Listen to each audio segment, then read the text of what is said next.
We're getting this going.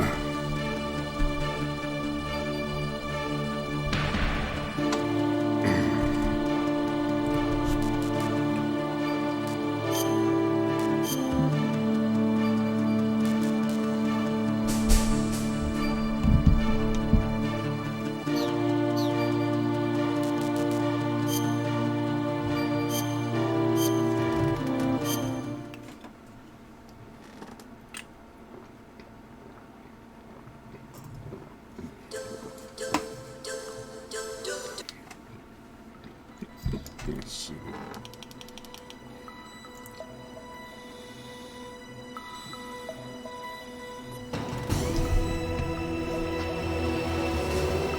Let's see. So far, I don't think I have any deaths so far. I've eaten a lot of rations. I've taken a long time. Well, I'm a little above average. Like, usually, it takes me, if I do a straight playthrough of this game, it takes me about 8 hours if I'm doing all the codec calls and all the Easter eggs, all that stuff that I enjoy about the game. It takes me about, I'd say 8 hours, 8 to 9 hours. We're at 5.5 right now, so, okay, well, like an hour and a half above schedule. But I'm also pausing a lot to talk, so usually I'm not doing that. So I think that that's part of it. But let's see. In case you missed it,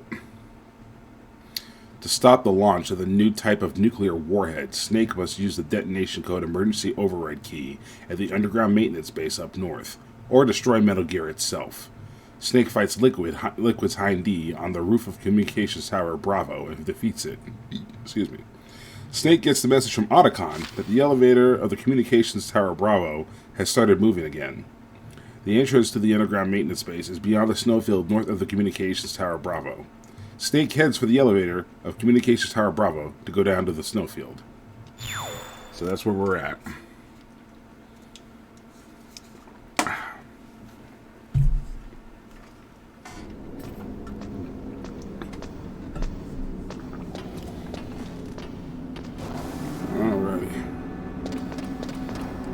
And first person view still bugged.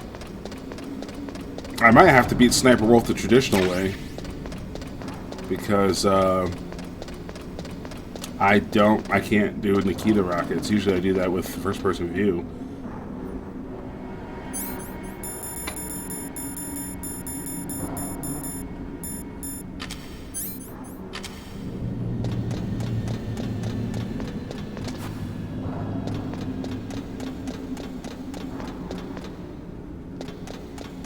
How many rockets do I have left? 3. I'll just chaff it.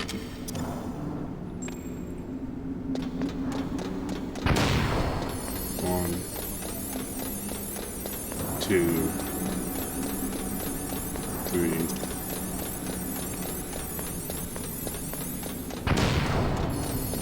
One, 2, 3.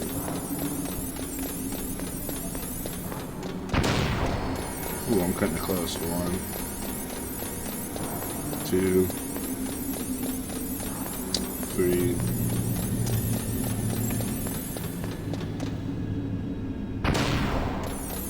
Yeah, I was too close.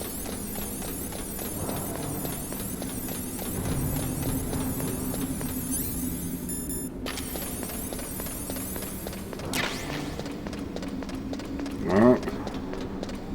If you see grenades, so combo it. Nope. I need chaff grenades is what I need. Chaff grenades and stinger missiles. Oh wait, I did not mean to do that. Whoops.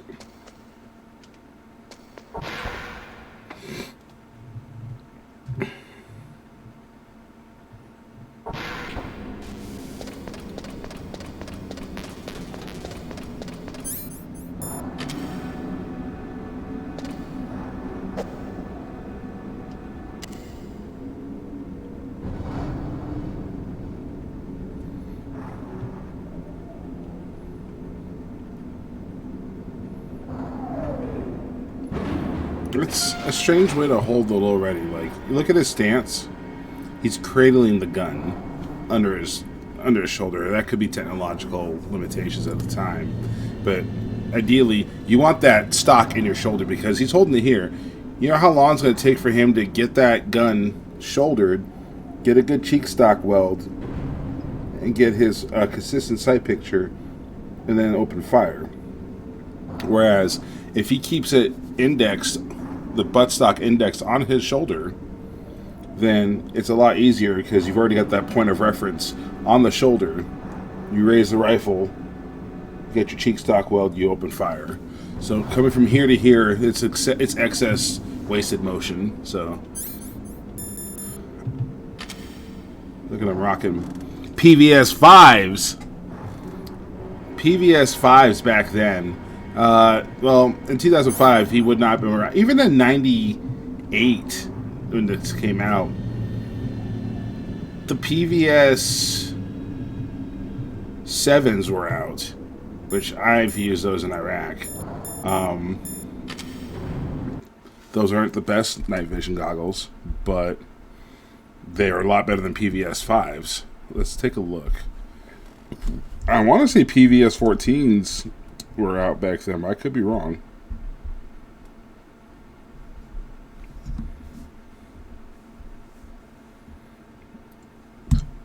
Well, yeah, they weren't. So, if we were talking the year that the game came out, yeah, they couldn't do PVS 14s. They wouldn't be aware that those were a thing. But the game takes place in 2005. So, it's one of those you're writing for future, so especially back then. Like nowadays, you can sit there and see what's in development to a degree. There's certain things that are open source. You can see what's in development, and you can extrapolate from there. I know plenty of authors that have done that. I've done that to some extent. But 1990s, maybe if you were subscribed to Jane's Defense, or if you had connections in the defense industry. Otherwise, yeah, no way that he would have known. So PVS 7s would have been the way to go. I'm going to just confirm right here, but I want to say PVS 7s came out in the 80s. Late 80s, early 90s, because I want to say they were used in Mogadishu. Yep, 88.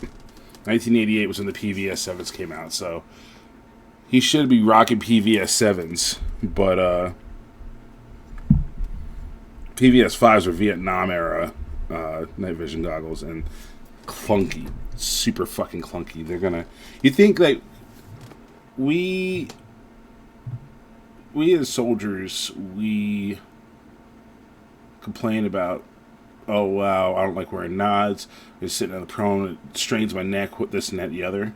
And yes, there is a certain thing to that, like that's where like the counterbalance comes in to keep that helmet where it's at. I remember even just rocking PVS 14s, I would have to sit there in the prone and like use my thumb, hold my night vision up so I could hold my head up, and then like rest my head as much as I could on my rifle so I could see through my sights and still scan and assess through my my night vision if I'm running it on my non-dominant eye. If I'm running it on my dominant eye, then you'd use passive with your pack with your pack 2 or pack 2. Did we get the we never got, I don't think I ever got the pack 15s. But yeah, you can do passive aiming through that. But you think back to the Vietnam era, just how big those things are. So the PVS 5, I'm looking at it right now, and then we're going to continue the game.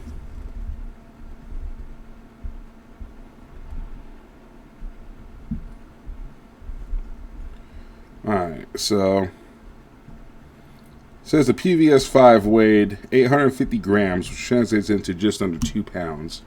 That's a comparison. Okay, so comparison, the PVS 7s are 680 grams, which we'll convert right now. 1.5 pounds. So you just shaved almost a half pound off your weight right there. And how much for the 14s? 351 grams. So even just looking at that, I can tell we halved it right there. So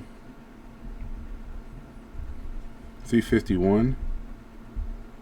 Yeah, less than the pound. So think about it this way. We went from 2 pounds to less than, like, to just about half a pound as far as the technology goes. So he's got almost 2 pounds on his forehead, and he's having to hold his neck upright. It's weight. So, and I know people will say, oh, well, 2 pounds, that's not a lot. I would say, well, I don't think there is a 2 pound. I mean, if there is I don't think there's a 2 pound dumbbell. I know there's 1 pound dumbbells out there. Take a 1 pound dumbbell and then, like, hold it on top of your head like this. And you can switch arms so your arms aren't getting tired, but you'll feel there's strain in your neck, and that's standing straight up and down. Now, lay down on your stomach, put that 2 pound fucking dumbbell right here on the back of your head, hold your neck up. You're going to feel that.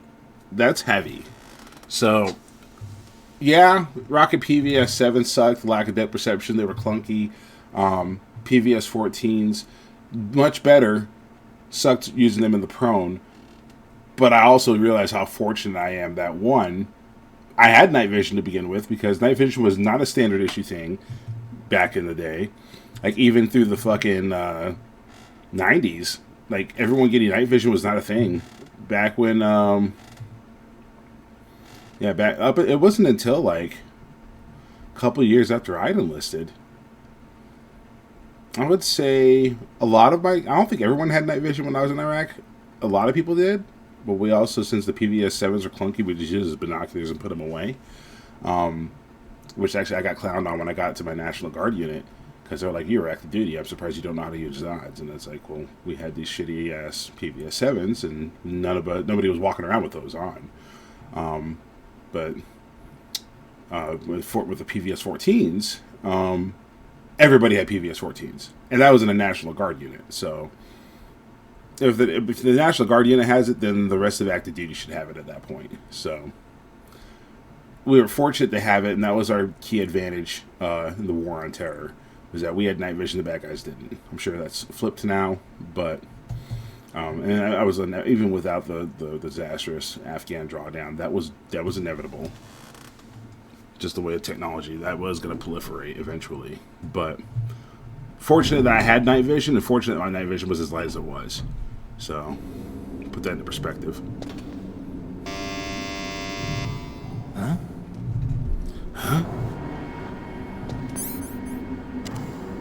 Actually, I want to see if I can call Otacon about that.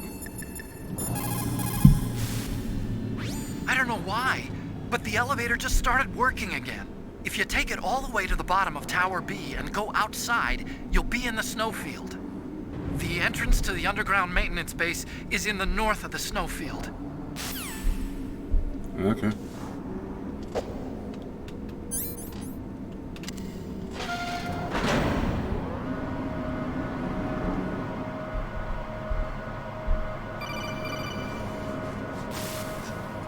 Snake, there's something I forgot to tell you before. What? There were 5 stealth camouflage prototypes in my lab. Yeah, so? If you take out the one I'm wearing, that leaves 4. Hey, this isn't first grade math class. I thought I'd get one for you. So I went back to the lab and... Yeah? The 4 suits were missing.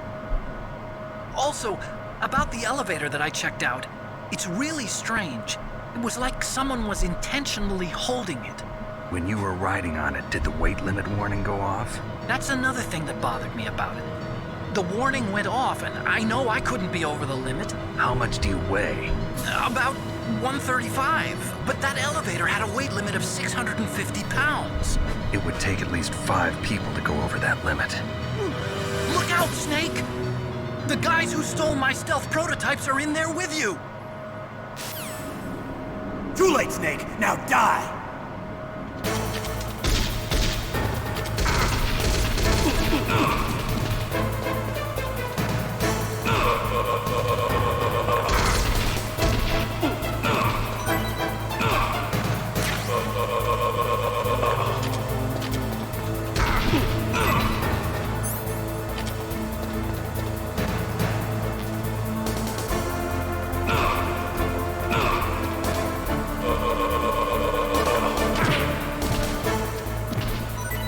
John Wick, bitch. Didn't even waste a single thing of my ammo. Ha ha! John Wick, motherfucker! Solid Snake was John Wick before John Wick.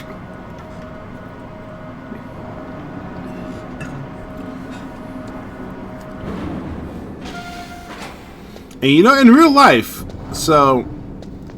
in real life, if you were doing that for real, oh hey, I needed that ration. If you were doing that for real, those close quarters, you're in trouble. Some kind of, oh hey, chaff grenades, I needed those. What we got up here? You're that close to somebody. Your best option, I mean, yeah, if you're really quick on the draw, you could shoot and move, but you gotta quickly move in that scenario. I mean, let's be completely realistic and honest. In that scenario, they've got you boxed in. Well, one, they wouldn't box you in like that because they're all shooting each other at that point. They would set up an L shape. So I would say you'd put 2 on the back wall, 2 on the fucking the right wall, and then no matter where you go, you've got a muzzle on you. You're dead. They would just saturate, create a crossfire, saturate that space with lead, and you would die. And it'll also prevent what I'm about to describe. So the bad guys fucked up because they were about to just blue on blue each other. But set up that box, that L shape right there. Let's say they did that. That's still confined space. Which, oh, I hope they were wearing ear protection because that's going to fucking suck. But in this moment, your best bet would be to do what I did if you're that close to them. To try to grab one, throw them into another person. And I think in reality, what you would want to do is make that sudden move, because action's faster than reaction. Make that sudden move. Throw him into one of his buddies. Draw your gun, and then pop, pop, pop, pop, pop. Try to do it that way. That would probably be your best bet. Now, it's a super long shot, especially if they were smart and set up that L shape. They set up the L shape and they didn't waste their time going, too late, Snake, now die. Just fucking open fire on the motherfucker. He's toast. Now, let's say if the objective was to capture him and not kill him, then you could still do the L shape. You could do a box around him, a full-on box. But then at that point, yeah, redirect and use some basic hand-to-hand techniques. You don't have to be like a super MMA black belt martial artist, but if you have some basic fundamentals, you could redirect that and try to clear your way out. But you got to be really decisive with that, because the advantage is on their side. Realistically speaking, if you're not a super soldier like Solid Snake, then you get boxed in like that, you're fucking dead. But then again, this whole game has been nothing but he gets boxed in, he's fucking dead. Like, if this was an average person doing what he's doing, he's fucking dead.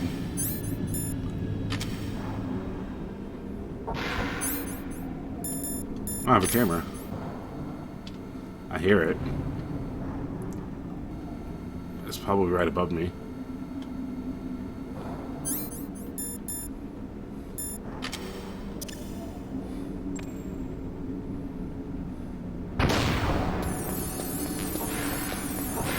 And because first person view is bugged,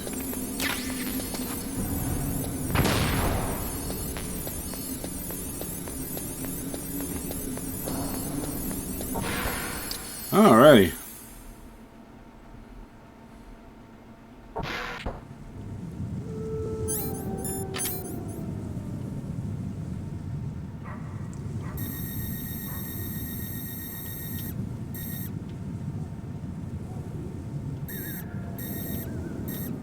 Oh, I didn't know it had this kind of zoom. I mean, she should be right there. Maybe she's hiding behind the tree.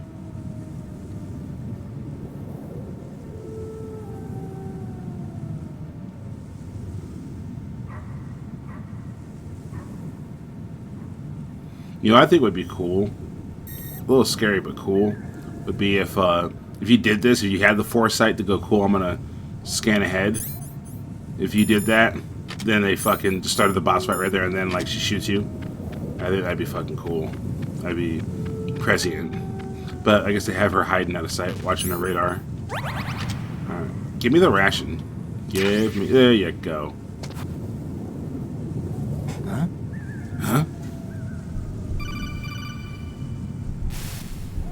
Colonel, listen to me. I found a parachute near the wreckage of the Hind.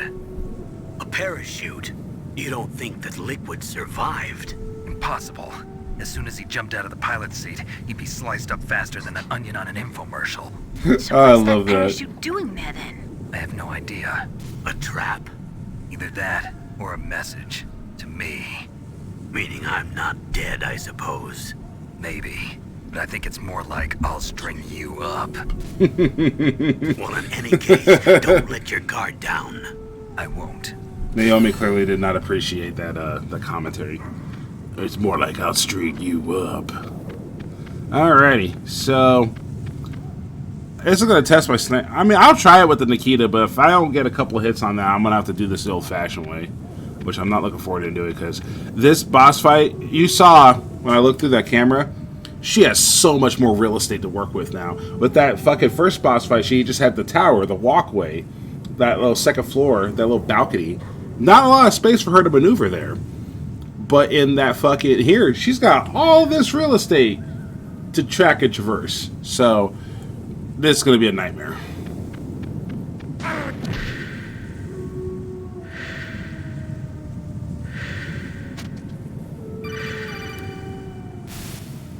Snake, are you okay? Otacon, were there any other stealth prototypes? No, there were only 5. So, this isn't stealth camouflage then. What are you talking about? Someone's aiming at me in the middle of this blizzard. It's her! Wolf? Sniper Wolf? Yes, it's her. It's definitely her. Otacon, you sound like you're happy. No, I'm not. So then what is it? Snake, please don't kill her. Are you insane? Please. She's a good person. You'd know that if you talked to her. Listen to me, kid. She's a merciless killer. I can see you perfectly from here. I told you, I'd never quit the hunt. Now you're mine. Wolf, no, you can't. Don't get between a wolf and its prey. You're pretty good if you can hit me in this storm. You see, women naturally make better soldiers. Wolf, don't do this. Snake, I'm near. Can't you sense me near you? It's a mistake for a sniper to reveal her location. Is that right? Well, I'm going to send you a love letter, my dear. Do you know what that is? It's a bullet straight from my gun to your heart. Please, Wolf. Snake, no! Quiet! Don't get in our way. Now I'm gonna pay you back for Meryl. You men are so weak. You can never finish what you start. You know, fuck it, live. So this is what we want to set up.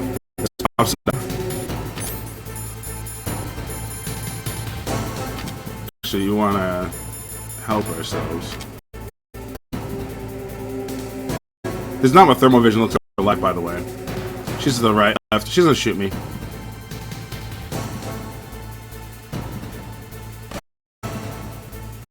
Oh. Got you, bitch.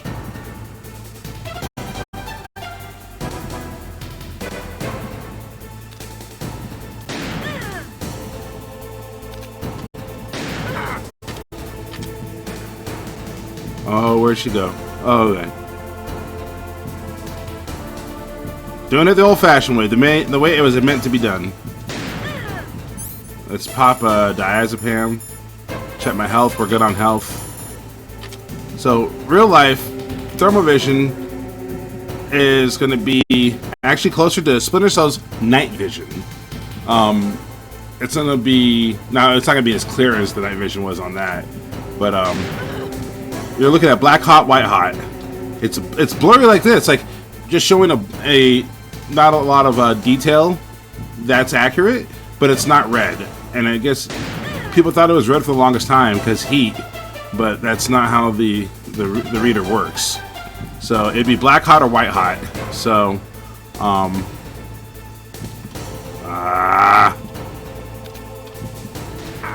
son of a bitch. Alright. Diazepam. Thermal. She's gonna shoot me. Yep, there it is. Not this time, bitch. I personally like black hot over white hot. Black hot was easier for me to look at under a thermal. Which, speaking of which, 1998 and even 2005, this is where the science fiction comes in, because personal thermal goggles like this, to my knowledge, were not a thing in this time period. Now, recently, I know the Army introduced a pair of goggles that do overlay of both thermal and... Oh, I did it. The Army introduced goggles that actually look like the Splinter Cell goggles, in the sense of they have the little third thing here and then the two things. This third thing here is thermal and does thermal overlay over infrared or light amplification. So it's pretty neat stuff. But back then they didn't have this, and actually I was writing a fan fiction novelization of Metal Gear, and I had to make up a nomenclature for the thermal goggles. I made one up when I was like 15. Then I actually learned the Army Navy electronic naming system. That's not the full name of it, but basically how things are become the AMP, VS14, whatever. Each one of those letters actually means something. And when I looked up what I actually said, I came up with something off the fucking wall. So I went back and changed it. I want to say the Army did have a thermal / night vision monocular. I think it was the PSQ-13. All your thermal optics start with P, as in Papa. So, like, the thermal optic I use in the military, it wasn't a monocular or goggles, but it was a mounted weapon sight, the PAS-13. We would throw that on rifles or machine guns at night. So, that was something that we did. Oh, he's mad. I shot his girlfriend.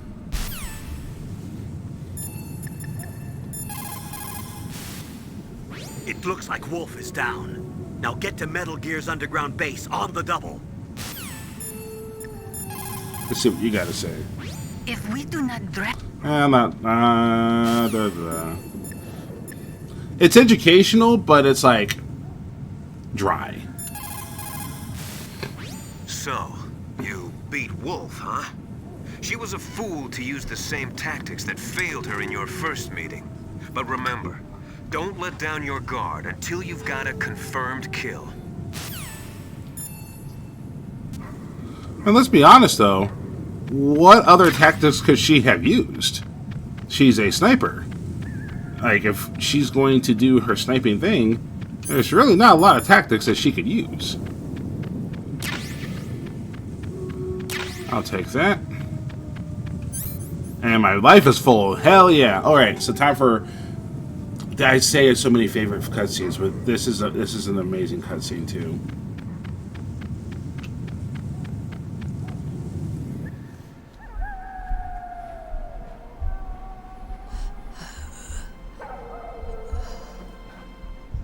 I waited for this moment. I am a sniper. Waiting is my job. Never moving a muscle. Concentrating. I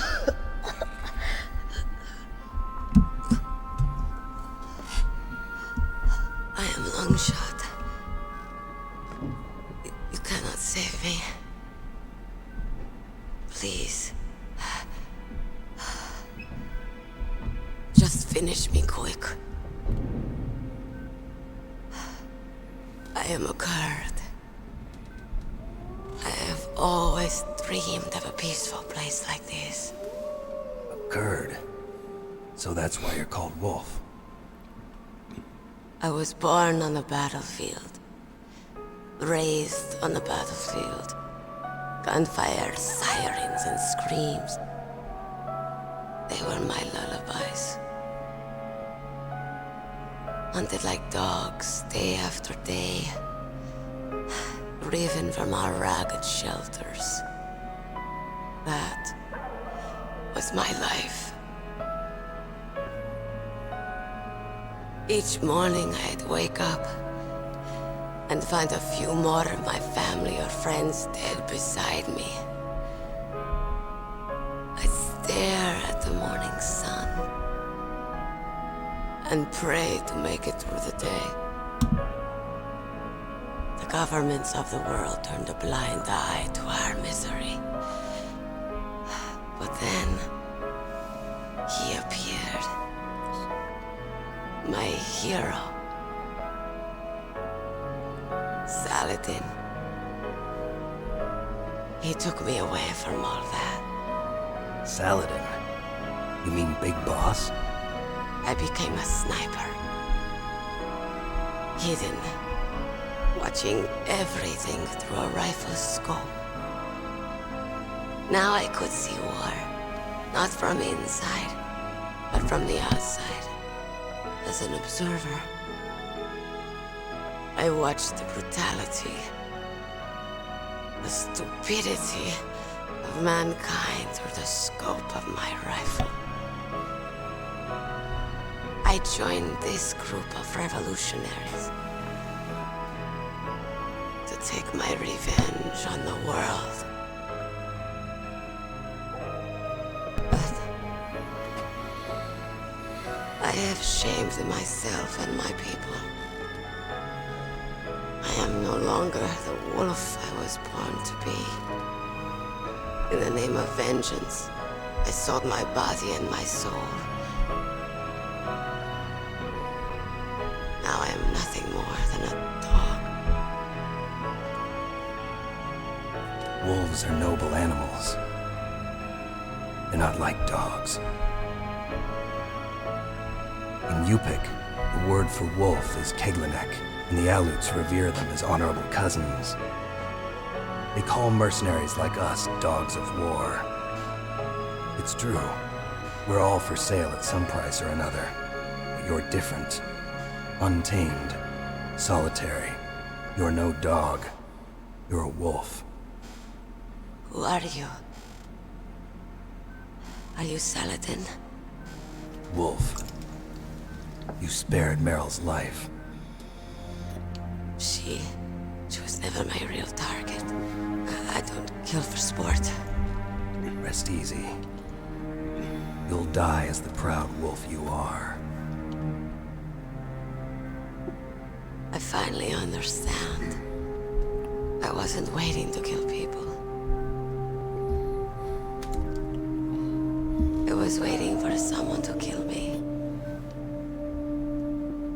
A man like you. You're a hero. Please, set me free.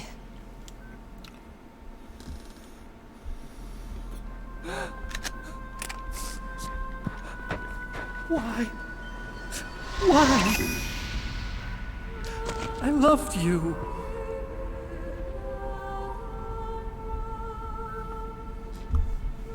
What is it? My gun. Give it to me. She's a part of me.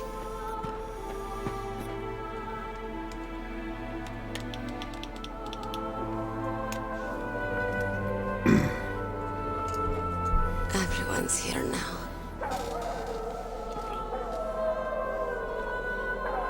Oh, okay, hero.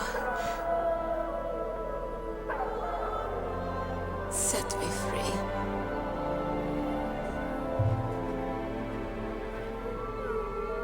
Goodbye.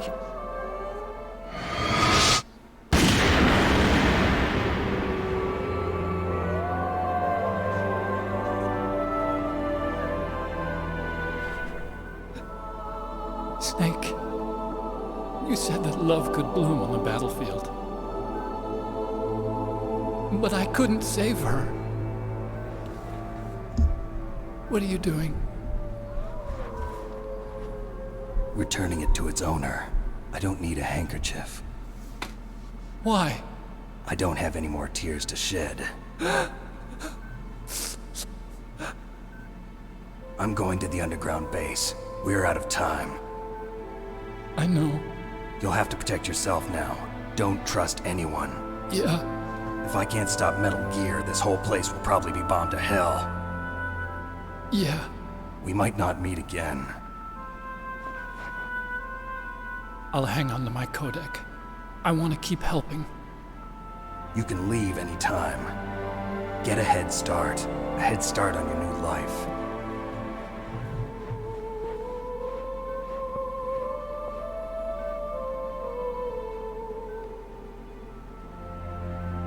Snake! What was she fighting for? What am I fighting for? What are you fighting for? If we make it through this, I'll tell you.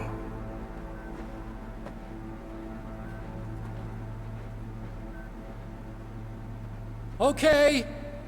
I'll be searching too.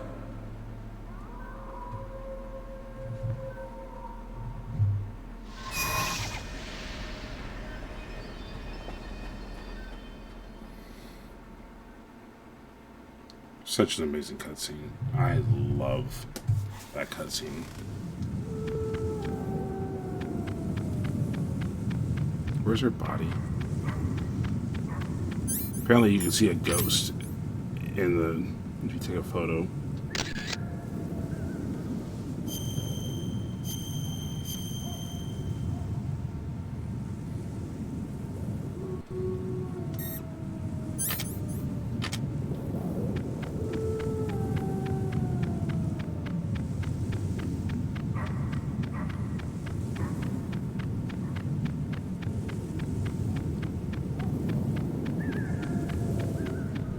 What's in here?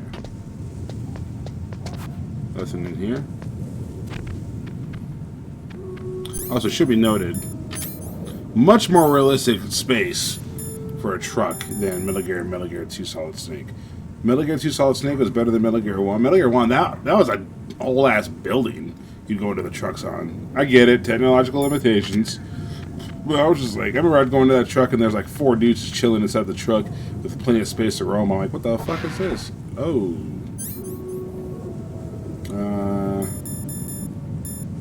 No. Damn it. I think I'm gonna get more stingers anyway, so.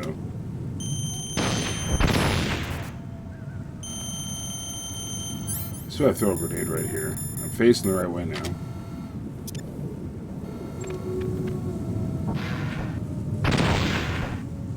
Nope.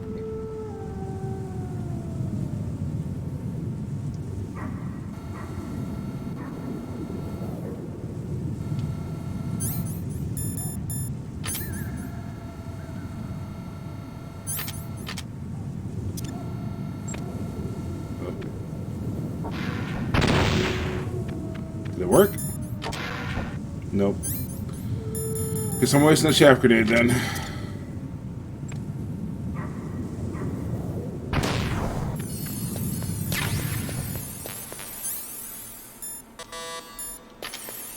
Cool.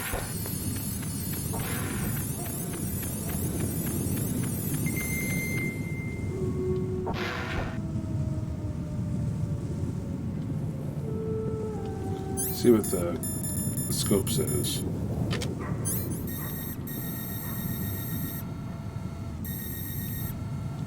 I used to be able to tell what kind of ammunition it was. Well.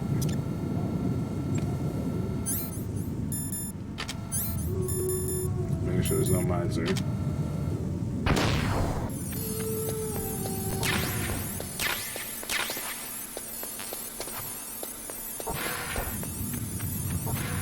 I'm gonna need these shafts. I need to rebuild these shafts. That's not the way to go. Not going there yet. This is level 7. I can't go in there. Is this where the mines are at? Yes, they are. I'm gonna need these.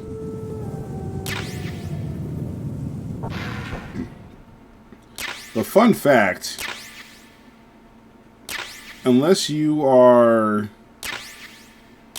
counting on them to just balance perfectly, you can't plant Claymore mines on hard floor like that. You need soft ground to drive the stakes into them. So that's not entirely accurate.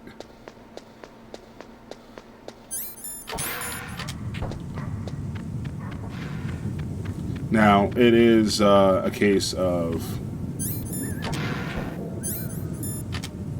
Alright, so this one's clear. So, I get it. You gotta make the game challenging. And so this is just creative ways to make it challenging. But, for being real... Oh, Jesus. Well, I might be able to just spare one Stinger missile and take it out.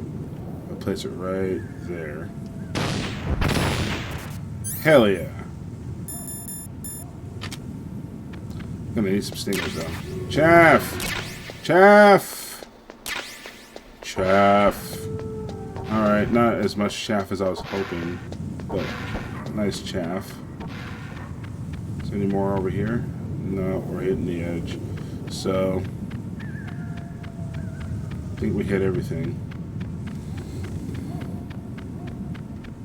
I could go back. I need stingers is what I need. But nope. Fuck it.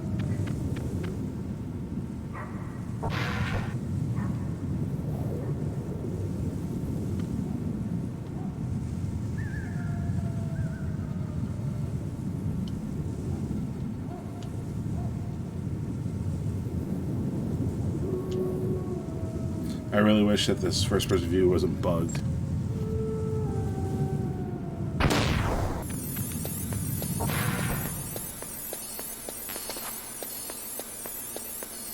What has me do a disc? I wonder if there's a disc switch. There is a disc switch. I was wondering about that.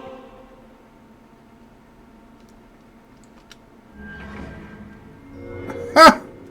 There's an animation for it. Nice. That's beautiful. Ha! That's cool. I like that. It's like, we'll do that for you.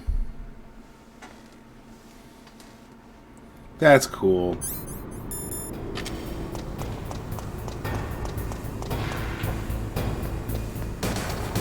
Actually, let's get in position here.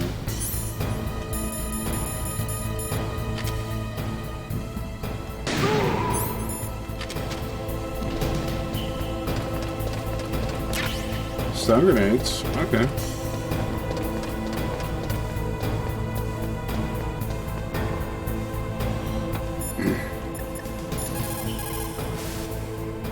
Colonel, there's an elevator, but it's stuck on a floor below.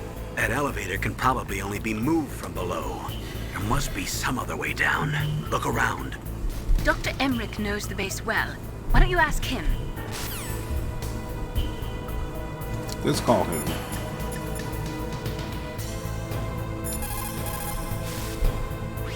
The elevator is stopped at a lower floor and it won't come up. Is there some way to get to an elevator that will take me down further? Well, there is one, but Where? can you see to the west of the blast furnace? You see that crane? I think if you go down those steps, you'll get to the other side. Did you ever see anyone actually go down there? No, but I've seen mice go there. Do I look like a mouse to you? Be careful of that crane, too. Do I look like a mouse to you? Like I said, like I feel like you get so much more story if you play son of a bitch.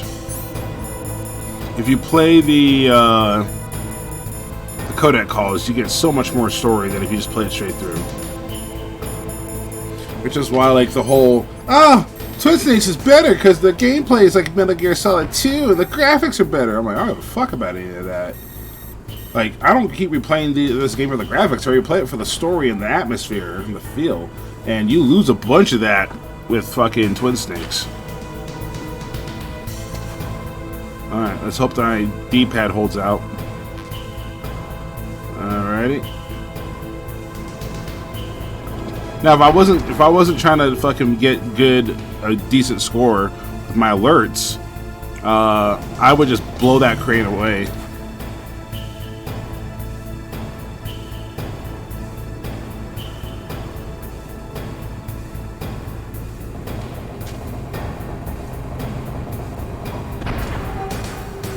Oh.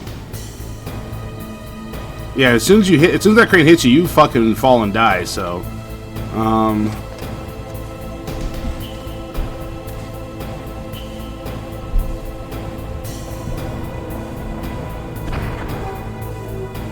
See where this guy's going.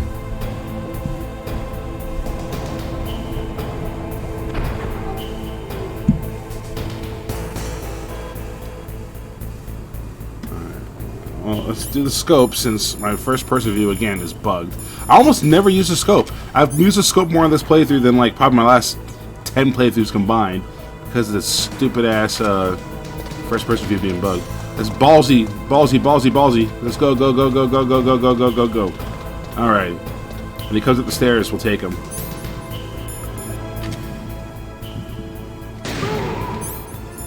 Oh, damn. Oh, damn near no-scoped him. I mean, it helps that, basically every single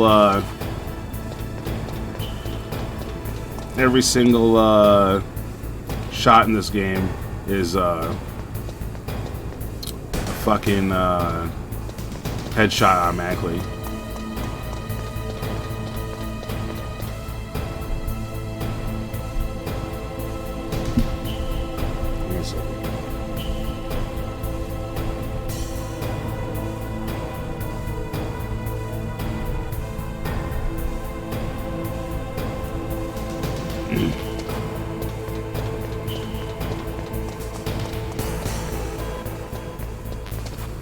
Okay. Not gonna bother getting that ration. I will take those stun grenades though.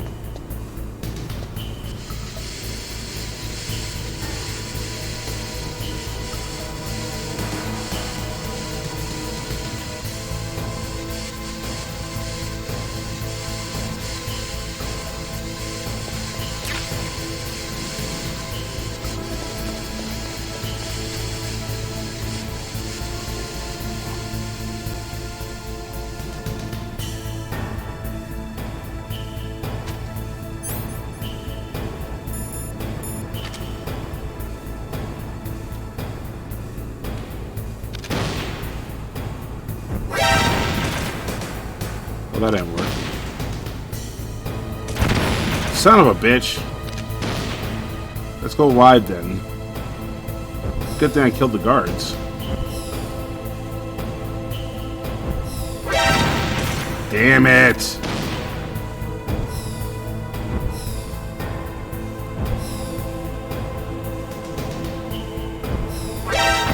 Gotcha! No, didn't get him.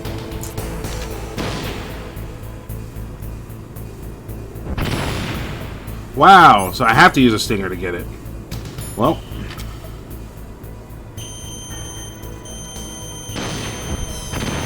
What?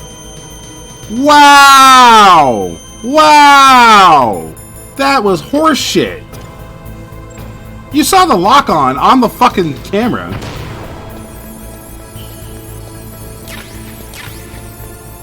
Alright, well, I'm not going to get that last one until I have that other stinger missile, so...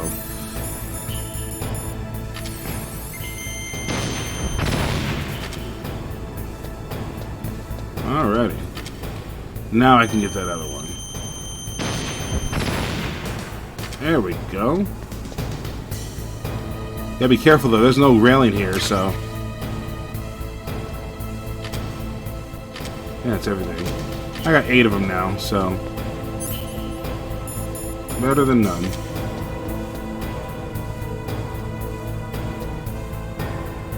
Alright.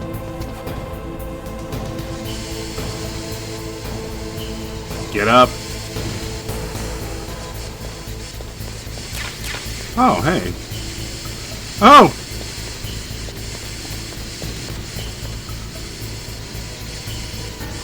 The guard oh, ow. Guards shouldn't be back. I should be good now. Because I killed all the guards.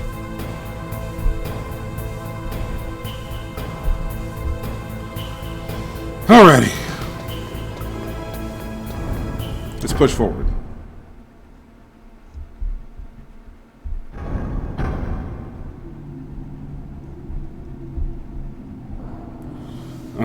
Let's see.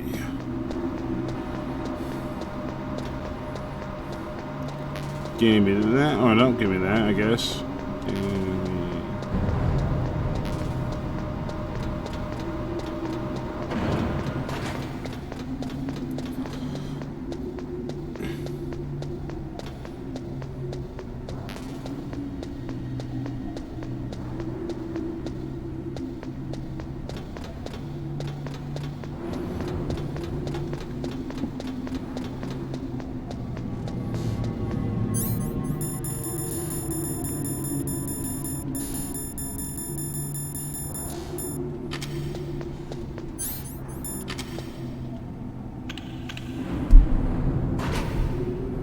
Clearly, I know what's coming. There he is.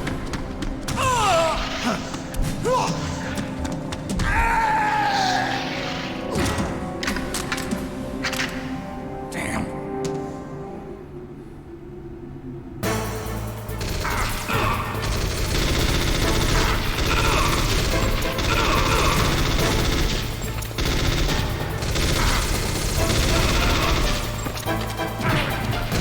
Oh, they fucked me up.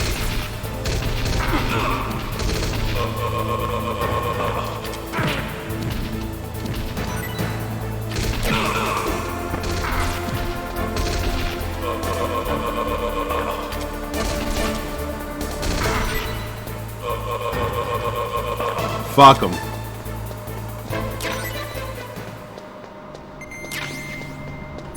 Though I have to burn a ration now, so I wanted to be fancy.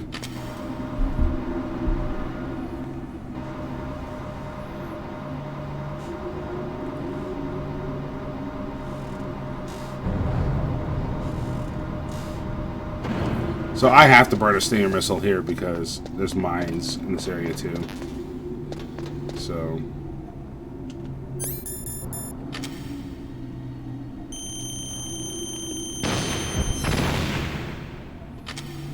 yep, I had to burn that, unfortunately. I'm hoping there's 2 fucking rations here because I could use a couple.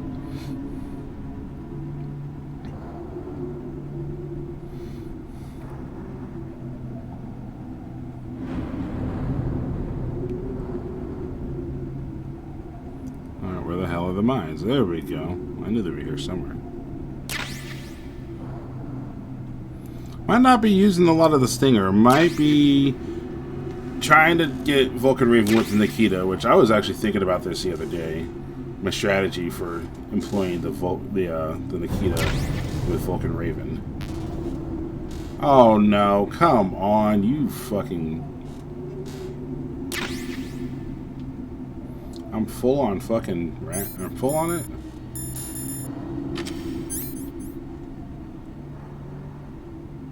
Nothing in that corner.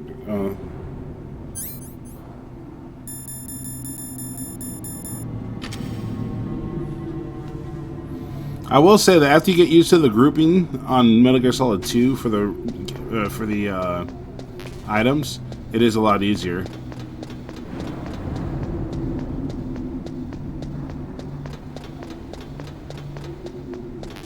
Alright, we're full on bullets. About to not be full on fucking SOCOM bullets though, FAMAS bullets, because I need to unlock something else too.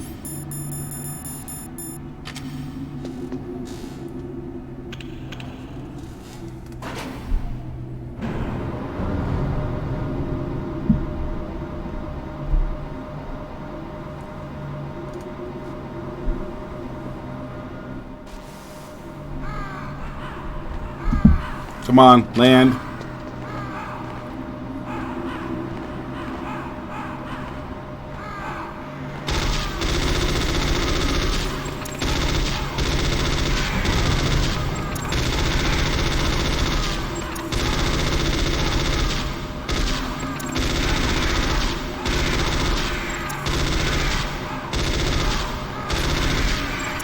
Oh man, I was hoping to not get the mandatory protocol. I've got something to tell you about Naomi Hunter. What about her? Is this conversation secure? Don't worry, the monitor's off. Okay. What's up? I was in the FBI too, you know. I didn't know that. What's your point? Dr. Hunter's story about her background, about her grandfather being an assistant secretary to Hoover in the FBI. Yeah? And then going undercover to investigate the Mafia in New York. Yeah, what about it? It was all a big lie. What did you say? It was really bothering me.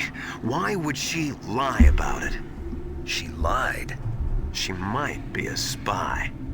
Ridiculous. Come on, even a high school student could see past it. The head of the FBI at that time, Edgar Hoover, he was a well-known racist. Didn't Naomi say that her father was Japanese? Yeah. Well, back then, there wasn't a single Asian investigator. Also, in the 1950s, the undercover mafia sting operations hadn't even started yet. They first started in 1960, in Chicago, not New York. But you better check it out. The chief and the president mysteriously dying, and that ninja? Too many strange things are happening. are you saying that Naomi might be behind it? I don't know. Either that, or she's working with the terrorists. Could it be? If I find out anything, I'll call. In the meantime, be careful.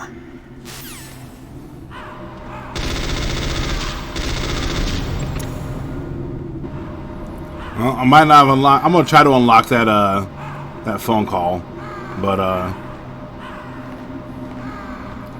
I think I have like 1 or 2 more Ravens to kill to unlock that phone call, which is one of my favorites.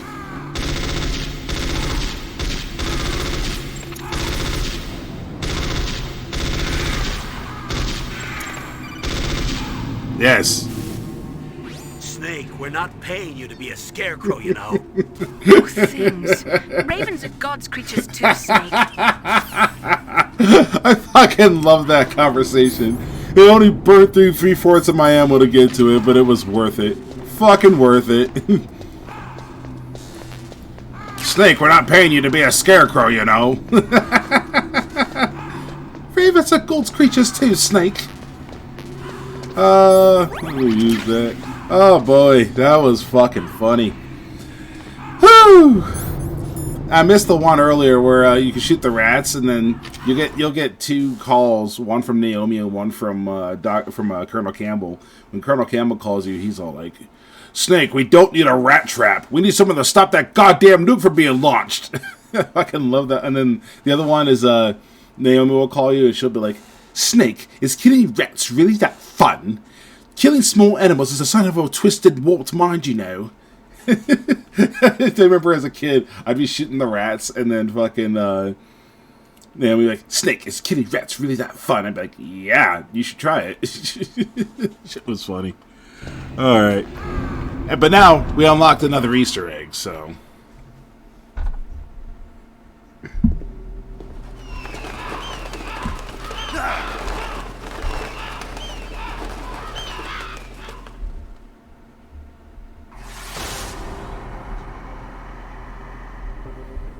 Welcome, Cossack. This is the end of the road for you. Right, my friends? Listen, they agree. How dare you kill my friends? Ravens aren't scavengers like most people think. They're simply returning to the natural world, that which is no longer needed. Sometimes they even attack wounded foxes. You were the one in the M1 tank? Must have been a tight fit for a big boy like you.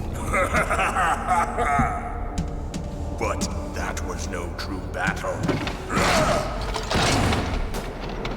The Ravens and I were testing to see what kind of man you were. The judgment is decided. The Ravens say you are a true warrior. Am I hallucinating?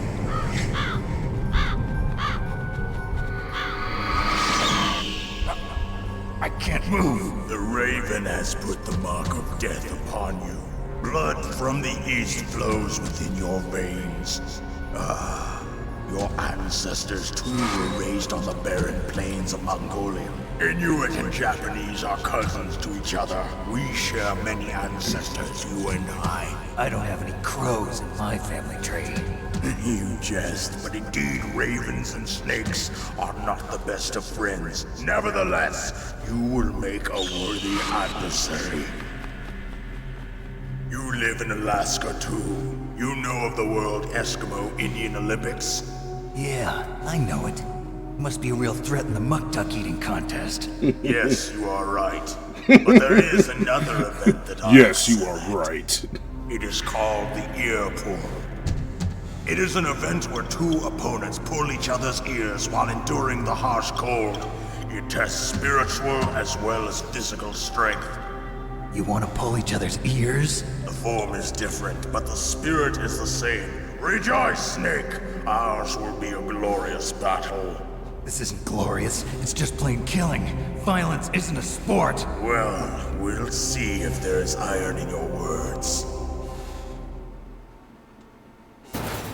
Okay, going on a rant here because this fucking pisses me off so much with the fucking fanboys for the goddamn Twin Snakes.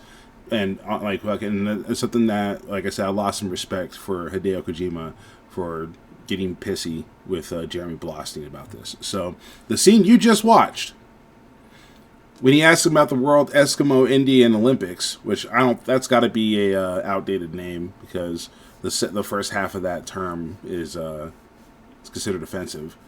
I guess it looks like here in the article they changed it to the Alaskan Olympics. So actually, that might be one of the things they said were the outdated themes and such.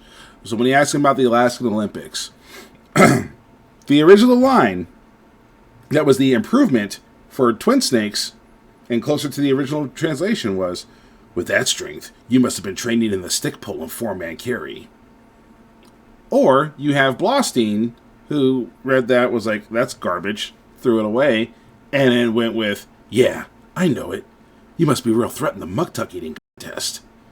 And if you think about it, so I watched the cutscene that they used for Twin Snakes. Because I was like, maybe I'm wrong. Maybe I'm overreacting because of the Marrow one, which was so fucking stupid. It took it from a poignant statement on war, because yeah, war isn't glamorous, war isn't pretty. You talk to anybody who's even seen like a fraction of war, much less anyone who's actually been in the shit, you talk to somebody like that, they'll be the first to tell you, like, yeah, no, fucking, it's not glamorous, it's not pretty, it's not something that you should just fawn over. Like, there's some serious shit. And fucking the original line in that was, I call it the original line. The line in Metal Gear Solid 1 was, "I was a fool. I wanted to be a soldier, but war is ugly. There's nothing glamorous about it." To me, that's a poignant statement. That is factual. And then the improvement for Twin Snakes, "War is meaningless. Nothing comes out of war."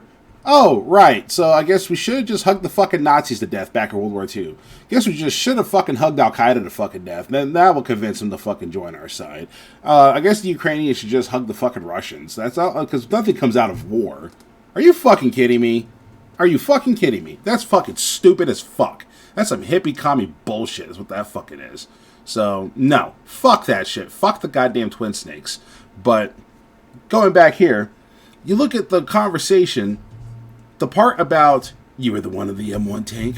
It must have been a tight fit for a big boy like you." That was in the original translation. And then, "I don't have any crows in my family tree." It was localized a little differently, but essentially the same thing was said there. Raven's part about "you jest," all that stuff, became some fucking poorly written anime villain's fucking diatribe, which it was. I was just like cringing the entire time he was talking. It was like it was almost as bad as Rose in Metal Gear Solid 2. And then, but then you get to this part, and then you also look at the end of it. We're like, "This isn't glorious. It's just plain killing. Violence isn't a sport." And also, just before that, "You want to pull each other's ears?" Like, so, five conversational beats. M1 Tank comment about how big he is. No crows in the family tree. Now we get to the Alaskan Olympics. That's beat 3. Beat 4 is showing derision about the ear pole. And then beat 5 is showing derision about this battle being glorious. So 4 out of the 5 beats are derision and Snake being a smartass. But in the original Japanese translation, beat 3 is complimenting him.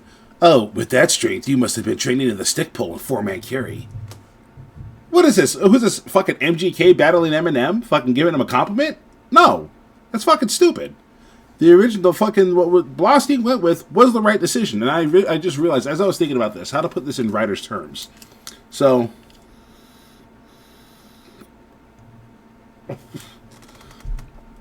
what's happening here is that any writer worth their salt, any writer that is halfway decent will tell you, you need beta readers and you need editors.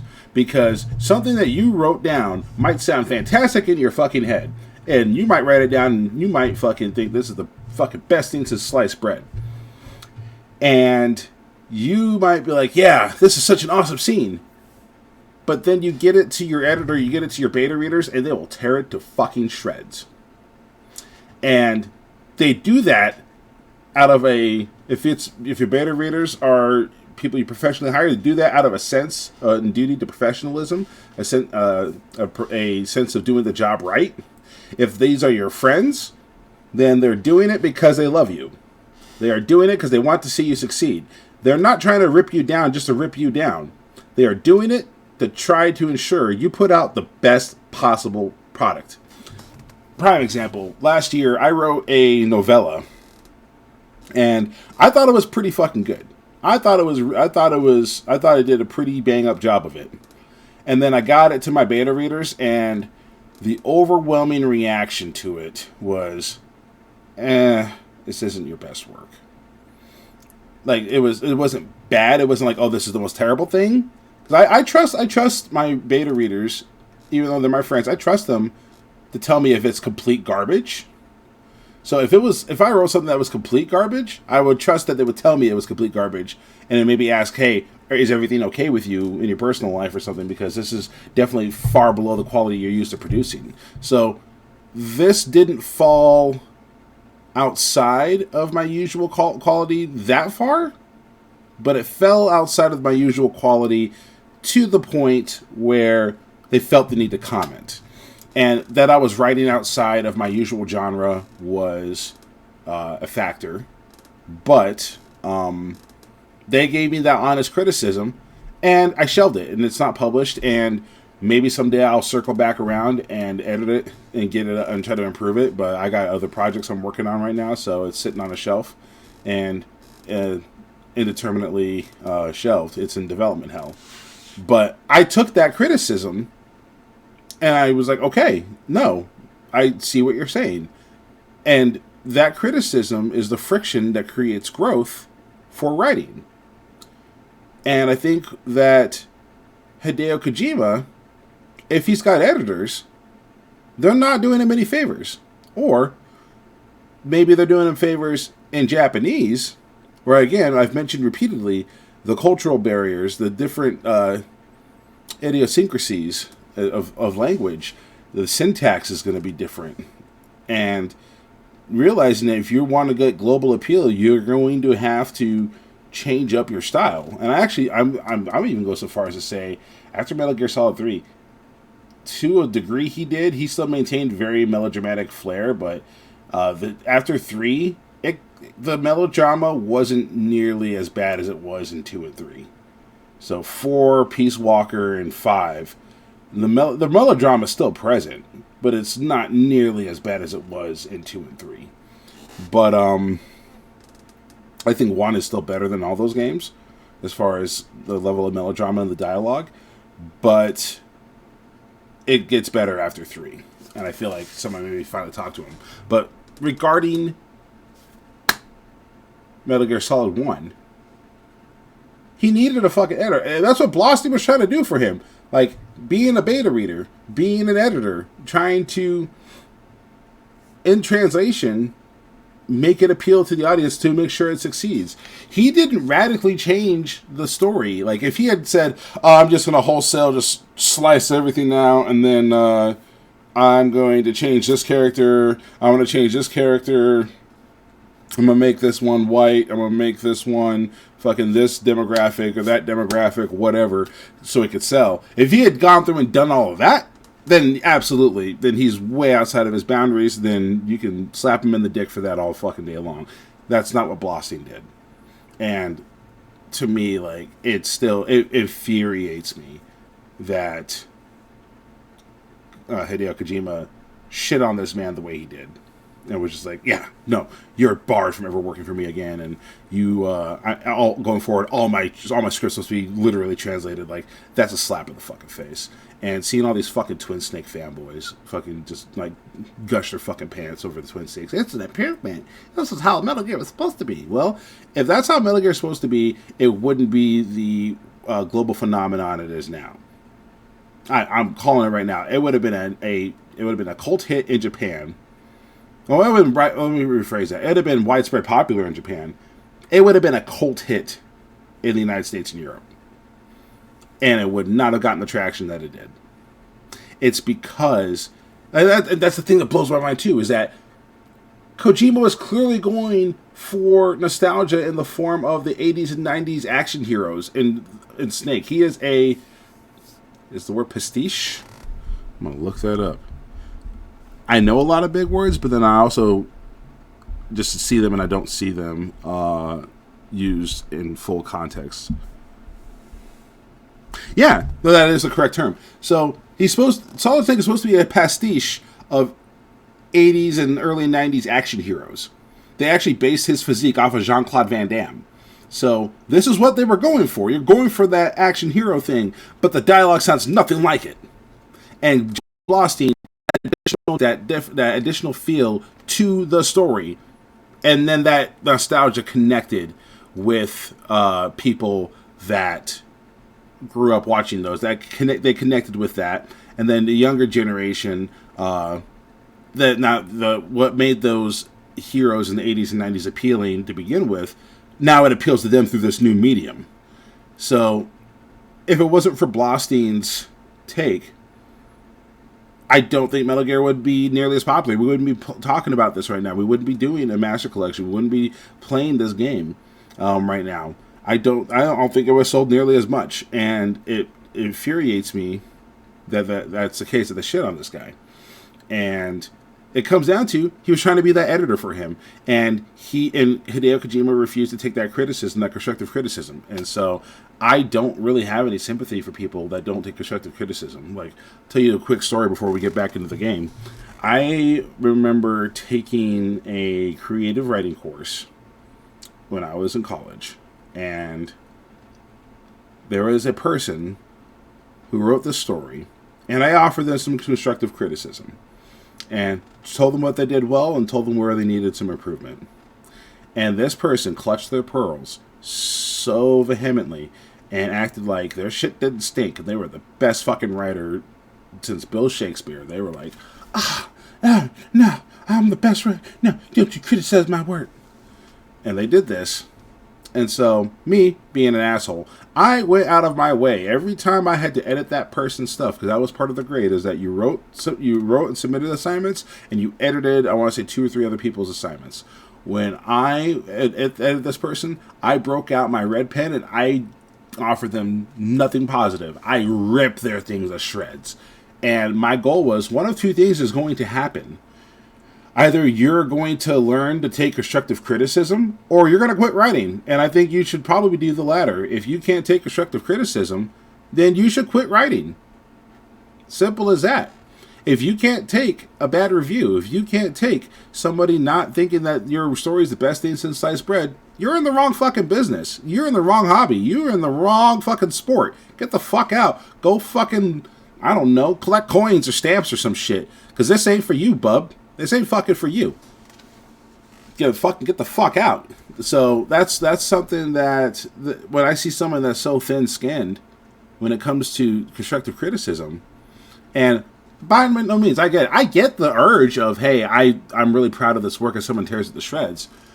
But that's something you have to learn as a writer, is to take that criticism and assess it neutrally.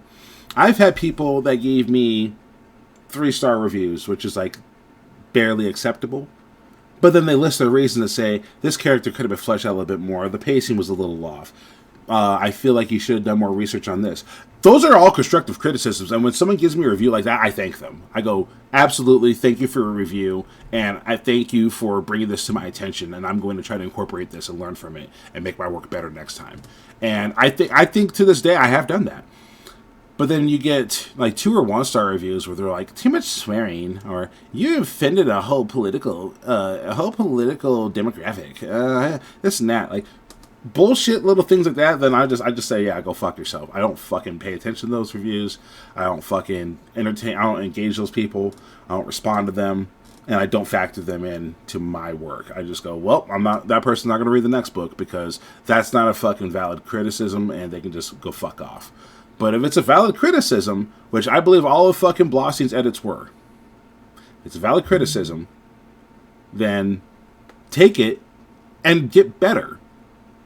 Criticism is a friction that generates progress. If you cannot accept that, you shouldn't be a creative. You shouldn't. And honestly, that goes beyond creative works too.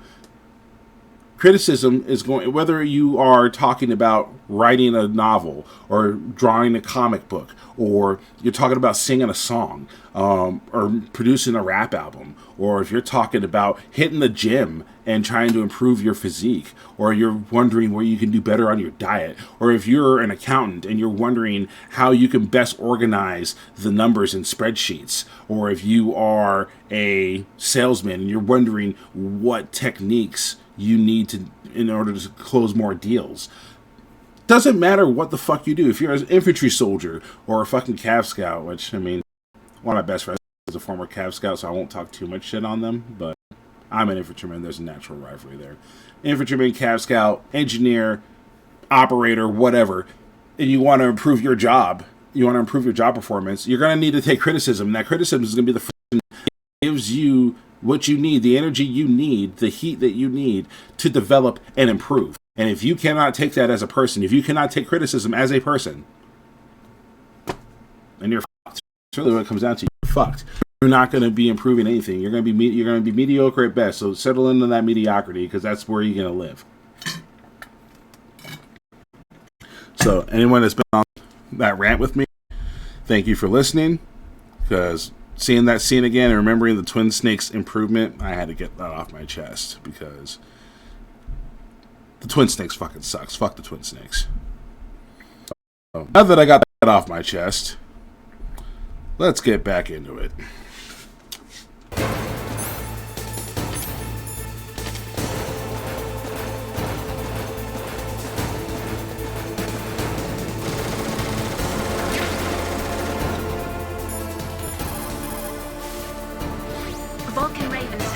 Alaskan American and half Inuit. He was raised as a shaman, and they say he has supernatural powers.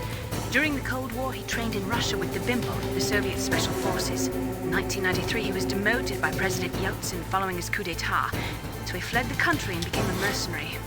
After that, he joined those rent-a-war bastards at Outer Heaven, Inc.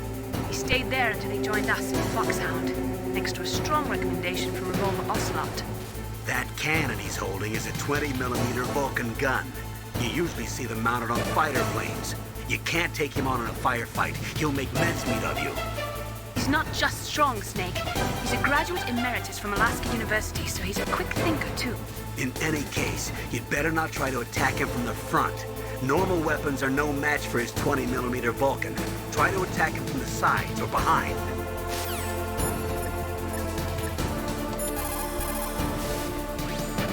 Like Raven is holding an M61A1 20mm multi-turreted machine gun. They are usually mounted on F-16s. With its 6 rotating turrets, it can fire 4,000 20mm rounds per minute. And it is accurate too. If you come at him from the front, he'll turn you into burst.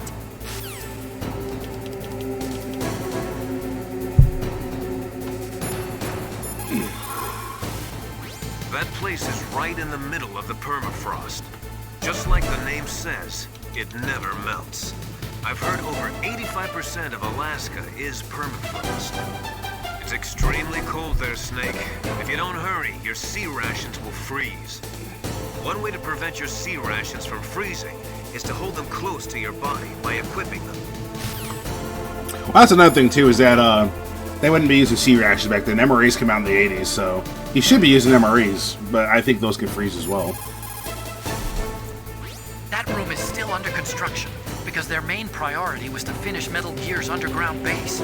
But the good thing is, with all those containers, it should be easy to hide, right?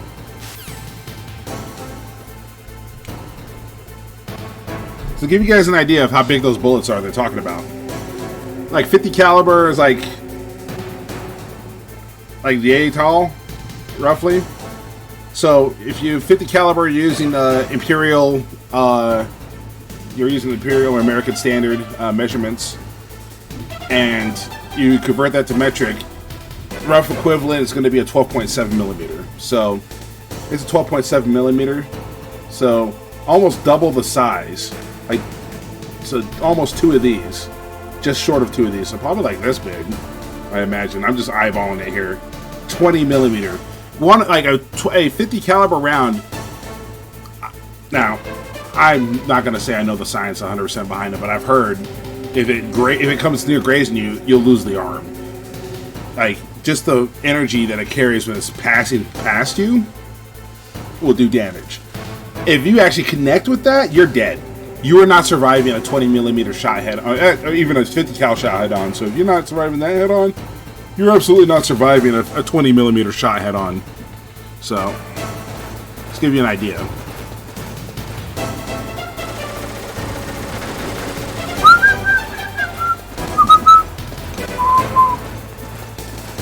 How many Stinger missiles do I have? 12. I want to try to get more.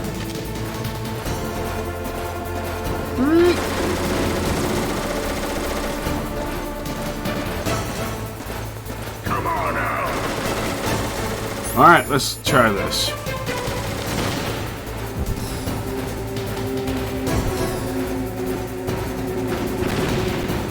Whoops. Oh, he's boxing me in.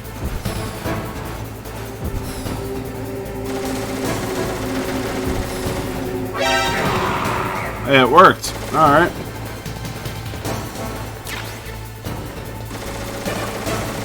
I need to get some stingers. Oh, fuck. Oh, okay. Come on out. Oh, shit. Jesus Christ, I'm a dumbass. That was a derp Phil moment.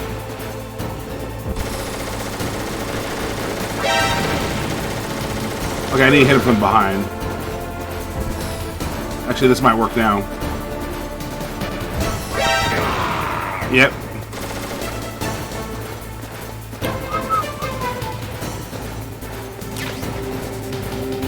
I need a ration. Oh, Stinger missile. Give me that. Ration, give me that. I'm gonna have to...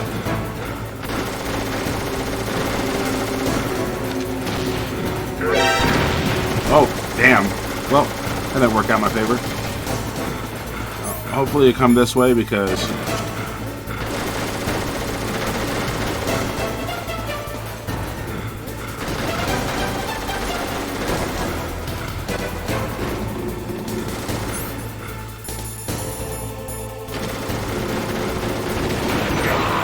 Alright, got him.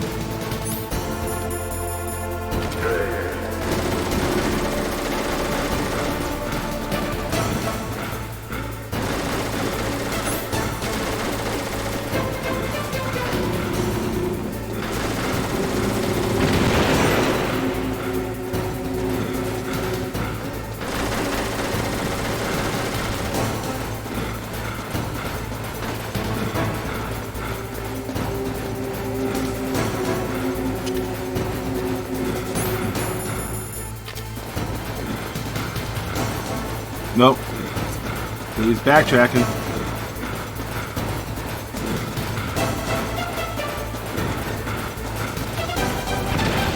Ah, that didn't work.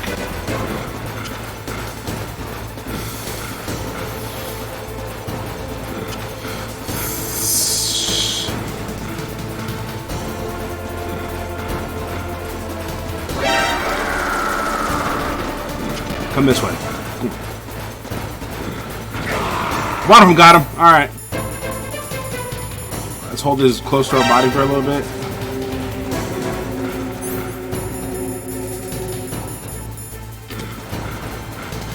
Come on. There's one.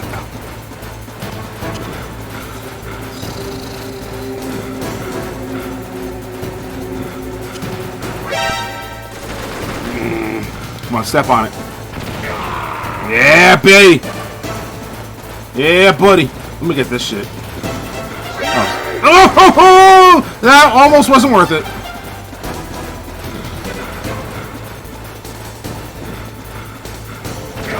Alrighty. We're getting them. We're getting them. One more. Come on. Hit that one I just planted, buddy. Hit that one, motherfucker. Yes! Hell yeah. Just as the boss said, it is my existence which is no longer needed in this world. But my body will not remain in this place. My spirit and my flesh will become one with the ravens. In that way, I will return to Mother Earth who bore me. Snake! I will be watching you. Understand?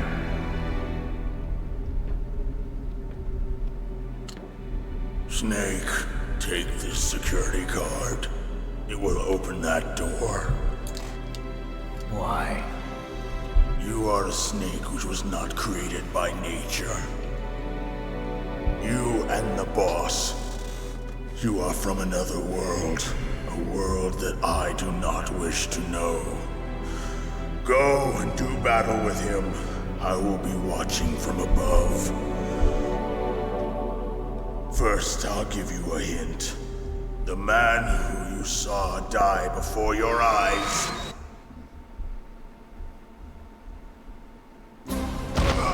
What is it?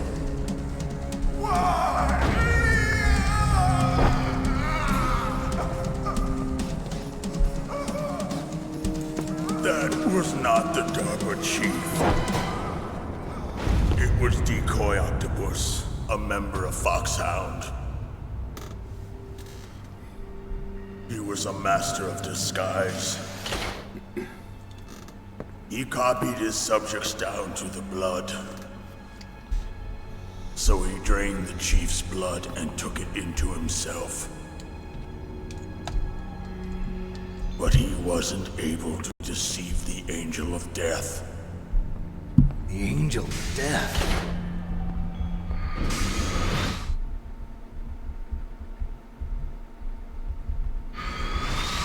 But why go to so much trouble? Why impersonate the chief? That is the end of my hint. You must solve the rest of the riddle yourself. Snake, in the natural world, there's no such thing as boundless slaughter. There's always an end to it. But you different. What are you trying to say? The path you walk on has no end. Each step you take is paved with the corpses of your enemies. Their souls haunt you forever. You shall have no peace. Hear me, Snake. My spirit will be.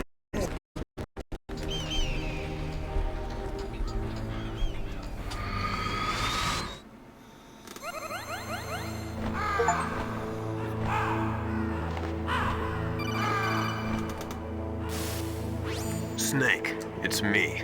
Master. It's about Naomi. Turn your monitor off. What about Naomi? Colonel, is Naomi there? No, she's away. She's taking a short nap. So what is this about Naomi? Okay, maybe we'd better let the Colonel hear this too. Yeah. Go on, Master. Well, basically, Dr. Naomi Hunter is not Dr. Naomi Hunter at all. What? I thought her story of her background sounded kind of fishy, so I checked it out. And? There is an actual Dr. Naomi Hunter, or I should say, there was one. But she's not the woman we know. The real Naomi Hunter disappeared somewhere in the Middle East. Our Naomi must have somehow obtained her identification papers. So then who is she really? She must be some kind of spy. A spy? Yes. Maybe she's been sent to sabotage this operation. Are you saying she's with the terrorists?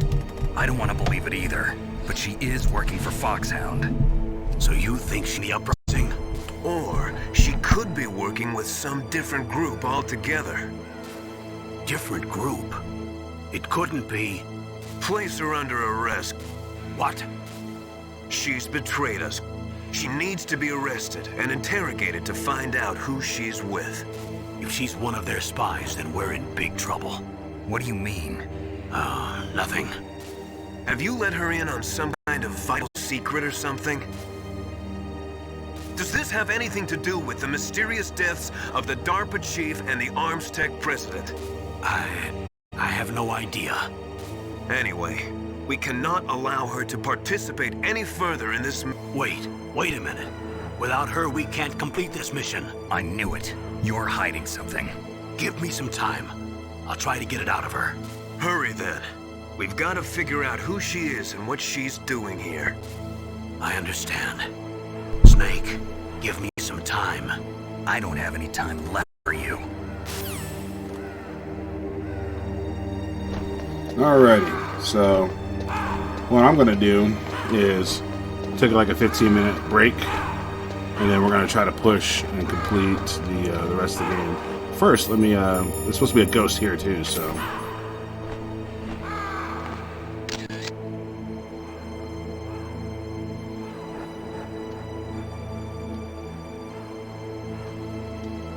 Did it freeze on me? I was about to say.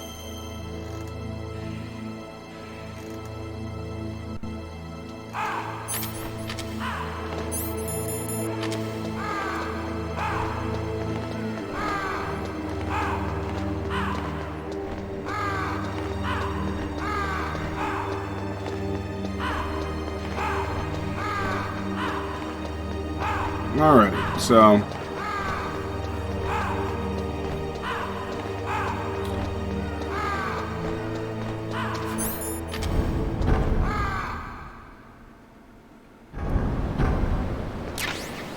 let's pause it right here, and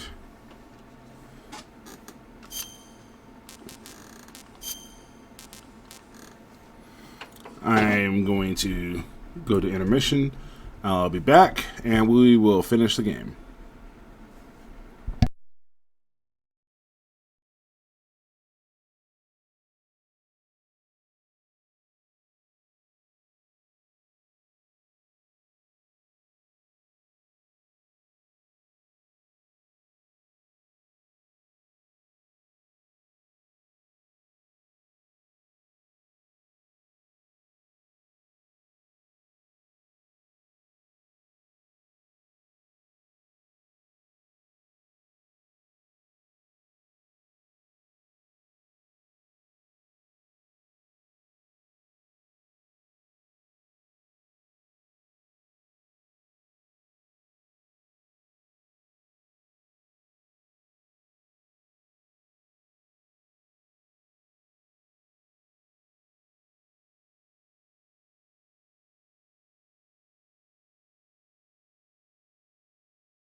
Alrighty, we're back. And we're getting back to it.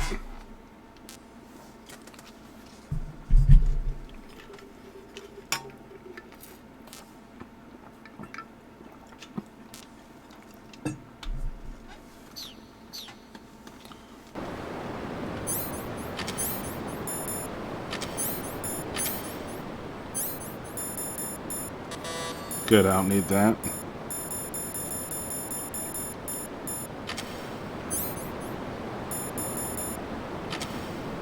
I hate that I have to use this.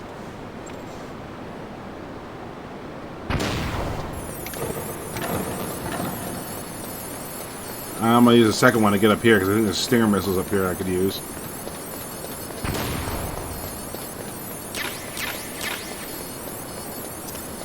There's 3.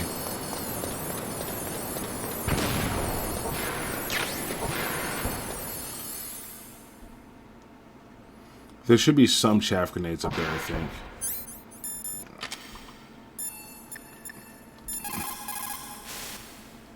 Snake, if it's about Naomi, I'm looking into the matter right now. Give me a little more time. Where is she? She's still sleeping. I can't believe it.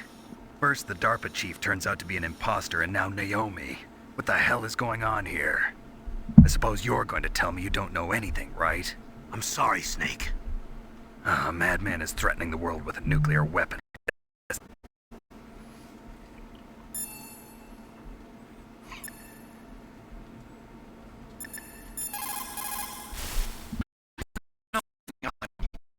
I think you'd better leave that to Colonel Campbell. Don't you think you'd better just get to the control room?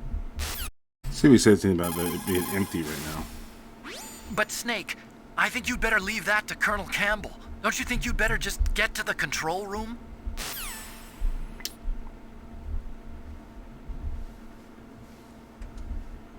Alrighty.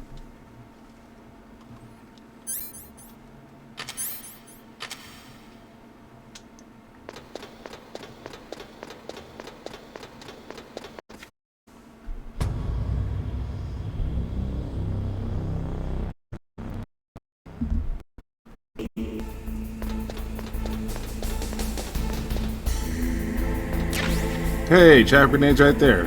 I just replenished everything I just used.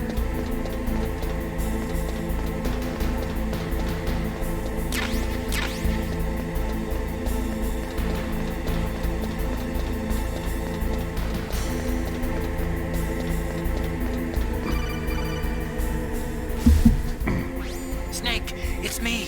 What's wrong? Did you find a good place to hide? Yeah, thanks to the stealth gear. It looks like they've finished getting Metal Gear ready. How do you know that? I overheard them talking. Where are you now? Right in front of Metal Gear, but it's strange. What is? There's nobody here. No guards, nobody patrolling. It's too quiet. Maybe because they're all ready. They each the PAL codes. What should I do? All we can do is use the override system that President Baker told you about. But I've only got one of the 3 keys, and besides that, like Ocelot said, there's some trick to using the keys. Leave it to me. You got some kind of plan? Well, I'm in the computer room right now. I'm trying to access Baker's private files. Baker's files? Don't you need a password? Of course, but there are ways. Are you a hacker? Yup, that describes me pretty well. Does it look like you can get in? I don't know yet. I'll give it a try. I'm counting on you.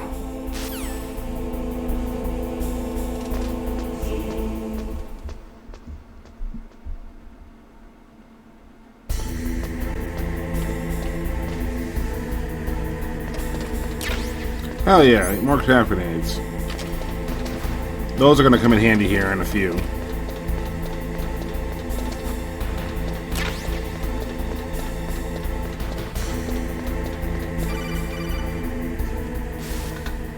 Snake, it's me again. How's it going? Not bad. I just got past his 3rd security level. He was a pretty careful guy. Do you think you'll break in soon? I never met a system I couldn't bust into. Okay, keep trying.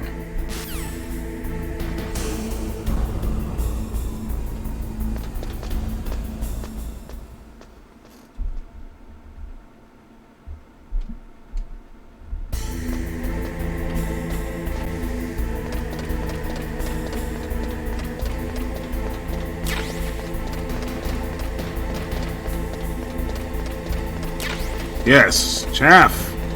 All the chaff. Full-on Stinger missiles, so that's good. We need like. Now I want to get. If we can find more stun grenades, I wish I had saved some because I actually learned a trick for an upcoming boss fight that involves stun grenades.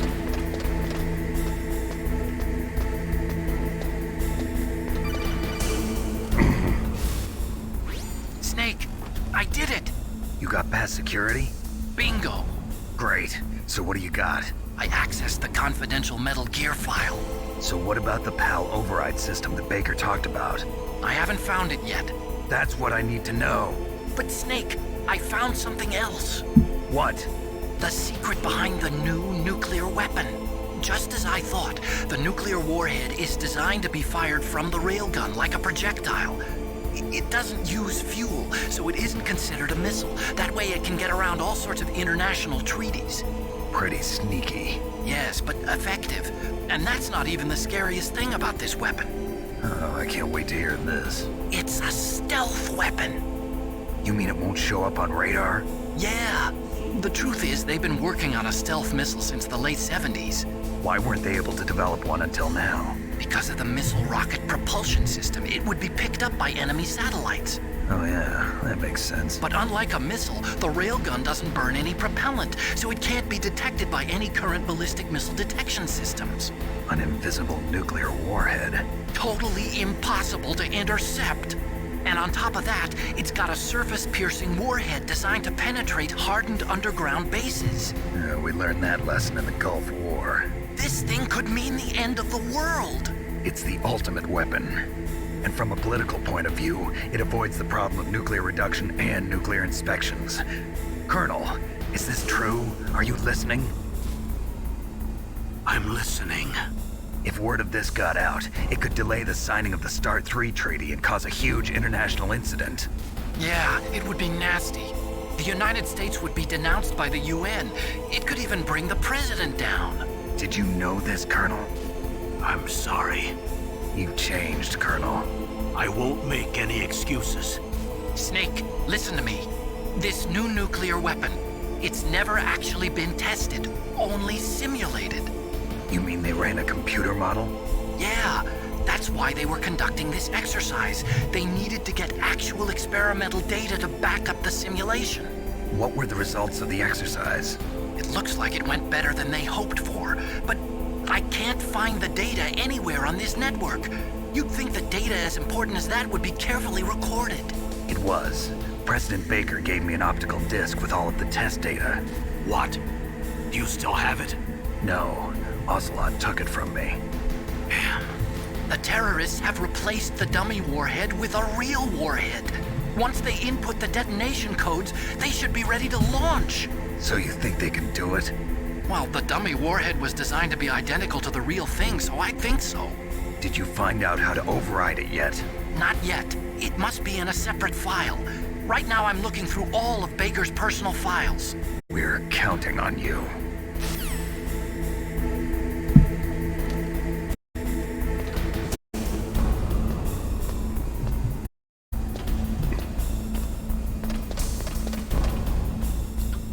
Oh yeah, I forgot.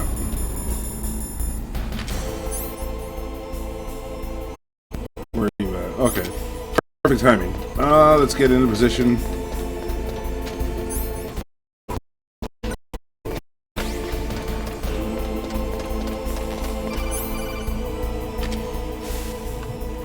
Snake. Did you find it? No. I haven't found out about the override system yet, but I found Baker's ulterior motive. He's just looking to get rich, isn't he? Well, that's part of it. Armstech is in much worse financial trouble than I thought. I know they lost their bid to make the next generation fighter jet. That plus the reduction in SDI spending. It looks like there was even some talk of a hostile takeover. Everything was riding on this project, I guess. And it looks like we were paying a lot of bribe money to the DARPA chief. Bribe money, huh? Yeah, and Baker was a big proponent of the nuclear deterrent theory. I see. So anyway, what about the override? Just give me a little bit longer.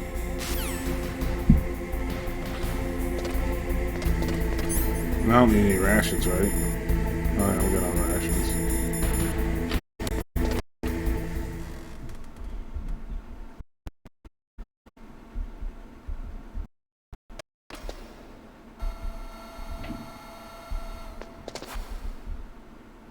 Okay, I've entered the PAL codes and disengaged the safety device. We can launch anytime. There's still no response from Washington. It looks like we'll have to show them that we mean business. Should I set it for Cherniton, Russia? No, there's been a change. The new target is Lopnor, China. Why, boss? I'm sure neither you nor Mr. Golukovich would really like to see a nuclear bomb dropped on your motherland, right? Liquid. But why? There's nothing there. It's a nuclear test site. A nuclear test site? If we nuke a major population center, the game's over. But a nuclear explosion at a test site can still be concealed from the public. Meanwhile, Washington will be worried about the retaliatory strike from China. That'll probably mean top-secret talks between both countries' leaders. Of course. And in the process, the President will be forced to divulge the existence of a new and highly destabilizing nuclear weapon to the Chinese. What do you think that will do to the US's reputation?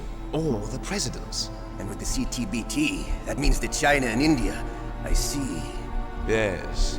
When the other countries hear about this new weapon, they'll all want to contact us.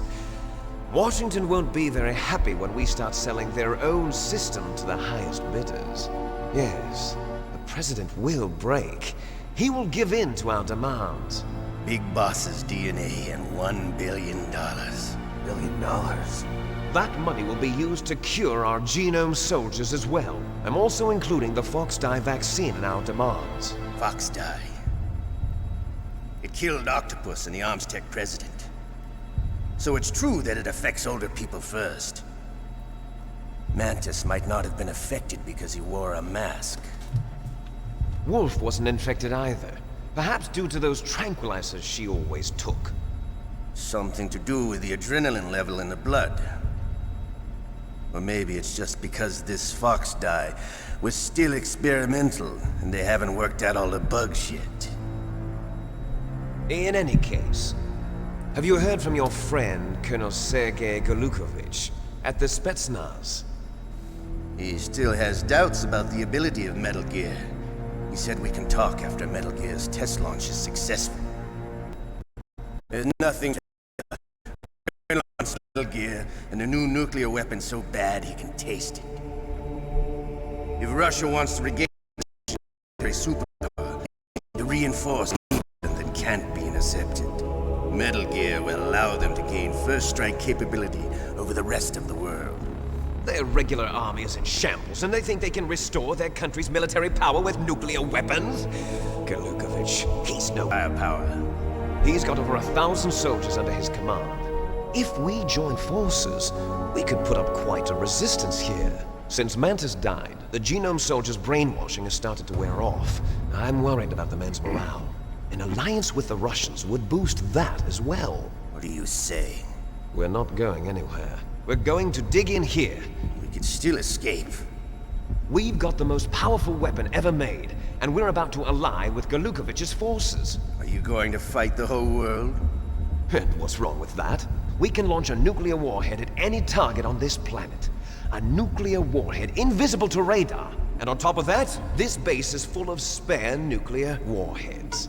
Once we get the DNA and the money, the world will be ours! What about your promise to Colonel Golukovich? I have no interest in the revival of Mother Russia. You're not thinking of reviving Big Boss's dream. From today, call this place Outer Heaven. Big Boss's dream. But boss, you're not worried about the PAL being overridden. If the code is in it again, it'll be deactivated. No need to worry. The DARPA chief and the Armstech president are both dead. Does Snake know how the override system works? You interrogated him, don't you know? He didn't have any keys on him. Good. Then no one can stop Metal Gear now. By the way, what should we do with that woman? Want me to kill her? Let her live. She's Campbell's niece, and Snake cares for her. We'll keep her as our ace in the hole. Meryl, she's alive.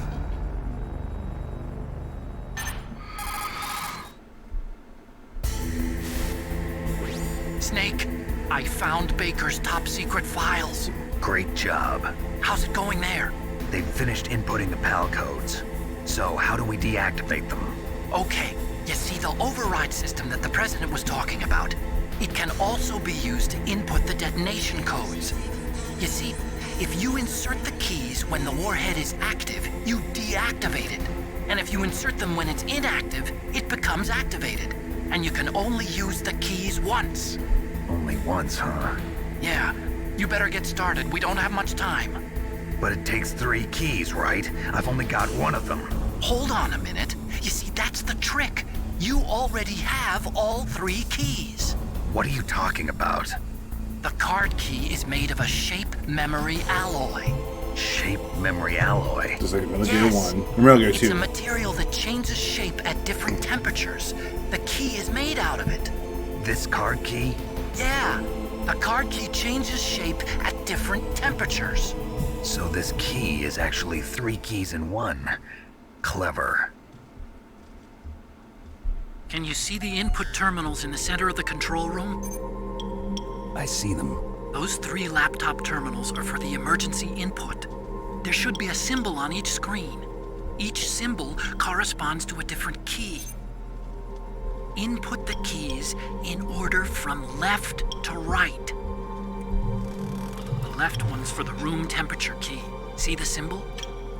Next to that goes the low temperature key. The one on the right is the high temperature key. Okay, I got it. First, I change the shape of the card, and then I input them in order, right? That's right. All you do is insert the card keys. After you insert the key into the module, a hard disk reads the information contained on it. Once you've finished with all 3 terminals, the code input process is complete. But here's the thing. You can only use the key 3 times. It's an emergency system. It's only meant to be used once. The world is riding on that key, Snake. Who's that? Damn!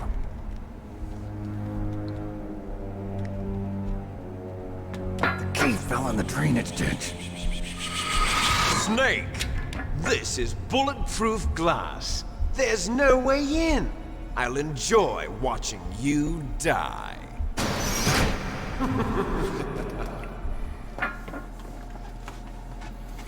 Snake, you've got to get that key.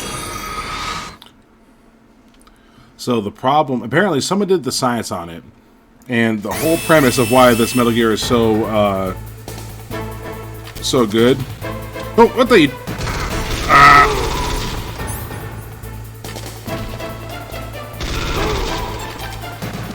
The reason why this Metal Gear is so badass is, it's a stealth weapon. Apparently that, the science doesn't track on that. It's, someone did the math and was like, basically, even though there's no propulsion system, it would be traveling at such a high rate of speed it would generate enough heat to be picked up by radar, so it might be less detectable, but it would be detectable. And on top of that, you can watch a satellite and you can see that god damn it. Getting up that ladder is always a bitch.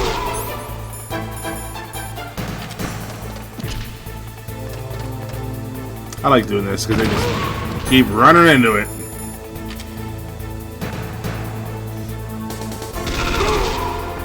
Get up the fucking ladder.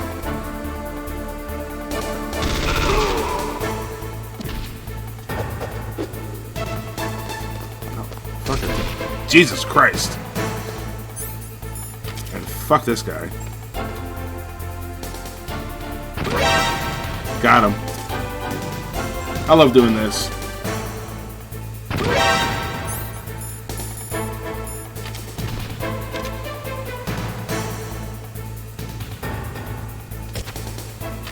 Nope.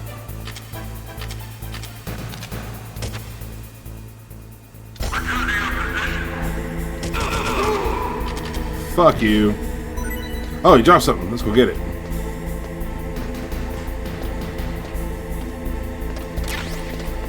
Oh, perfect. Well, I could use that FAMAS ammo now. But,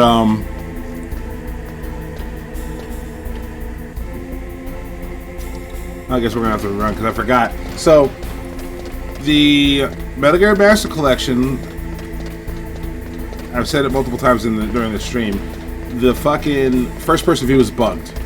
And no one's given me an answer on how to fix it, why that is, or anything.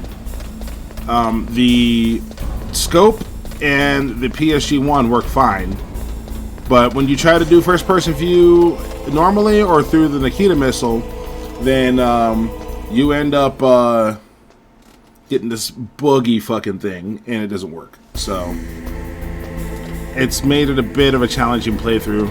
Nothing I can't handle. I have not died yet, but it is also not. It's also a bit of a handicap.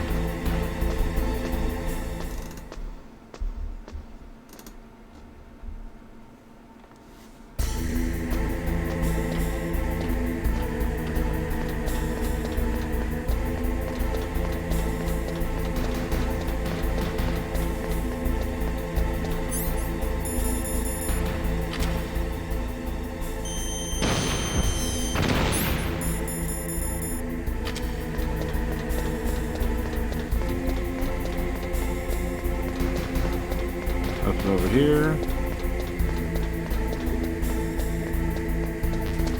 I could use that.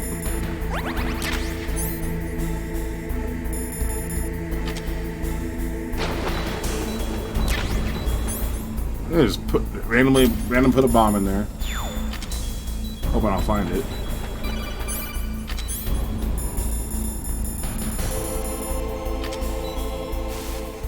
Snake, did you find the key? No, it's not here. Don't be ridiculous. You saw it fall into the drainage ditch, didn't you? The drainage ditch. Isn't there something odd about it? No. There are a lot of big rats, though. That's it, Snake. A rat must have eaten it. Now who's being ridiculous? No, I'm right.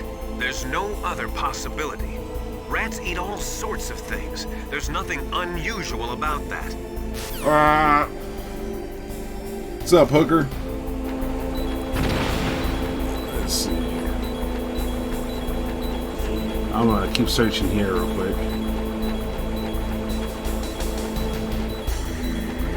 That's probably it right there. I'm not gonna eat the water, nuclear wastewater. Alright, so now we gotta do this.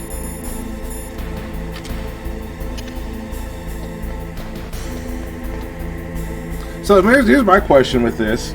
And I feel like someone might watch this and think I don't love this game, when the reality is I love this game more than any other game. But I have so many questions. Like, I've wondered this for a minute. Why wouldn't I'm using C4, which I'm definitely I'm inside the minimum safe distance for C4 right now. I need to be way further back. But wouldn't using C4 to blow up the rat blow up the card too? Like, I don't think the card's indestructible like that. And I feel like the only way you'd be able to kill that rat and get the card successfully would be you'd have to like drill it in the head with a 22. You can't or maybe a BB gun, but you have to use a pellet gun or a 22. Has to be a headshot, because if you get it inside the body, then you're gonna damage the card. So you have to score a headshot, and then once you score a headshot, you have to like cut that thing open and take the card out. I feel like that's the only way that would work.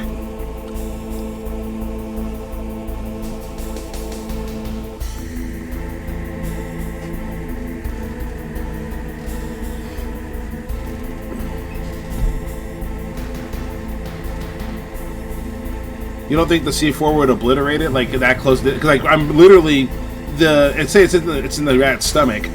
He's gonna be on top of the C4. That blast is going upwards. I would think it would destroy everything inside that blast radius. It'd just be like mist. But then maybe the material it's made out of is really, really strong and is blast resistant. Who knows? Here it comes.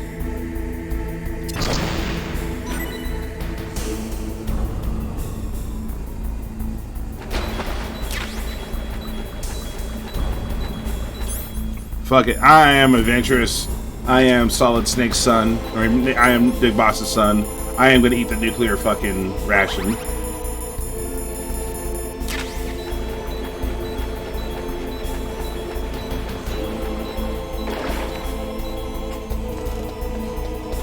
I mean, you're not wrong. I'm just thinking, like, at ground zero. Like, usually C4 at ground zero, if, something's at ground zero for the C4, it usually doesn't survive.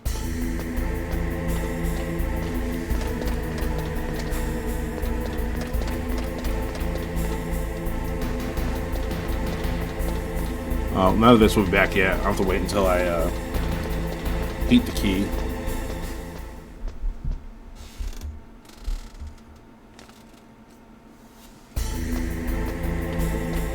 I will go back over here and get those missiles, though, because I used one.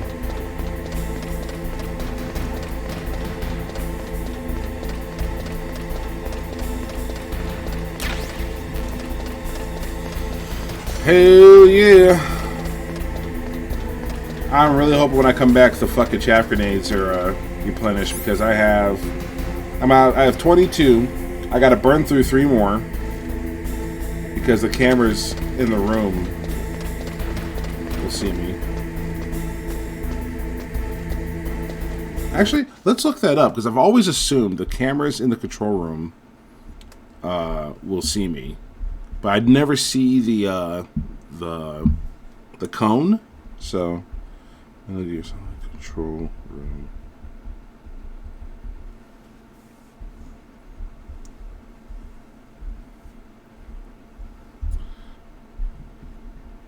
MGS 1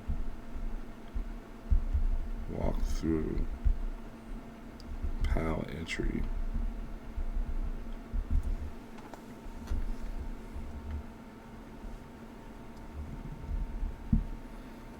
Let's see. I'm gonna check, because if I don't have to waste those chaff grenades, I'm not gonna waste them. But I've assumed for 20 years. 20 plus years I've had to use a chaff grenade to get in there.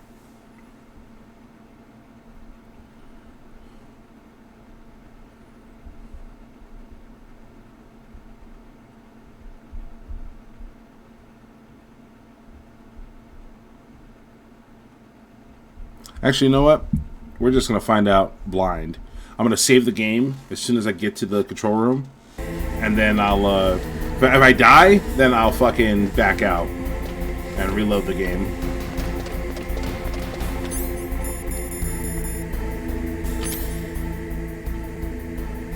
Where is he? Did I kill him? Nope, there he is.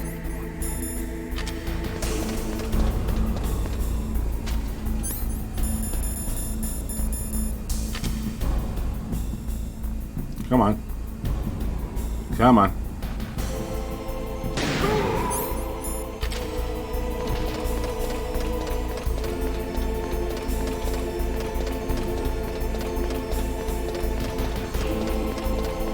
Alright, so we're gonna find out. We're gonna fuck around and find out.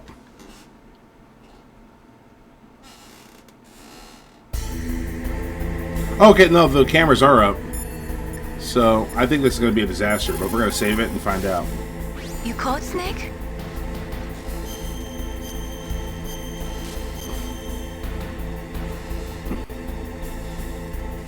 Snake, in China they say, when walking through a melon patch, don't adjust your sandals. That means that when things get really bad, you have to try to remember what's important. Keep things in the proper perspective, okay? Alrighty. Huh! This whole time! Nope.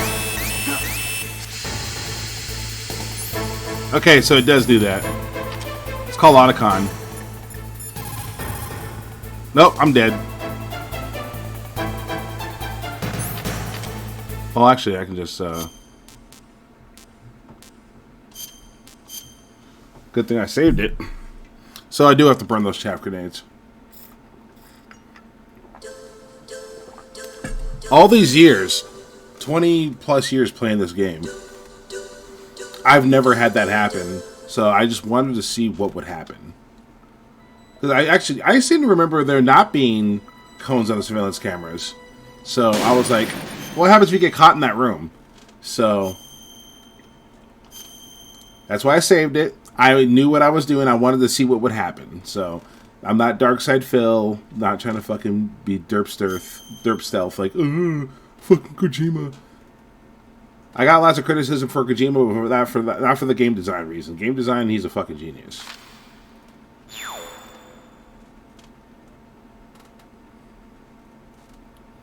So now I gotta burn actually 6 fucking chaff grenades. God damn it.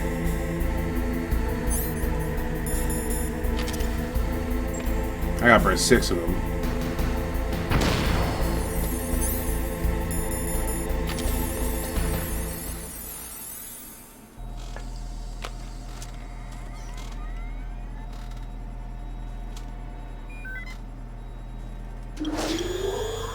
PAL code number 1 confirmed. Awaiting PAL code number 2. Okay, that takes care of PAL code number 1. Now, PAL number 2, freeze the key.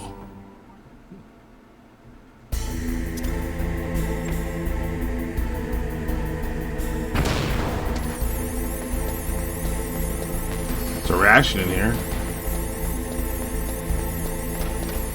That's all they got in here is a ration. I was hoping they would have more chaff grenades. I know there's some more that I can get. Oh, that was a good kill. What did you drop for me? FAMAS ammo? Nope, silicon bullets.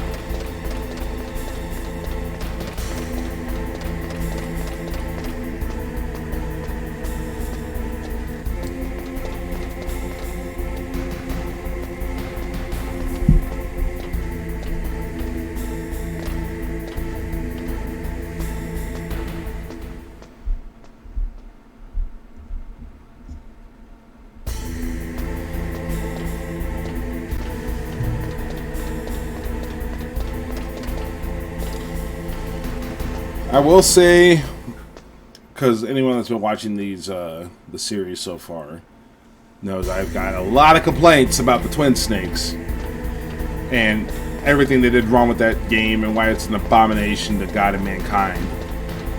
But I will say the one thing they did right was they made it to where there was like a hot pipe and a cold pipe. Oh shit, I forgot. Fucking, I'm gonna be out of chaff grenades. Fuck. Because I gotta do 4 through here. So I gotta burn a total of fucking 10 chaff grenades.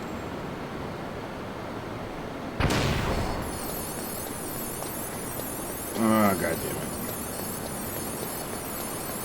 Maybe he'll be here? Nope. But, the one thing that Twin Snakes did improve on, because the backtracking is kind of tedious, I will say that making it to where there was a hot and cold pipe, you can just shoot that pipe and then heat the key or freeze the key that way. I do think that was a lot better approach than the original, but that was as a result of technological limitations. I don't think you could have done it any other way in 1996, 97 when they were developing the game.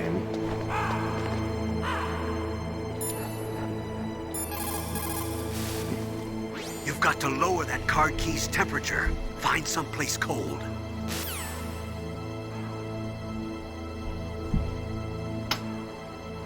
I remember one time, I fucking went all the way back to the snowfield where I fought Sniper Wolf to do it. I was like, why all the way back there? Next, you've got to cool the card key. Where should I do that? This is Alaska. Go outside. It's cold everywhere. But you're close to the warehouse where you fought Raven, right? That place is right in the middle of the permafrost layer, and there's no heater either. That key is actually an IC card. Its connector pins and main body are made of a shape memory alloy. It's designed so that unless it's been changed to the correct shape, it won't be recognized by the PAL code input terminal in the control room, and the detonation code won't be entered.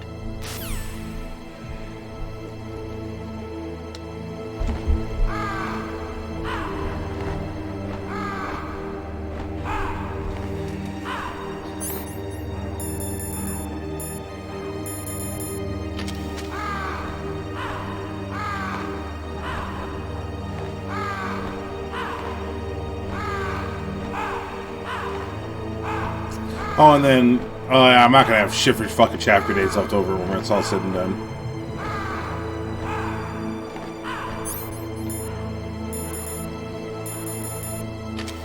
Because I gotta burn another one going back. So that'll be a total of 1, 2, 3, 4 that I've burned. 2 more, 6. 8, 2 more getting back and forth from here, and then 10, 2 more going up to the blast furnace.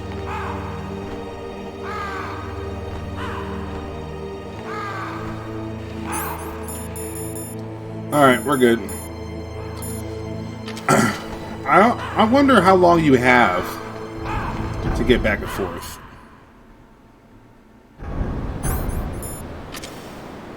I'm only gonna get 3 back in return, so I gotta burn. I gotta know when I fucking, when I come back for the last time, I'll get another chaff grenade box. And all the ones. So actually I'll get 6 back, so I'm still gonna have to burn 4, though.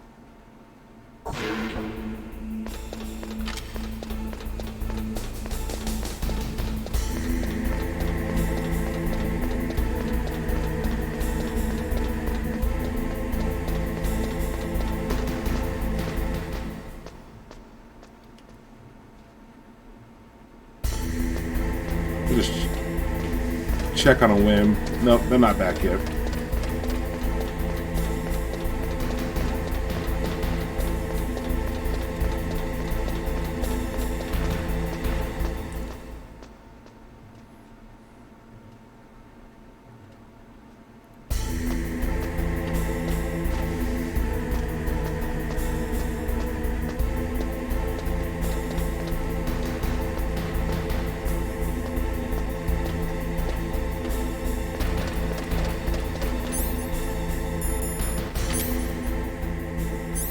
Alright, I have time.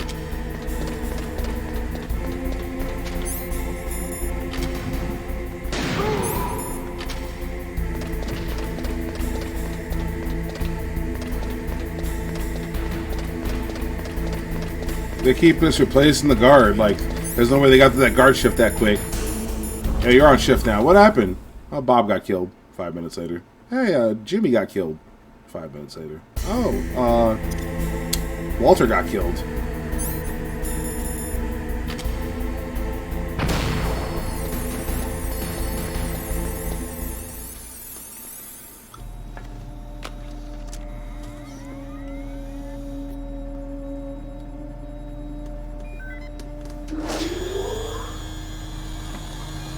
Palco number 2 confirmed. Awaiting Palco number 3. Okay, there goes pal code number 2. Next comes pal number 3. Warm the key. I'm doing this a lot faster than I remember.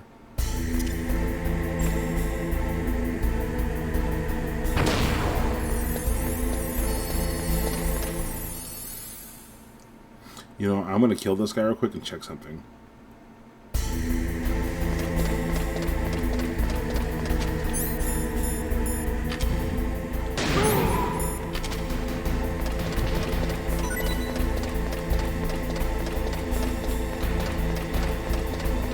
Nope, nothing here.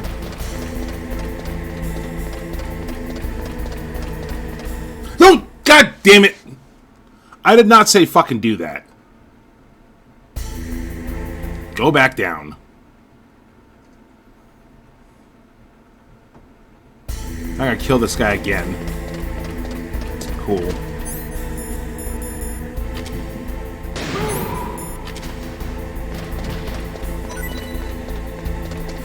Come on, give me Falmouth ammo. Yes, that's what I was looking for. Now I'm back up to 200 rounds. Almost halfway.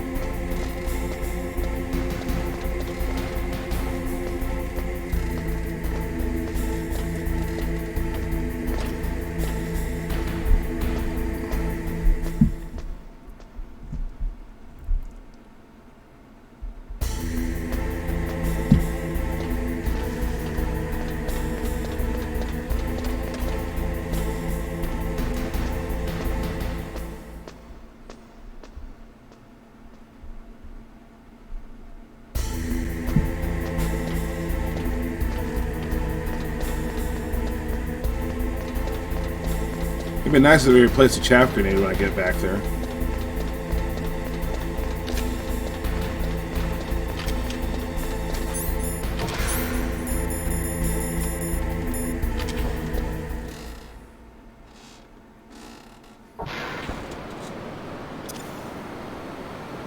Well, I hope that works.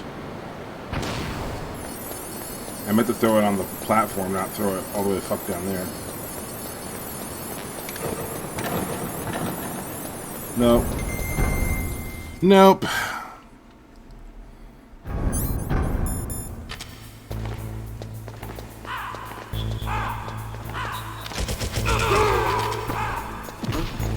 What was that noise?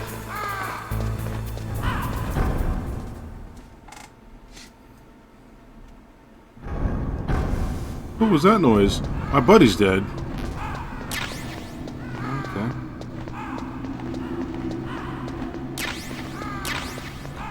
That's cool, but I wanted fucking chaff grenades.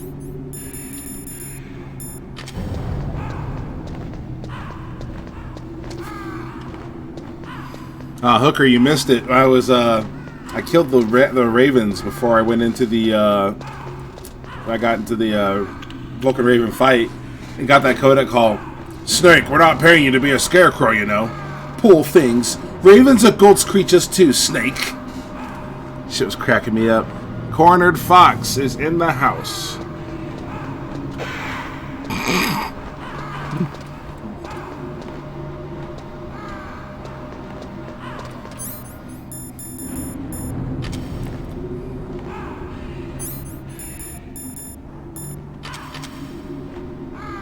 Actually, no. I don't have to use a chaff grenade. I can use the stinger on this camera. Okay. I'm about to quickly get out of its range, but... Okay, who's calling me now? Snake, it's about Naomi Hunter. Then you should talk to the Colonel. He's looking into it. Turn your monitor off. Okay, it's off. No one else can hear us. Go ahead. Sorry, but I didn't want the Colonel to hear. Okay, so what's up? I've got a good friend in the Pentagon. Yeah? He's the one who told me about it. It looks like the DIA recently developed a new type of assassination weapon. An assassination weapon? Snake, have you ever heard of something called Fox Dye? No. Fox Dye. Liquid and the others were talking about it. Yeah. It's some kind of virus that targets specific people. I don't know all the details, but... What are you trying to say? It's too similar. What is? The cause of death. Didn't the Arms Tech president and the DARPA chief, I mean, Decoy Octopus, die of something that looked like a heart attack? Yeah. Well, apparently, Fox Dye kills its victims by simulating a heart attack. No. You're telling me that Naomi was behind it? Snake, try to remember. Did Naomi give you some kind of injection? The nanomachines. She was in the best position to have done it, but I don't know what her motive was. Does the Colonel know? I'm not sure. But he still hasn't questioned her. Okay, I'll ask him myself. Colonel, what's new with the Naomi situation? I just placed Naomi under arrest. Arrest? She was sending coded messages towards the Alaskan base. I didn't want to believe it, but she must be working with the terrorists. Are you sure? I'm afraid so. She's being interrogated now. What kind of interrogation? Well, I'd like to avoid the rough stuff, but we don't even have any sodium pentothal here. Call me if you find out anything. So it's true, isn't it? Naomi, I can't believe it. That means the Fox Dye vaccine must be around somewhere. Listen, I've got bigger things to worry about. But Snake, you might be infected too, you know. All I can do is leave it up to the Colonel.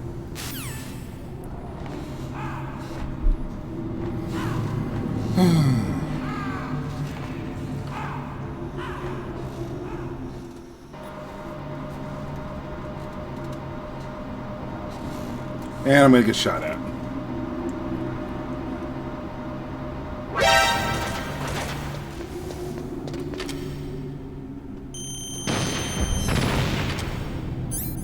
So I went through most of my mines, so I should be good to get these mines. Crouch? Give me a fucking heart attack here.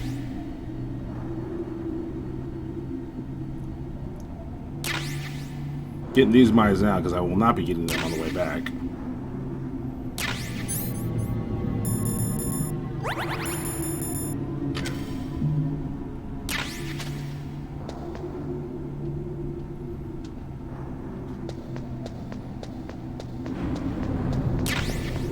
Yes.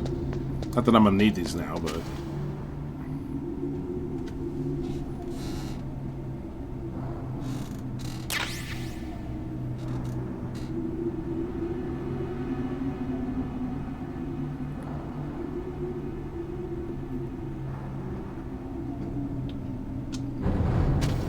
Yeah, see, the first-person view is bugged. I'm hoping that this is not the case on the console versions, but the PC version, the first-person view is bugged. I put out the query on Steam discussions, and no one's gotten back to me. Actually, that's what I've been meaning to do.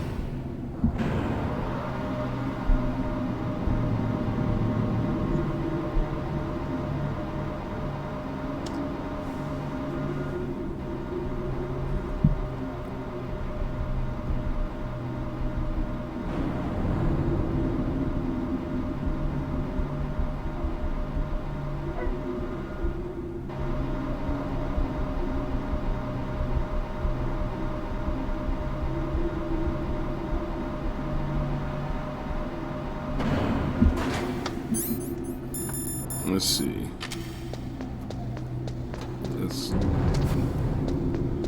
I got one guy to kill.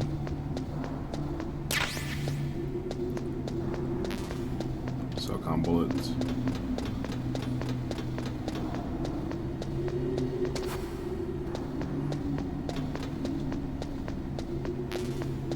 How about FAMAS? Give me some more FAMAS.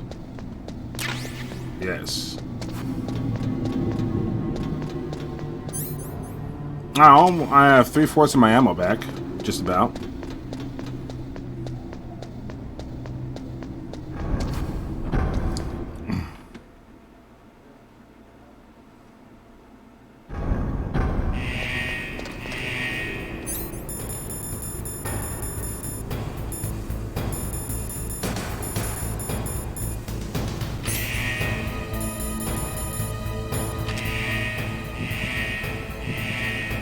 Nope, that's not gonna work.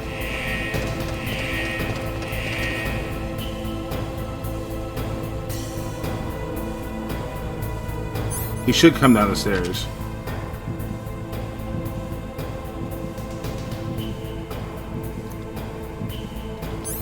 Papa diazepam, I don't need them anymore. Right here is the stairwell. Come on down the stairs, buddy. I am gonna kill him because I need to blow up those cameras and get the goodies over there.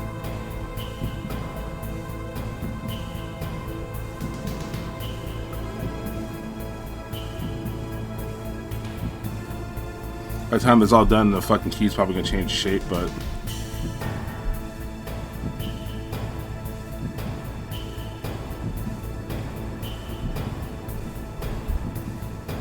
huh. Okay.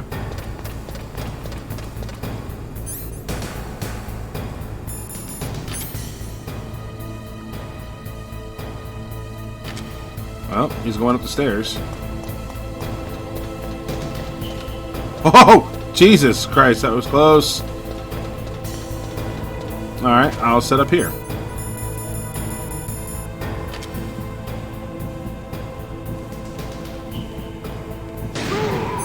Got him.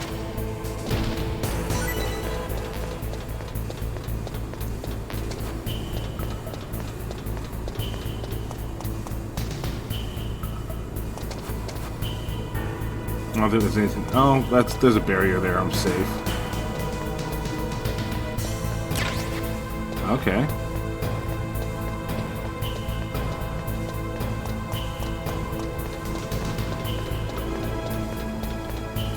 We're gonna try something a little controversial.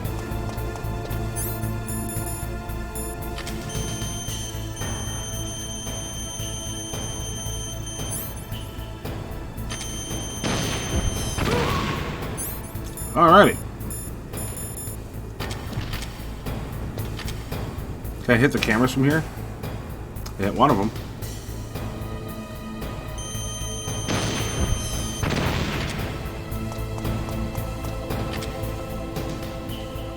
I gotta reposition for that other one. Oh, ho, ho. Oh, that's C4. I don't need C4. Hopefully that's not C4 on the ground floor.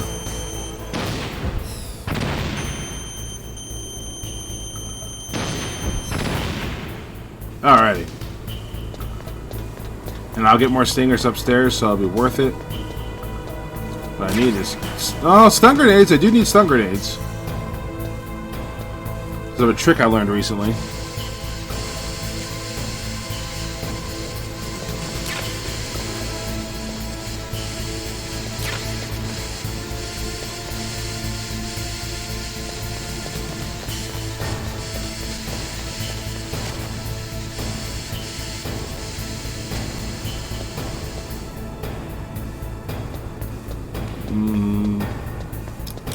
Yes! Alrighty. Crawl to the edge. Alrighty. And then guessing the key changed shape in the time it took me to do all that. Now time for the codec calls. You did it! That's the last one! Hurry to the control room!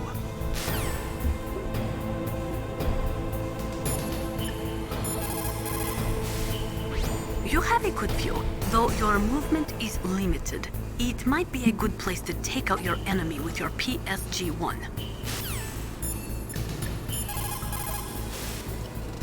Naomi's an enemy spy? I can't believe it. I don't want to believe it either, but... Snake, leave it to Colonel Campbell. You've got to concentrate on re-inputting that detonation code. You're right. Looks like you changed the shape correctly. The last card key goes in the far right terminal in the control room. But be careful. If you're in a cold place for too long, it'll change back to its original shape. You need to hurry.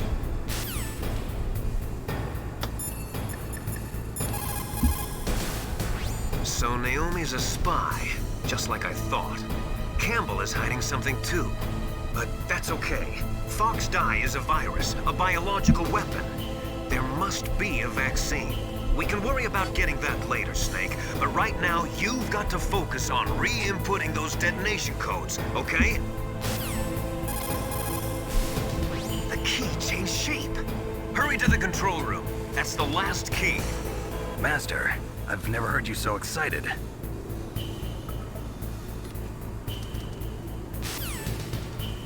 That is the codec call I wanted to show you guys. Bit of a hint.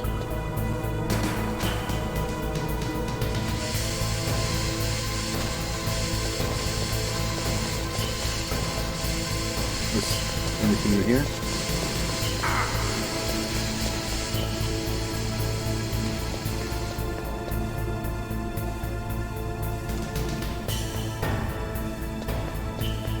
I'm trying to remember, was there chaff grenades on that second floor? What's over here? That's a ration, I don't need that. Not worth the risk.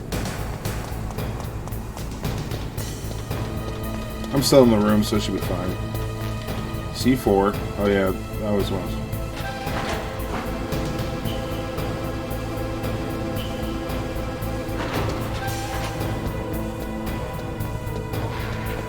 Nope. Nope.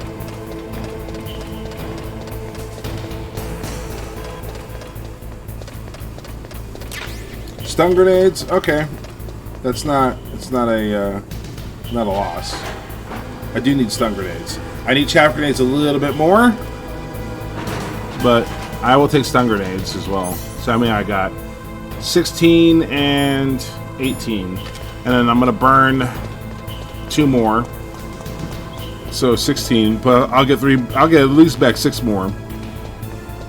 So I won't be full, but I'll be close.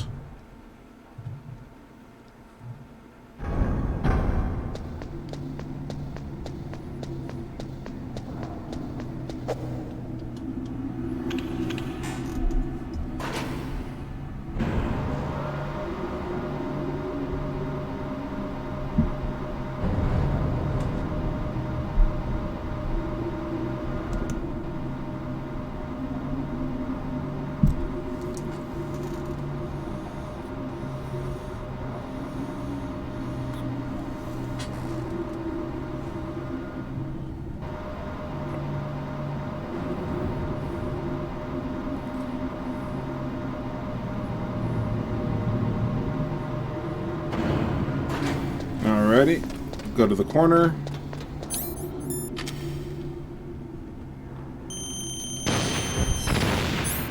Alrighty, put on therms. I should be able to just handrail this and get inside. No mines.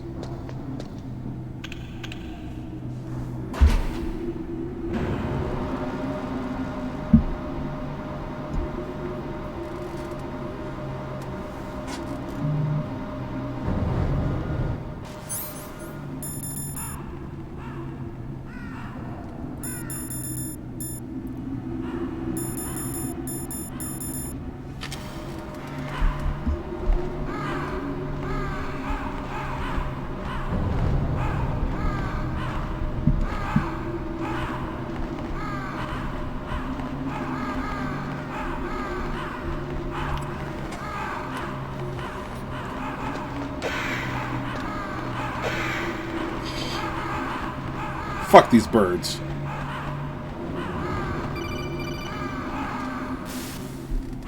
Snake, can you hear me? It's Naomi. Naomi? What the hell? Campbell and the others are busy right now. I'm on a different codec. Naomi, is what the Colonel says true? Yes, but not everything I said was a lie. Who are you? I don't know myself. I don't know my real name or even what my parents looked like. I bought all my identification. But my reason for getting into genetics was true. 'Cause you want to know yourself, right? That's right. I want to know where I came from. My age, my race, anything. Naomi. I was found in Rhodesia sometime in the 80s. A dirty little orphan. Rhodesia? What's now known as Zimbabwe? Yes. Rhodesia was owned by England until 1965, and there were lots of Indian laborers around. That's probably where I got my skin color from, but I'm not even sure about that. Naomi, you're too worried about the past. Isn't it enough to understand who you are now? Understand who I am now? Why should I? No one else tries to understand me. I was alone for so long, until I met my big brother. And him. Your big brother? Yes. Frank Yeager. What? He was a young soldier when he picked me up near the Zambezi River. I was half dead from starvation, and he shared his rations with me. Yes. Frank Yeager. The man who you destroyed was my brother and my only family. No. Gray Fox? We survived that hell together, Frank and I. He protected me. He's my one connection. The only connection I have to my past. And he brought you back to America? No. I was in Mozambique when he came. Who was he? You mean Big Boss? Yes. He brought us to this land of freedom, this America. And then he and my brother went back to Africa to continue the war. And that's when it happened. You killed my benefactor and sent my brother home a cripple. I vowed revenge and joined Foxhound. I knew it was my best chance to meet you, and I prayed for the day that I would. So, were your prayers answered? Yes. I waited 2 long years. To kill me? Is that all you cared about? Yes, that's right. 2 years. You were all I thought about for 2 long years. Like some kind of twisted obsession. Do you still hate me? Not exactly. I was partly wrong about you. What about Liquid and the others? I'll have my revenge on them too. Naomi, you didn't kill that doctor too, did you? The one that used Grey Fox for his genome experiments? Dr. Clark? No. That was my brother. Afterwards, I covered it up and helped him hide out. So that ninja, I mean Grey Fox, he's come here to kill me?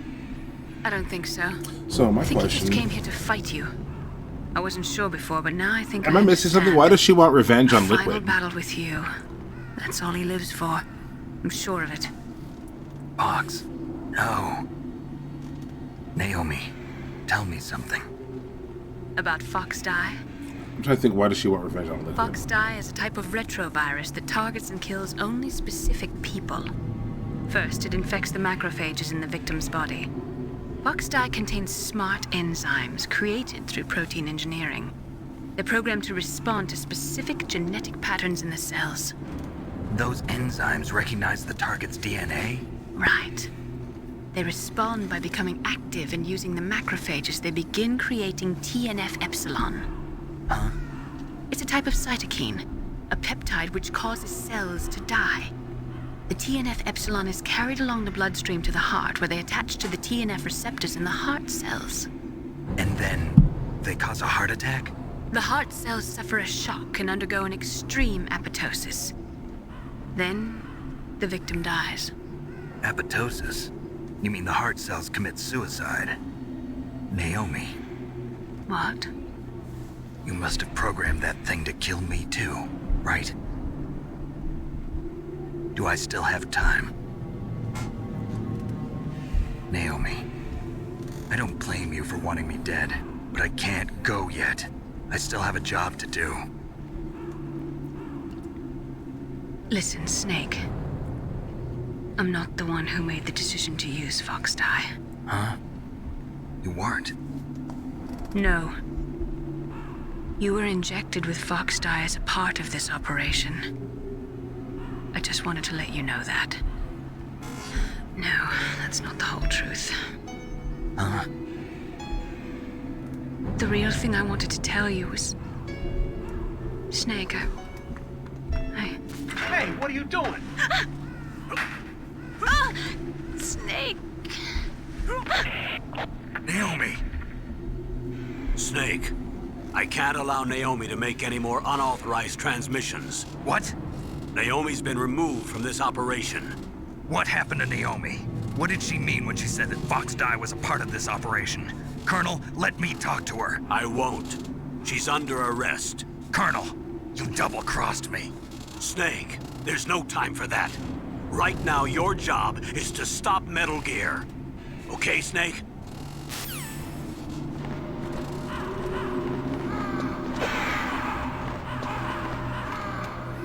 Fuck them birds. Snake was so angry at that news, he had to just punch the nearest bird.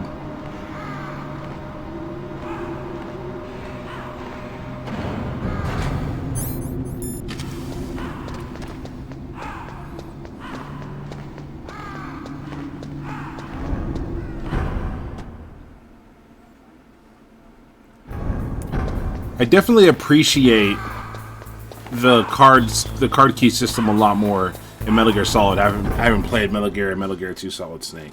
Like, I don't like how I had to sit there and keep fucking going through the fucking cards over and over and over again.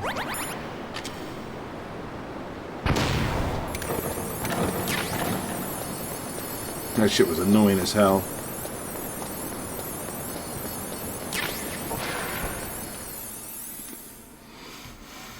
I think I should be full on, hopefully the card doesn't go cold on me, because I gotta go fucking get those other chaff grenades.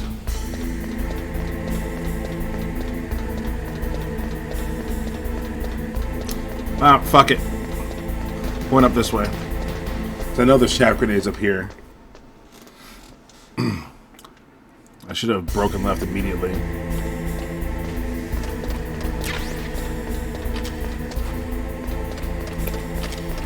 So I'll have 20.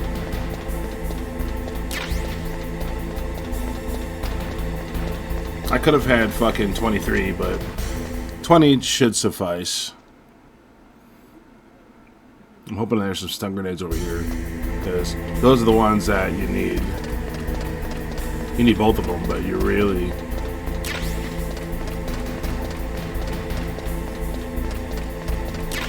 Chaff grenade. Oh, hell yeah!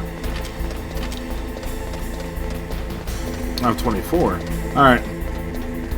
Well, my final inventory. I think I've got like 18 stun grenades.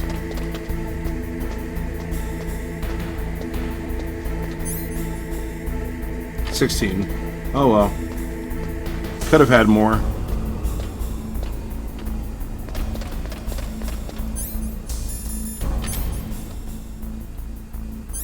Alright, he's getting ready.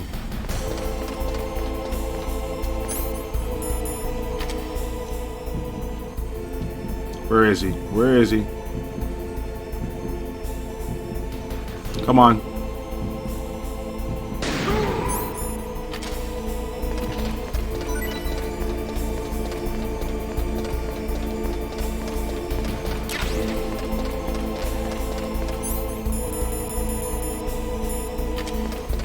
Okay, it won't be bad.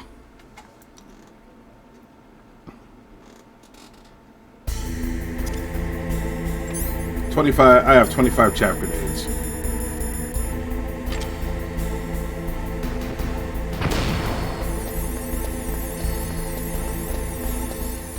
Alrighty, here we go.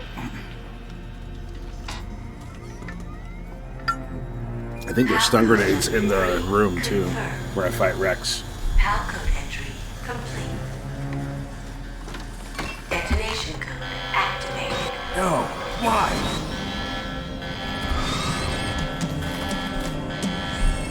Ready for launch. I deactivated it. I remember going like, holy shit, when I saw that for the first time. Thank you, Snake. Now the detonation code is completed. Nothing can stop Metal Gear now. Master, what's going on? You found the key, and even activated the warhead for us too. I really must express my gratitude. Sorry to have involved you in that silly shape memory alloy business. What are you talking about? We weren't able to learn the DARPA chief's code. Even with Mantis' psychic powers, he couldn't read his mind. Then Ocelot accidentally killed him during the interrogation. In other words, we weren't able to launch the nuclear device, and we were all getting a little worried. Without the threat of a nuclear strike, our demands would never be met. What do you mean? Without the detonation codes, we had to find some other way. That's when we decided you might prove useful, Snake. What? First, I thought we might get the information from you, Snake, so I had Decoy Octopus disguise himself as the DARPA chief. Unfortunately, Octopus didn't survive the encounter, thanks to Fox Die. You mean you had this plan from the beginning? Just to get me to input the detonation code? Huh? You didn't think you made it this far by yourself, did you? Who the hell are you? In any case, the launch preparations are complete. Once the world glimpses the power of this weapon, the White House will have no choice but to surrender the Fox Die vaccine. To me, their ace in the hole is useless now. Ace in the hole? The Pentagon's plan to use you was already successful in the torture room. Snake, you're the only one who doesn't know. Ah, poor fool. Who are you anyway? I'll tell you everything you want to know. If you come where I am, that is. Where are you? Very close by. Snake, that's not Master Miller. Campbell, you're too late. Master Miller's body was just discovered at his home. He's been dead for at least 3 days. I didn't know because my codec link with Master was cut off. But Mei Ling said his transmission signal was coming from inside the base. So who is it? Snake, you've been talking to... Me, dear brother.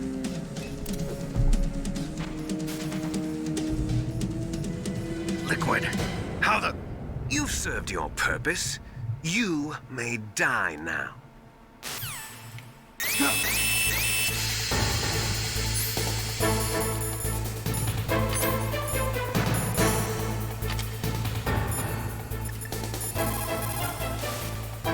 Snake, gas! Do something!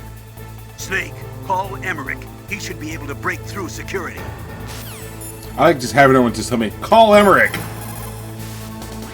Snake, you are in danger. Get out of there. Yeah, but how? Isn't there someone who knows this base? Dr. Emmerich, maybe he can do something. This game will tell you what to do if you use the codec. Is everything all right, Snake? Don't give up.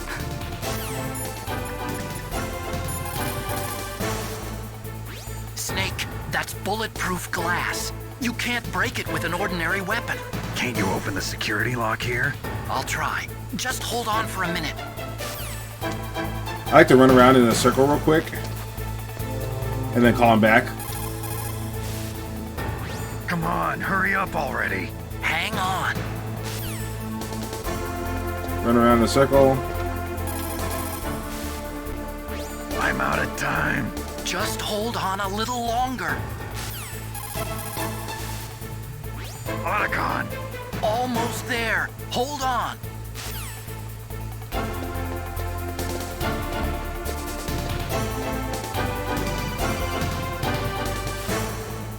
I hacked into security. Snake, I'm opening the door.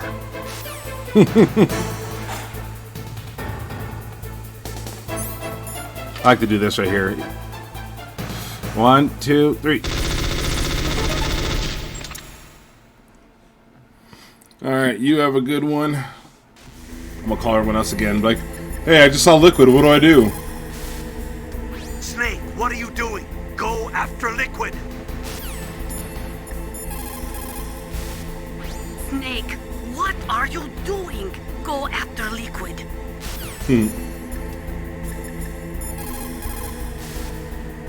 What are you doing? The door is open, Snake. Hurry up and go after Liquid.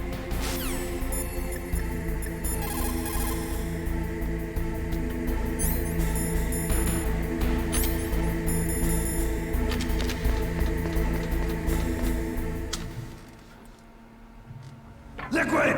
Snake! Did you like my sunglasses?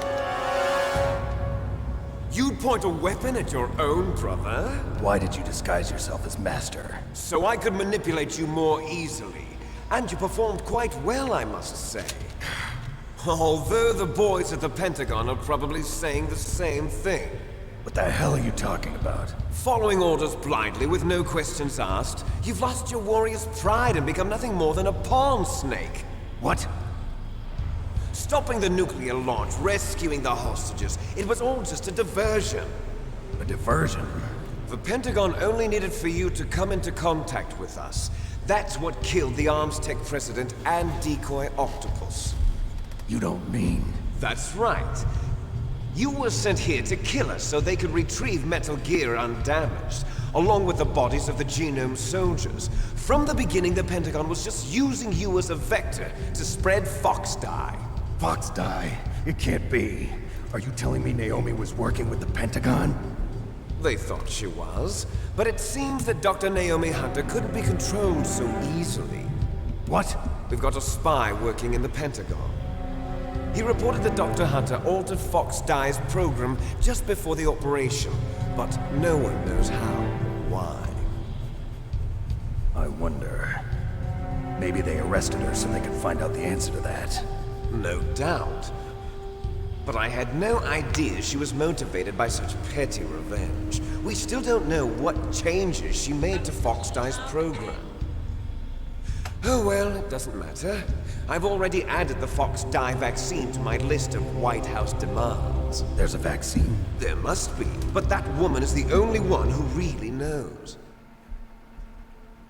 Anyway, it might prove to be unnecessary. Why's that? You were successful in coming into contact with all of us, so we must have all been exposed to the virus. It's true that the Armstech president and decoy octopus were killed by Fox Die, but Ocelot, myself, and you, the carrier, were apparently unaffected. A bug in the virus's programming? Could be. In any case, if it doesn't kill you, then I'm not worried either. After all, our genetic code is identical. So it's true. You and I are... Yes, twins. But we're not ordinary twins. We're twins linked by cursed genes. Les enfants terribles. You're fine. You got all the old man's dominant genes. I got the flawed recessive genes. Everything was done so that you would be the greatest of his children. The only reason I exist is so they could create you. I was the favorite, huh? That's right. I'm just the leftovers of what they used to make you. Can you understand what it's like to know that you're garbage since the day you were born? But I'm the one Father chose. So that's why you're so obsessed with Big Boss. Some warped kind of love. Love? It's hate! He always told me I was inferior, and now I'll have my revenge! You should understand me, brother. You killed our father with your own hands! You stole my chance for revenge! Now I'll finish the work that Father began. I will surpass him! I will destroy him! You're just like Naomi. Well, I'm not like you! Unlike you, I'm proud of the destiny that is encoded into my very genes! Yeah! Snake, your blood will be the first to be spilled by this glorious new weapon! Consider it an honor, a gift from your brother! Now I'll show you the power of the weapon that will lead us in the 21st century! It's moving.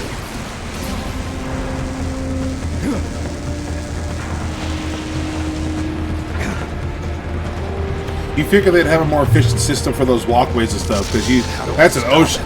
Like, I keep saying, like, the Metal Gear series, they are just walking ocean violations. That's not safe at all. You'd have to find some way to, like, detach those before that platform rose. This is the part.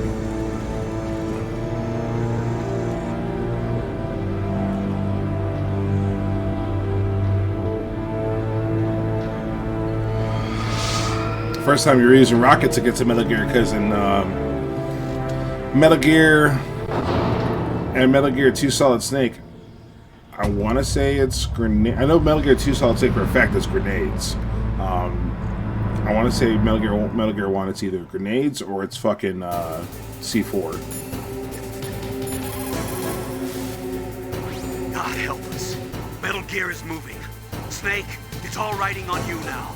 You've got to stop that thing. But how? You'll have to ask Dr. Emmerich, the guy who made it. I am a military analyst and an expert on high-tech weapons, but I don't know anything about Metal Gear.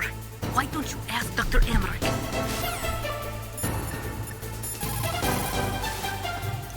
Snake, Rex's armor is impregnable. You can't do any damage with the weapons you've got. Rex uses the latest advances in compound armor.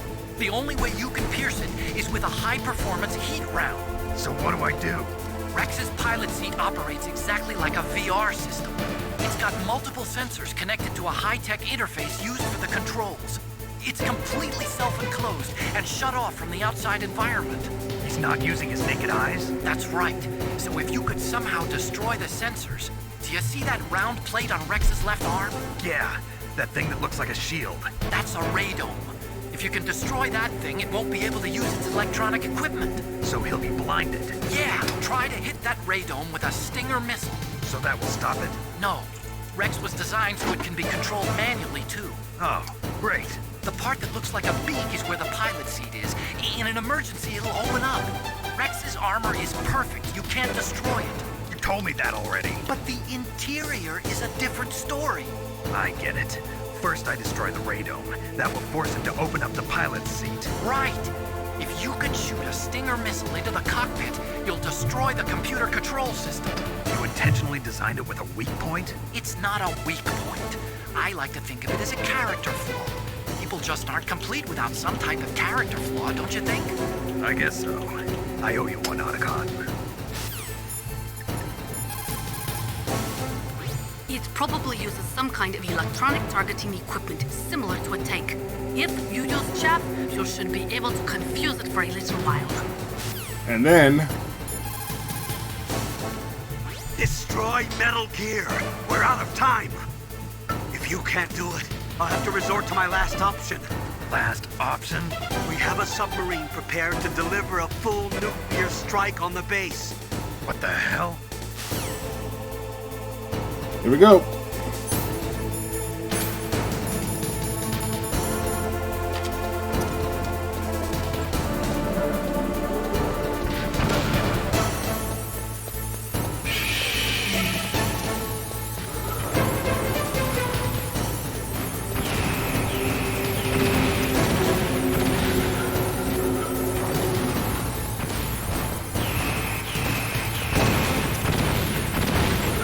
Alright, is this it right here? That's... oh, hell yeah.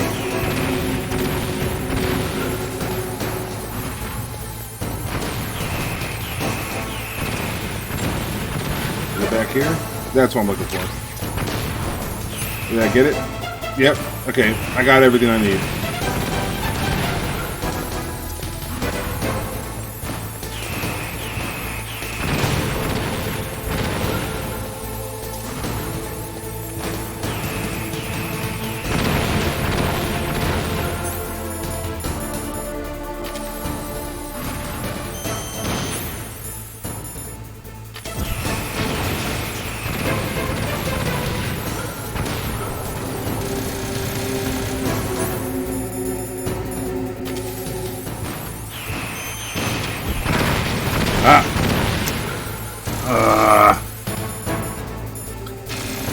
That's how you know it's the difference between easy mode and normal mode. In easy mode, you can fucking once you chaff him, he won't do shit. But normal mode, he'll still fire blindly.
Got him.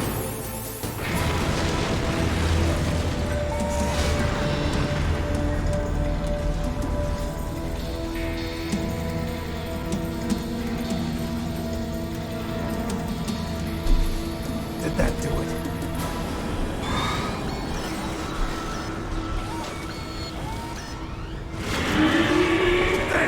Nice try, Snake! Die!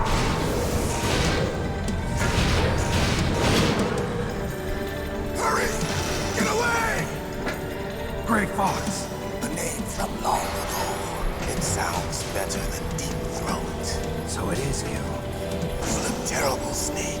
You haven't aged well. I'll send you back to hell!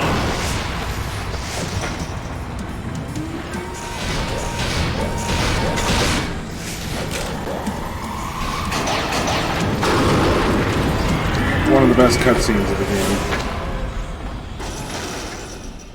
Fox, why? What do you want from me? I'm a prisoner of death. Only you can free me. Fox, stay out of this. What about Naomi? She's hell-bent on taking revenge for you. Naomi? You're the only one who can stop her. No, I can't. Why? Because I'm the one who killed her parents. I was young then, and couldn't bring myself to kill her too. I felt so bad that I decided to take her with me. I raised her like she was my own blood to soothe my guilty conscience. Even now she thinks of me as her brother. Fox. From the outside, we might have seemed like a happy brother and sister. But every time I looked at her, I saw her parents' eyes staring back at me. Tell her for me. Tell her that I was the one who did it. There you are! We're just about out of time. Here's a final present from Deep Throat. I'll stop it from moving. Fox!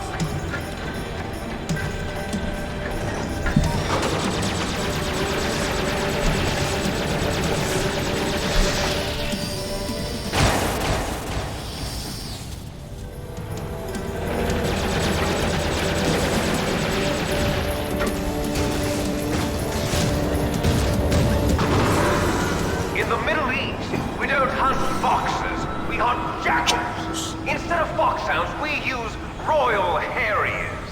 Fox. How strong is that exoskeleton of yours? Snake, are you just going to sit by and watch him die? Cornered fox is more dangerous than a jackal. You destroyed the radome. Impressive! You are indeed worthy of the codename Fox, but now you're finished! No! Fire the stinger! Fox! Can you really shoot? You'll kill him too! Now! In front of you! No, I can't do it. Die. After Zanzibar! I can't do it. It's no good. I can't do it. Neither truly alive, No, nor I truly can't do it. an undying shadow. No, I can't in a do world it. of light. But soon, No, I can't do it. It's no good. I can't do it.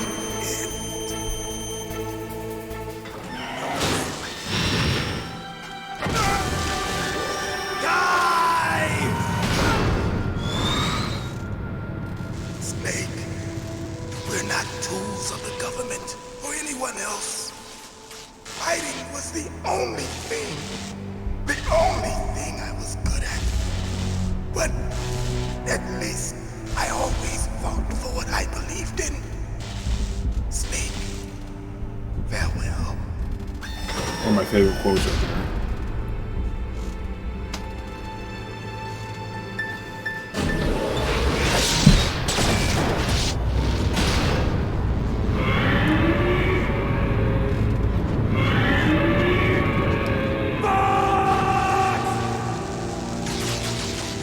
Foolish man!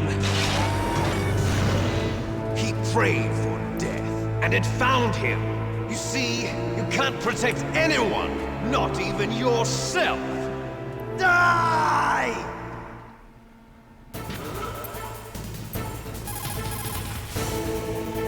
Colonel, Fox is dead. I know. God rest his soul. Even a soldier needs more to live for than just fighting. Maybe if he'd found something else, he wouldn't have been so haunted. He was too simple, too pure. There was nothing in this world for him to believe in, so he chose to believe only in himself. I guess you're right. man like Fox is really only looking for his death. Yeah, but if you ask me, there's no happiness to be gained in death. No peace either. I'm gonna leave here alive. Good. I want that too. So you're wondering why I was so adamant I get stun grenades. This is why.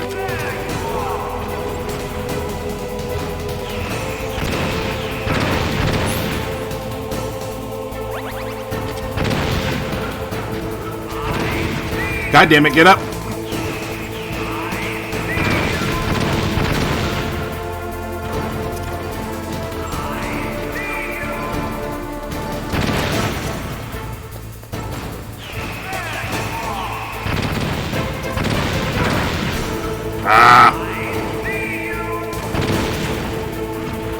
I wonder if chaff will confuse the missile systems.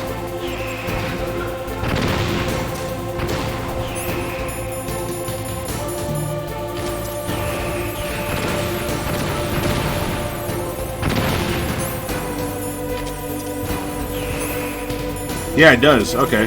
I learned that just now, too. Alright.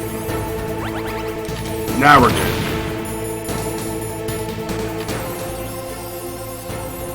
Oh, yeah. I've got it. I'm waiting for him to turn around.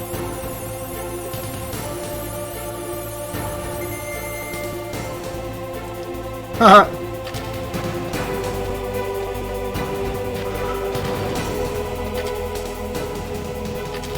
And he knows I'm coming, he just doesn't know from what direction.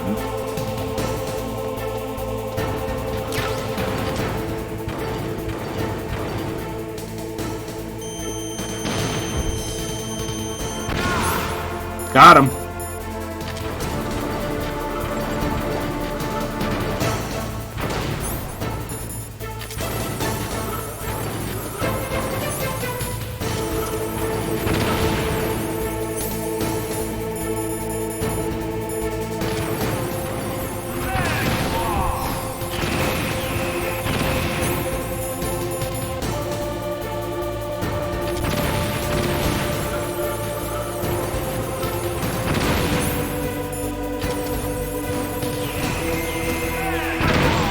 Ah!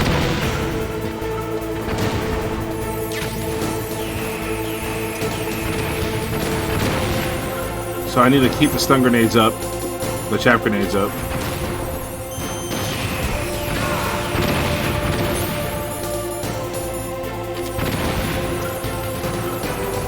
I don't care if he sees me, but if I need a break, I can get away from him.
Alright, last one. That can count.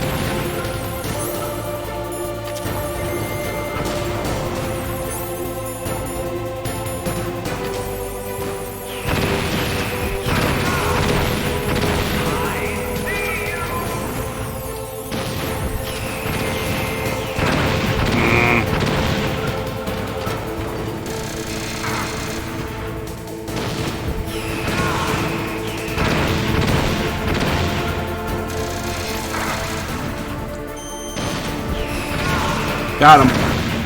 And it's out of rations. Snake! I'll crush you into dust!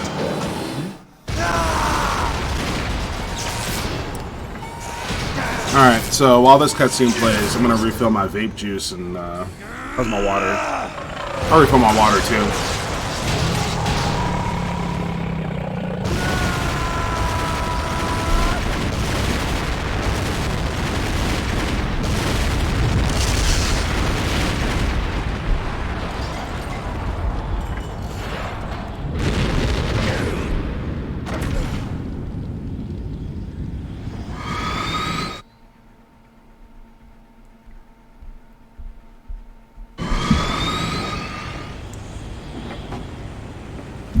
so I'll be back.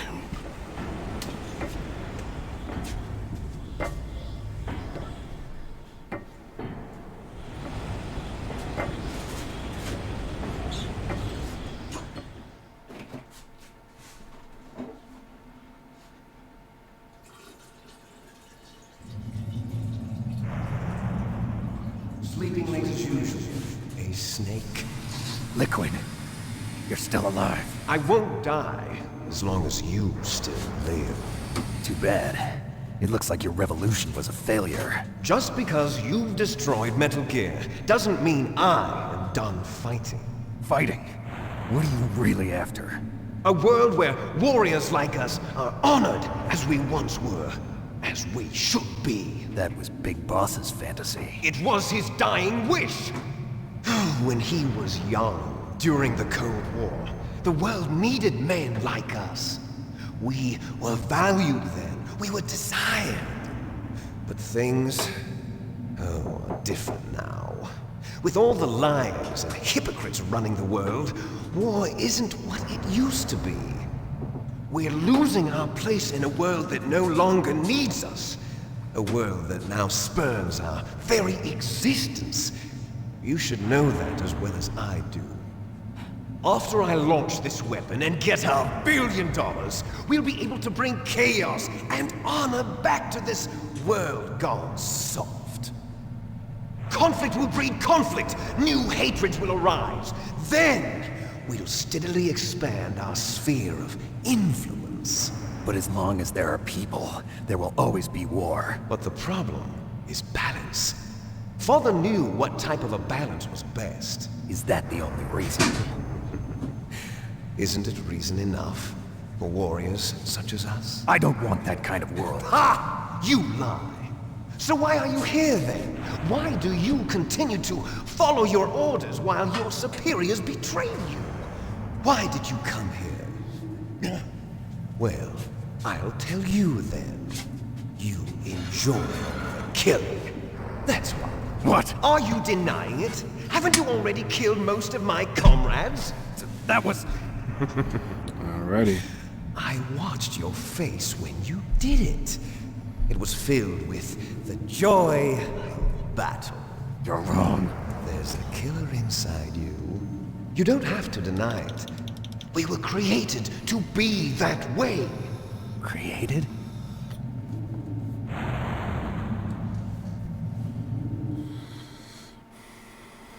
Les enfants terribles. The terrible children. That's what the project was called. It started in the 1970s. Their plan was to artificially create the most powerful soldier possible. The person that they chose as the model was the man known then as the greatest living soldier in the world. Big Boss. But Father was wounded in combat and already in a coma when they brought him in. So they created us from his cells, with a combination of 20th century analog cloning and the super baby method. Super baby method. They fertilized an egg with one of Father's cells, and then let it divide into 8 clone babies. Then they transferred the clones to someone's uterus, and later intentionally aborted 6 of the fetuses to encourage strong fetal growth. You and I were originally octuplets. Octuplets? Yes. The other 6 of our brothers were sacrificed to make us. We were accomplices in murder before the day we were even born. So it was you and I, 2 fertilized eggs with exactly the same DNA. But they weren't finished yet. They used me as a guinea pig to create a phenotype in which all of the dominant genes were expressed to create you. I got all of the recessive genes. You took everything from me before I was even born. But you and I aren't his only children. What? The genome soldiers. They too are his progeny, carrying on his genetic legacy. But they're different. They're digital. With the completion of the Human Genome Project, the mysteries of humanity were laid bare. Thanks to Father's DNA, they were able to identify more than 60 soldier genes responsible for everything from strategic thinking to the proverbial killer instinct. Those soldier genes were transplanted into the members of the next generation special forces. That's how they became the Genome Soldiers. That's right. The Genome Soldiers that you've been killing are our brothers with the same genes as ours. The Genome Soldiers? That's right. They are our brothers, created artificially through the alignment of nucleotides to mimic our father's genes. They too are the product of numerous sacrifices. Sacrifices? Human experiments! 1991, the Gulf War. The military secretly injected soldiers with the soldier genes. The Gulf War syndrome that hundreds of thousands of returning soldiers complained about was a side effect of it. Ha! Everyone knows that the Gulf War syndrome was caused by exposure to depleted uranium used in the anti-tank rounds. That was just a cover story issued by the Pentagon. First they tried to say it was post-traumatic stress disorder, then chemical or biological weapons. The poison gas detection units and the anti-sarin injections, they were all just a cover-up of the secret genetic experiments. So then, the so-called Gulf War babies that have been reported by Gulf War veterans are... Yes. They too are our brothers and sisters. So the Genome Soldiers mean that the experiments were a success? Success? Don't be a fool. They're a complete failure. We are on the verge of extinction. What? Have you ever heard of the asymmetry theory? Nature tends to favor asymmetry. Those species which have gone extinct all show signs of symmetry. The Genome Soldiers suffer from the same problem. Signs of symmetry. So do I. As do you. That's right. We are all on the verge of death at the genetic level. We don't know when or what type of disease will occur. That's why we need the old man's genetic information. You want Big Boss's DNA so you can save your family? It's very touching. In nature, family members don't mate with each other, and yet they help each other to survive. Do you know why? It increases the chance that their genes will be passed on to a new generation. Altruism among blood relatives is a response to natural selection. It's called the selfish gene theory. You're telling me that your genes are ordering you to save the Genome Soldiers? You can't fight your genes. It's fate. All living things are born for the sole purpose of passing on their parents' genes. That's why I'll follow what my genes tell me. And then I'm going to go beyond. In order to break the curse of my heritage. I just realized the escape's gonna be a bitch because I can't do first-person view. And to do that, first, I will kill you.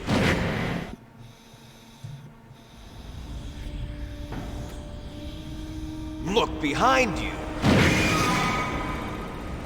Meryl! Is she alive? I'm not sure. She was alive a few hours ago. Poor girl kept calling your name. Meryl. Stupid woman. Falling in love with a man who doesn't even have a name. I have a name. No! We have no past, no future, and even if we did, it wouldn't be truly ours. You and I are just copies of our father, Big Boss. Let Meryl go. As soon as we've finished our business, we're almost out of time. You're talking about Fox Die. No. It seems now that the Pentagon knows that Metal Gear is destroyed. They've arrived at a decision. They won't even need a PDA. If you want the details, why don't you ask your precious Colonel Campbell? Your precious Colonel Campbell. Colonel, can you hear me? Yes, I'm listening. What is the Pentagon trying to do? Colonel, answer me. The Secretary of Defense has taken over active control of this operation. He's on his way there by AWACS. What for? To bomb the place. What?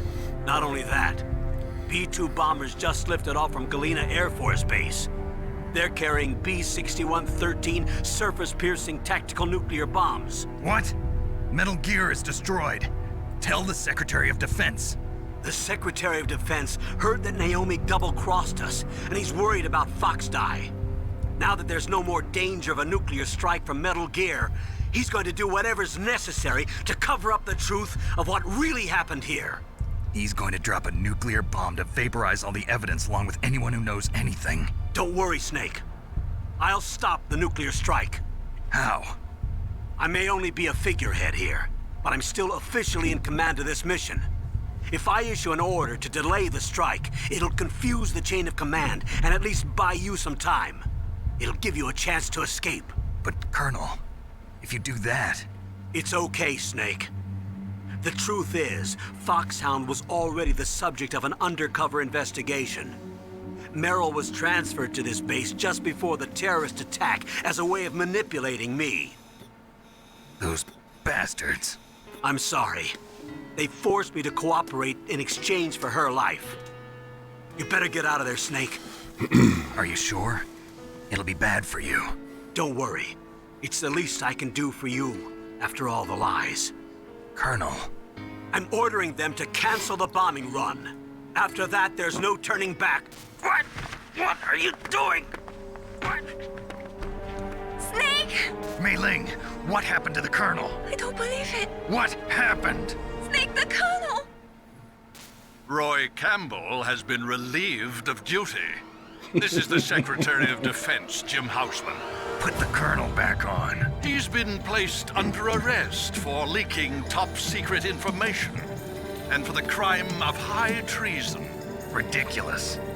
Yes, he's a ridiculous man. He truly believed that he was in command of this operation. You bastard. There won't be a speck of evidence left. I'm sure the President would want the same thing. President ordered this? The President is a busy man. I have complete authority here. How do you plan on explaining a nuclear attack on Alaska to the media? Don't worry. We've prepared a convincing cover story. We'll simply say that the terrorists exploded a nuclear device. Smart. You'll be murdering everyone here. The scientists, the Genome Army, everyone. Donald, the DARPA chief, is already dead.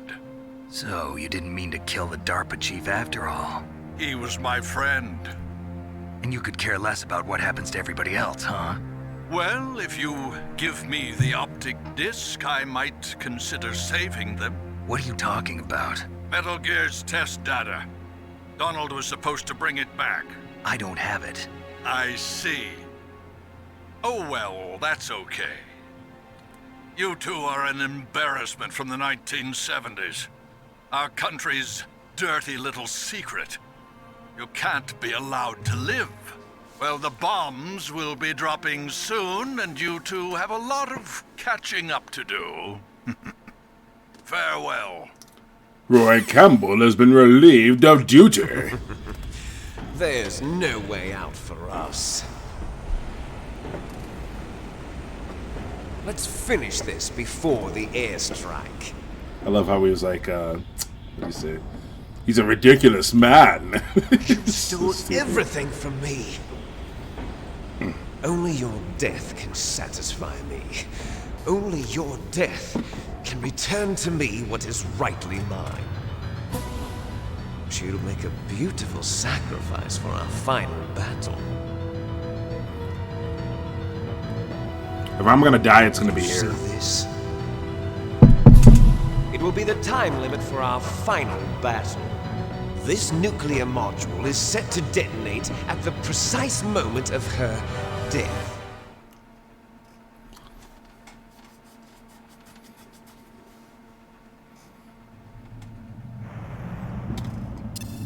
If you win, you might still be able to save her. You could enjoy one brief moment of love before the end. If you cross this line, you fall. At this height, it will kill even you.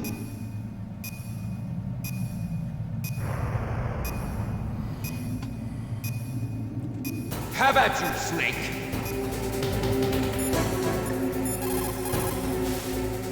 Snake, it is just you and Liquid now. There is no advice I can give you. Trust yourself. You have got to win. Snake, I don't know anything about fighting, but you've got to beat Liquid. I like the thought of a special operator calling a computer guy and a nuclear scientist. How do I fight? Are you hurt, Snake? Come on, Snake, you can do it. Here we go.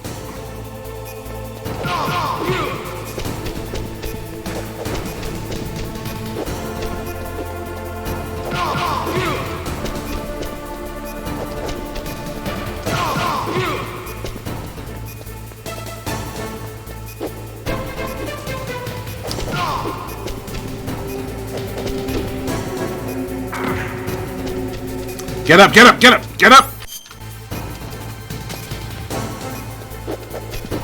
I'm...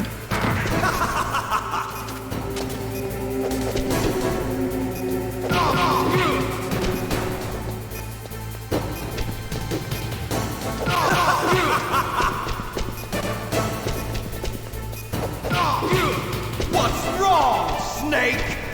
Nice shot! I try to evade that. What's wrong, Snake?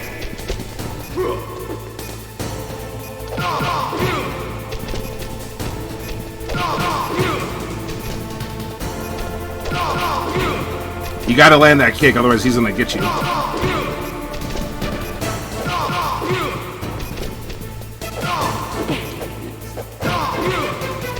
You see, he got me right there.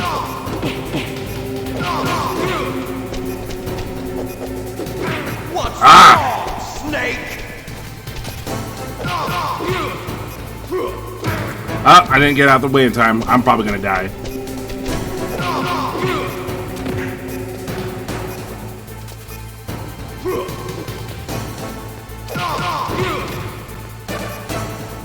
I'm probably gonna die.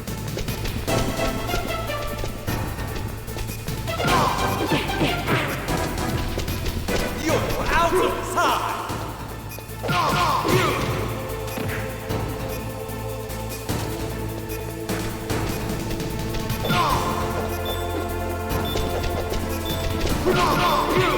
Woohoo! Woo! Woohoo! This close! God damn! Woo! That was good. Meryl. On a normal mode, I've always been iffy on the fight. Meryl. I've died several times on that, so I lucked out. Snake, is that you? Snake, oh, you're alive!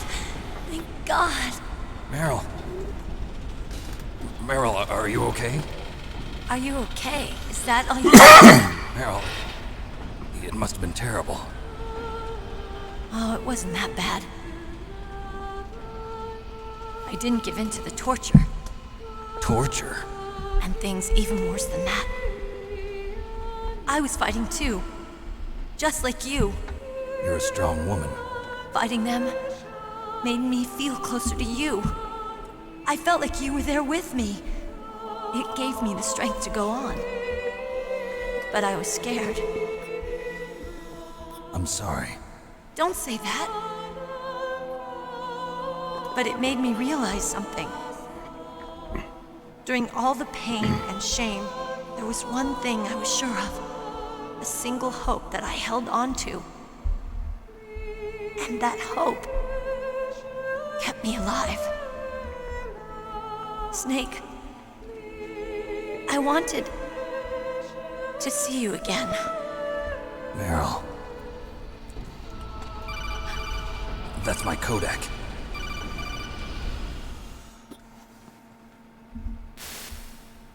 Snake, it's me. Otacon, good news. Meryl's okay. All right. You saved her, man! Good job! I got some bad news, too. We're about to be bombed. Oh boy. I guess we're considered expendable. Is there a way out of here? A way out? Yeah. You can take the loading tunnel to the surface. There's a parking garage right next to you. The tunnel leads from there to the surface. The door in front? No. It's a small entrance to the west of that door. How about the security? I just unlocked it.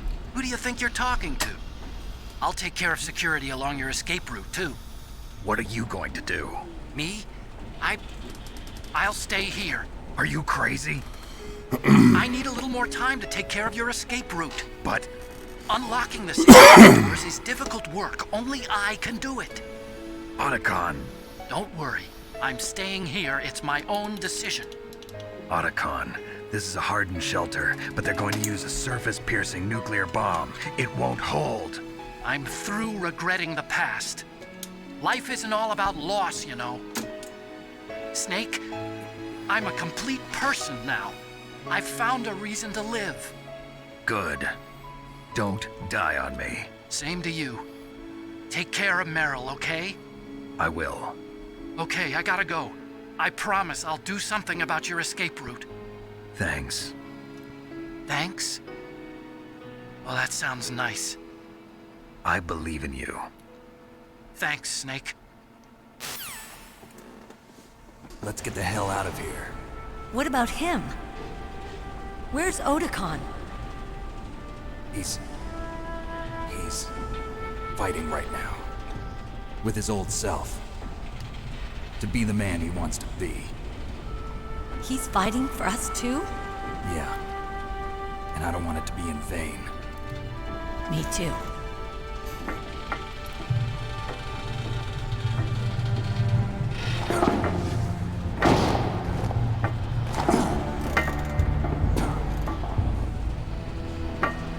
Meryl. That would hurt. Snake. Should have squatted with it. Absorb some of that impact. It started. I must be heavy. Looks like we're not gonna have a love scene after all. Looks that way. Too bad. Let's get out of here. Snake, it's freezing outside. You need some clothes. That's rich coming from you. There's my sneaking suit. I think you need a coat. A tank top ain't gonna cut it.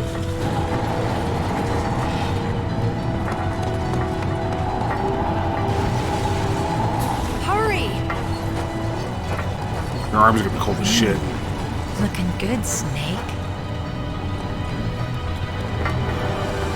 Now, I believe the Otacon ending was the better ending, honestly. One of these days I'll do a playthrough where I do the Otacon ending, but I wanted to do a canon ending for the series playthrough. Hurry! First, I just want to see if I can call her.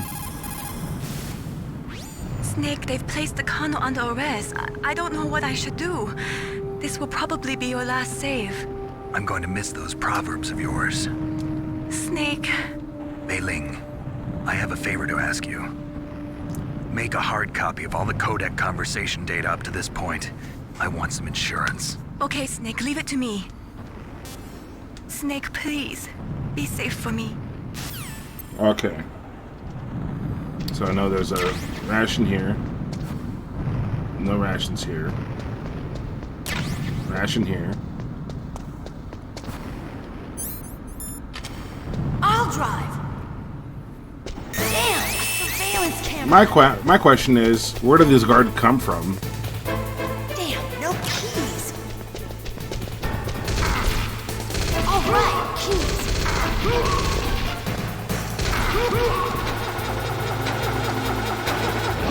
I got it, Snake. Jump in. See if the first person's still bugged.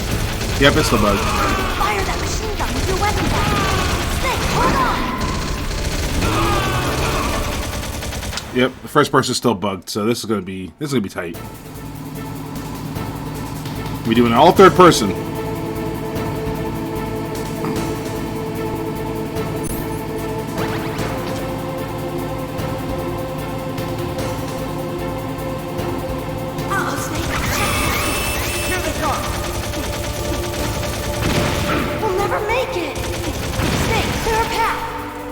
Okay, Snake, let's go. Here we go.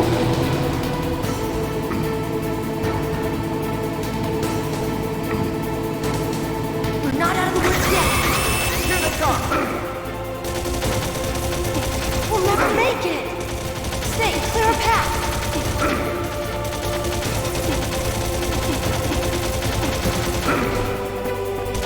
Okay. You did it, Snake. And here comes the hard part.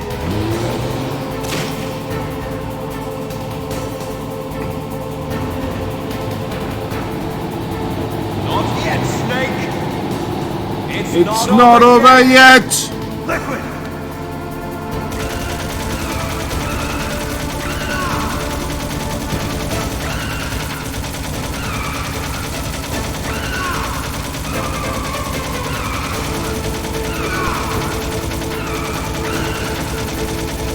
So he's firing on what's known as cyclic rate, and he's running an M60 machine gun, which is, that barrel is gonna melt. That barrel's gonna fucking melt. The fucking, the M60 was not known for its, effective barrels. So, the 240 and the 249, which were the de facto replacements, those had a lot better barrels. They still gotta change them. I want to say, I could be wrong. I'll have to look it up in my infantry Bible. But I want to say every minute, if you're going cyclic rate, you got to change the barrel. There we go. Let's hold it here.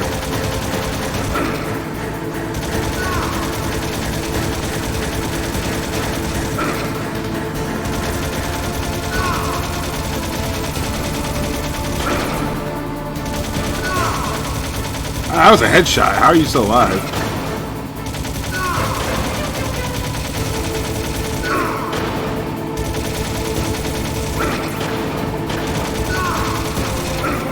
I made it! Alrighty. So I made it without any deaths. I'll share some final thoughts after this cutscene.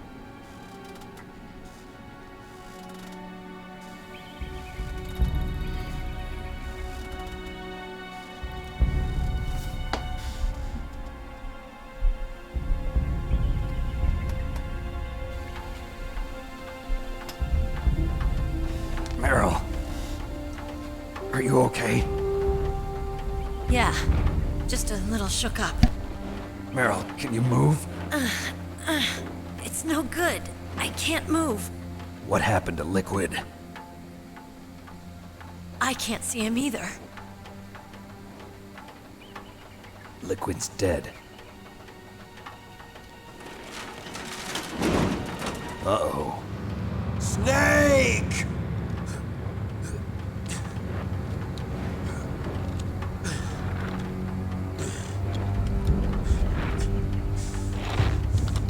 Snake!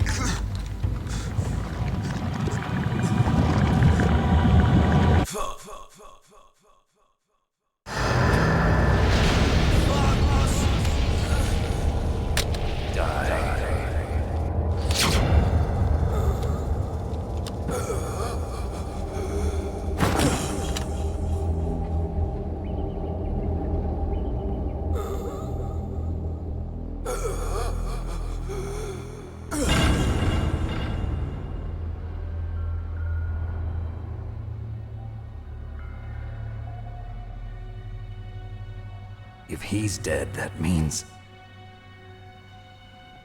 Don't say it, Snake.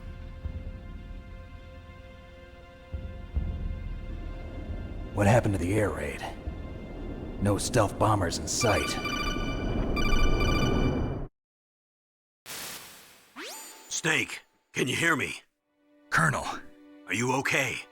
Colonel, what happened? The Secretary of Defense has been arrested. Early retirement. Arrested? I was able to get into contact with the President. Metal Gear, the training exercise, all of it. It was all the Secretary of Defense acting alone. Acting alone?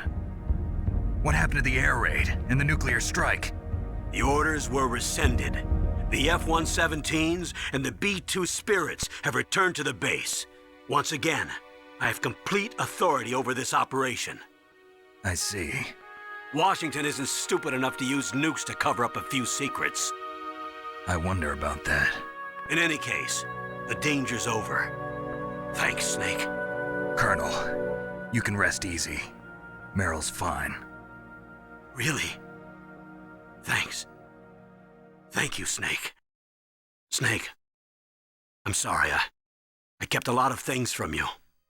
It's okay, Colonel. Snake, I'm not a colonel. Oh, that's right. I've got a present for you. There's a snowmobile close to you. Mei Ling saw it on the satellite photos. This time of year, the glaciers are pretty calm. You should be able to ride right out of there.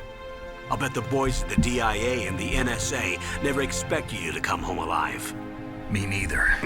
I better not show my face around here. No danger of that.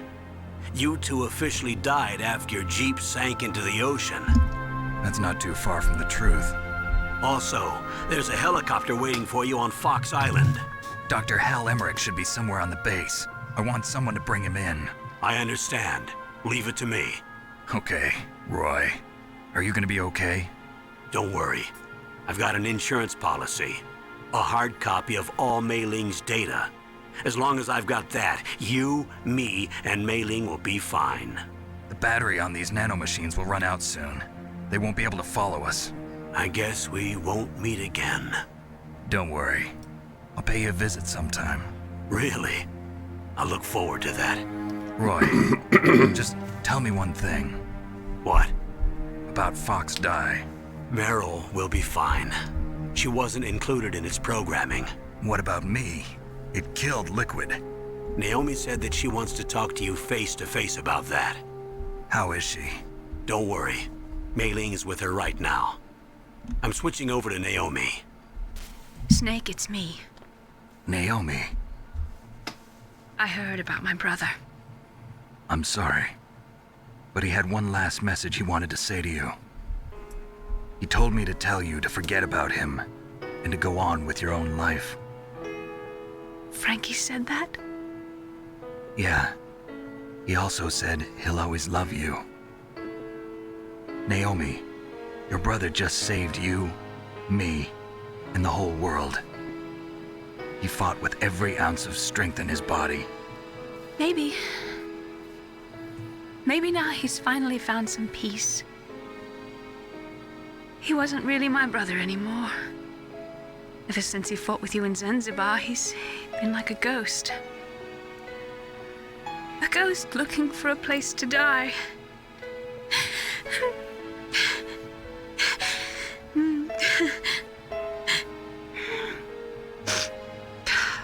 Naomi, Liquid died from Fox Die too. What about me? When am I gonna go? That's up to you. What do you mean? Everybody dies when their time is up. Yeah, so when's mine up? It's up to you how you use the time left to you. Live, Snake. That's all I can say to you.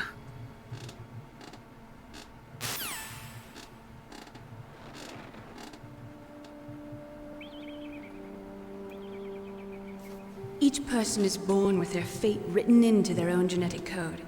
It's unchangeable, immutable. But that's not all there is to life.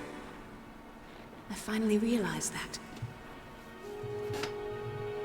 I told you before the reason that I was interested in genes and DNA. Because I wanted to know who I was, where I came from.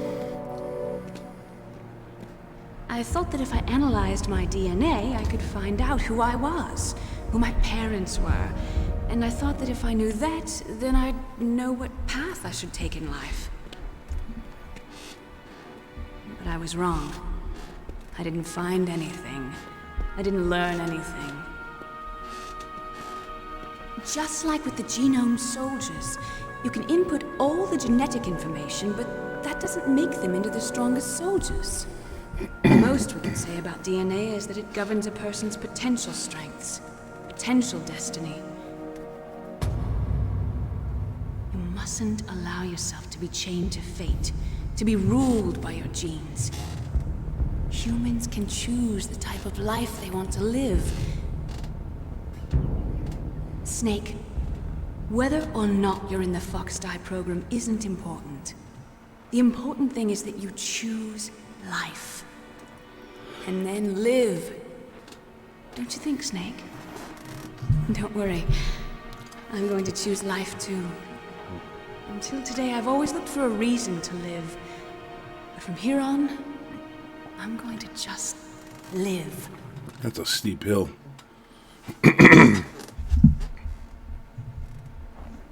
Genes exist to pass down our hopes and dreams for the future through our children. Living is a link to the future. That's how all life works. Loving each other, teaching each other. That's how we can change the world. I finally realized it. The true meaning of life. Thank you, Snake.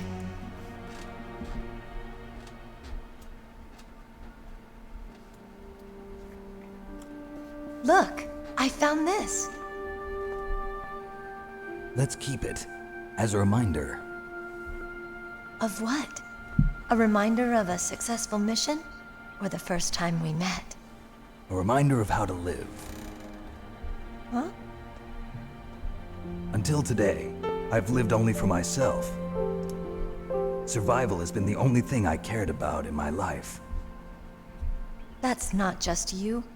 That's how everyone is. I only felt truly alive when I was staring death in the face. I don't know. Maybe it's written into my genes. What about now? What do your genes say about your future now? Maybe it's time I live for someone else. Someone else? Yeah. Someone like you. Maybe that's the real way to live.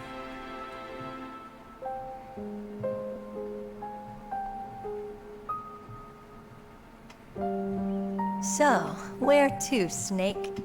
David. My name's David. Okay. So where to, Dave? I think it's time we look for a new path in life. A new path? A new purpose. Will we find it? We'll find it. I know we'll find it. What are those? Caribou.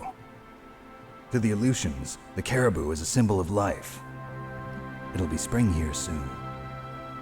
For us too? Yeah. Spring brings new life to everything.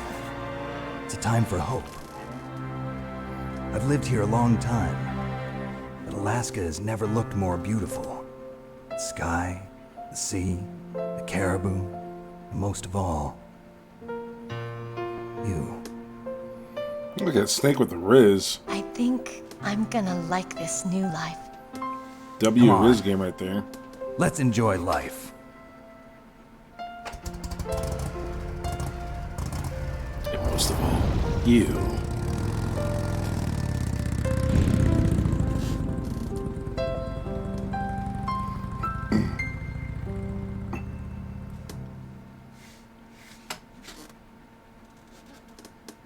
In the 1980s, there were more than 60,000 nuclear warheads in the world at all times. Total destructive power amounted to 1 million times that of the Hiroshima A-bomb. January 93, START 2 was signed, and the United States and Russia agreed to reduce the number of deployed strategic nuclear warheads between 3,000 and 5,000 by December 31st, 2000. However, as of 1998, there still exist 26,000 nuclear warheads in the world.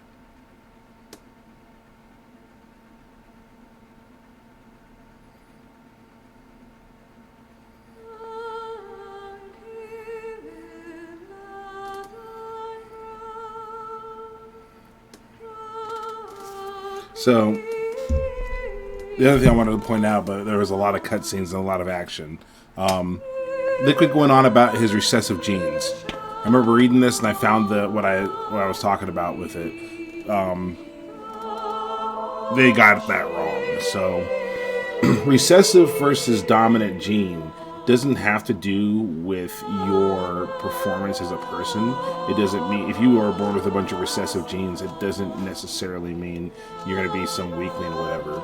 It just says which gene is going to win out, more or less. So, in that sense, they task failed successfully in the sense of Solid Snake having brown hair, black hair, darker colored hair is a dominant gene. If you have a brunette and a blonde and they conceive a child together, it's more likely that the brown hair is going to manifest as opposed to the blonde hair. It's not a guarantee, but it's more likely. Same thing with interracial relationships. If you take a white person and a black person and they conceive a child, it's not guaranteed that they're going to come out looking black, but it is a really good chance. It can go both ways, and that's actually a really good example of how genetics work in the sense of you've seen people that are mixed black and white, and they look more white than black, like they have fair skin. But you look at their facial features, and they have more African facial features than European, and that's a case of in the face, and like the hair density and stuff like that, you had the dominant genes manifest, but then when it came to skin color or hair color, then the recessive genes manifested. And like I said, that's not a case of, black people are superior, white people are inferior, or anything like that. It has nothing to do with that. It's all about which gene is going to manifest. That's all it is. So, in that sense, you can be the superior soldier and have recessive genes. So, it's what this person, I don't know, it's called, what's this website called? Metal Gear Salad Blog on WordPress. They were the ones breaking it down. And I remember reading this somewhere else too. But their theory is actually that during the course of their experiments and trying to explore the human genome and the genome of Big Boss, they ended up finding that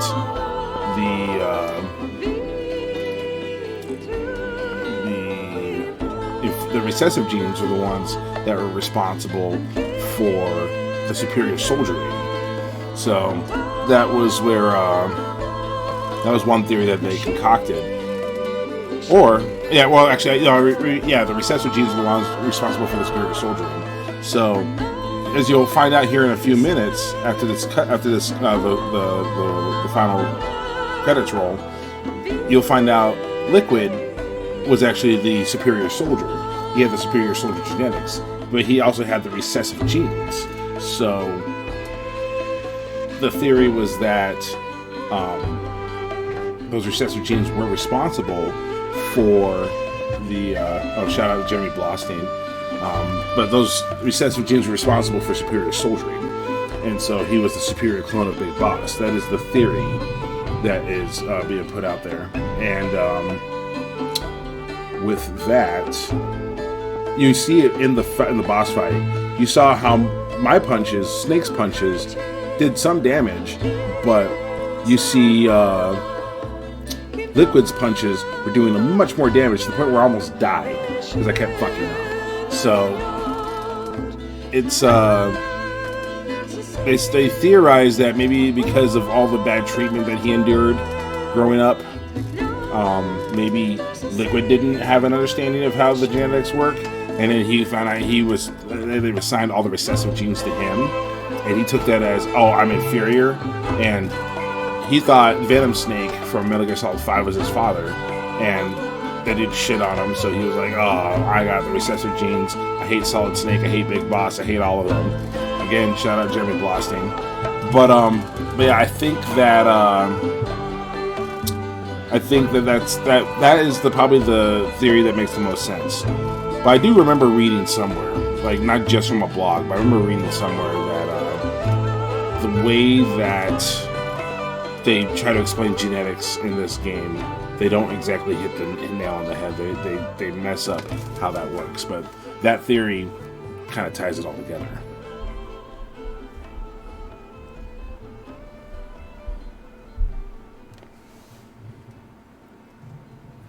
So here we go. Let's see what my code name is after this little cutscene. You mustn't allow yourself to be chained to fate, to be ruled by your genes. Humans can choose the type of life they want to live. The important thing is that you choose life, and then live.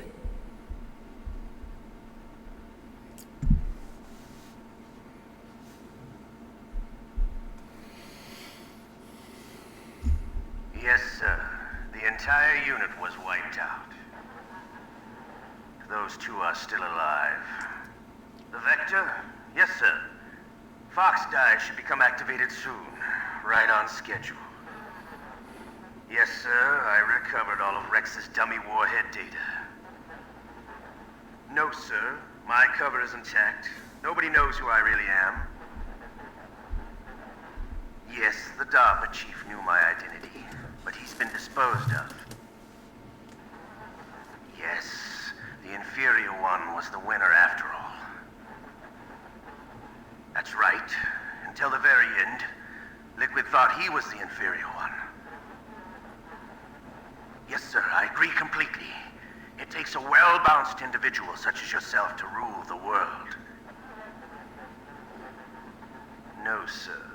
No one knows that you were the third one, Solidus. What should I do about the woman? Yes, sir.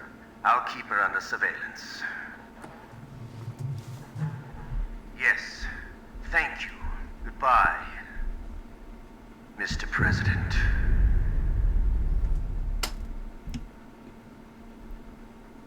Okay, let's see what my ranking was.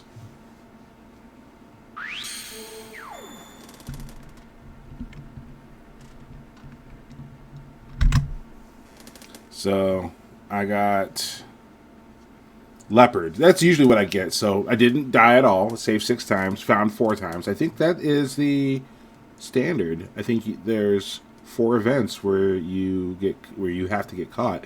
Beat it in under 9 hours. So, that's around my average. So, I usually get around... I think the fastest I've beaten is just under 8 hours. So, I spend about an hour talking and explaining the game to the viewers. So, not bad. I didn't die. I had that going for me. So let's see. You get found with Meryl. You get found at the tower. Get found in the elevator. One of those must not count because you get found. You get found on the other elevator, and then you get found trying to escape from the control room.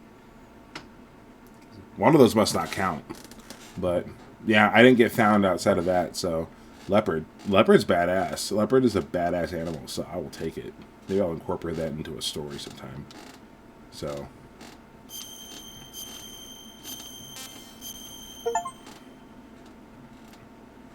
So, obviously at some point I'll have to come back and play this again. I'll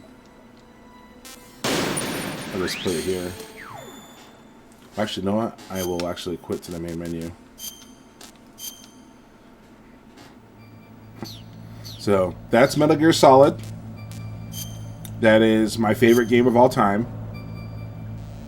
Yep, this is from the Master Collection.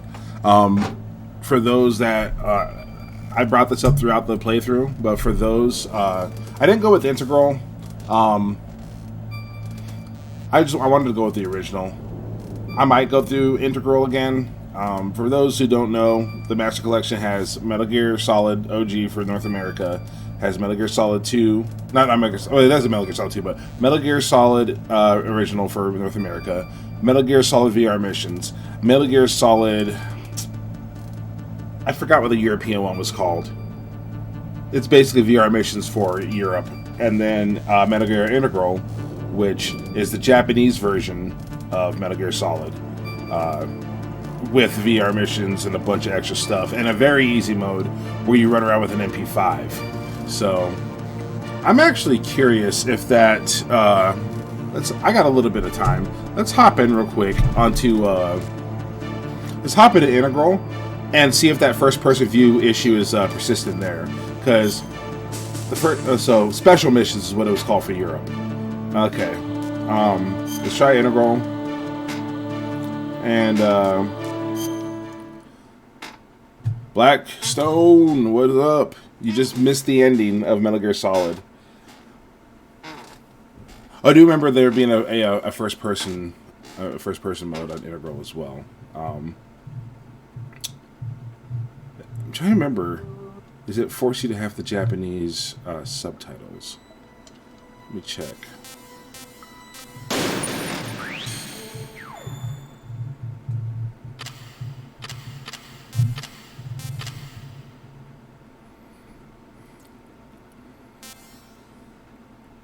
Okay. Oh yeah, because that's when when they made Integral, that was when they found out that Jeremy Blostein had made the modifications, the edits that he had, and that's when Kojima flipped his lid. But I want to check, because on the OG Metal Gear Solid from North America, and I'll show you guys easy mode real quick. I'm going to skip through the cutscenes. So, OG Metal Gear Solid Master Collection's PC version, the first-person view is bugged. It will not go into full-on first-person view. It locks you right behind Snake's head, and you can't really move. So, it's a bit of a pain in the ass, especially on... You can't... It made it to where... This is Snake. It nerfed my Nikita missile. It made the final escape a pain.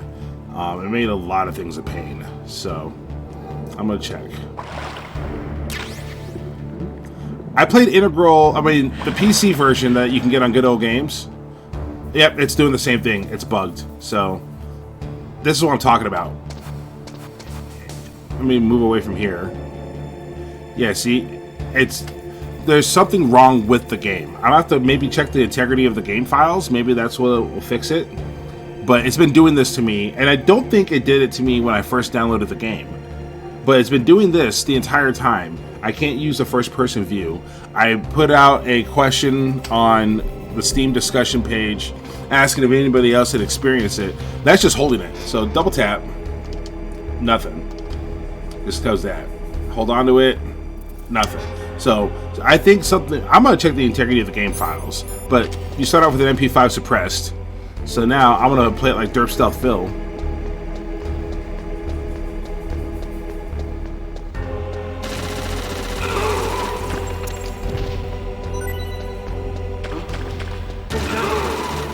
Ha! That it worked.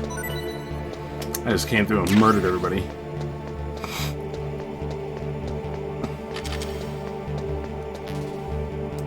Although this is very easy, this is realistically how you would insert into such a situation. You would have a weapon. Now the unrealistic part is the fact that I just went loud and started rocking and rolling. You would have your weapon, but you would try to still remain undetected, because the whole point of a reconnaissance is to remain undetected. If you have to drop a body, you've already failed your reconnaissance. Even if no one heard the kill, somebody will miss that guy eventually, and you will be compromised. So that's called a soft compromise.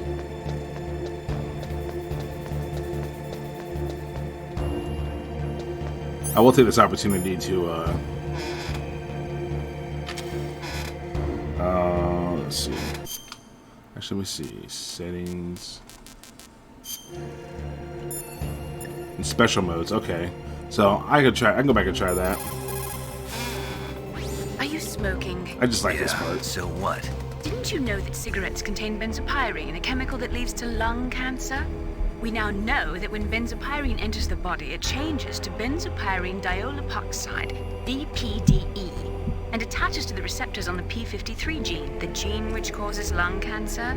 The BPDE attaches to the p53 gene in 3 specific locations and causes precancerous changes to the lung tissue. You know a lot about science, but you don't know how good a cigarette tastes in the morning. I've always loved that cutscene. Yeah, all of the cutscene, the subtitles are in English. And I think that's where they changed it for the PC version, because the PC version had a lot of the features of Integral. But yeah.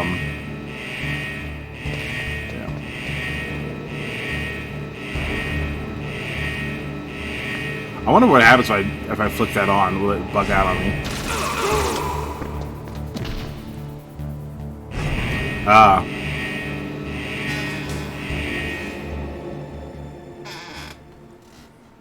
See, I mean, I might do a playthrough on Integral at some point. At this point, I just want to just run around and fuck around real quick. Yeah, I will check the integrity of my game files and see if that will fix the first-person view bug.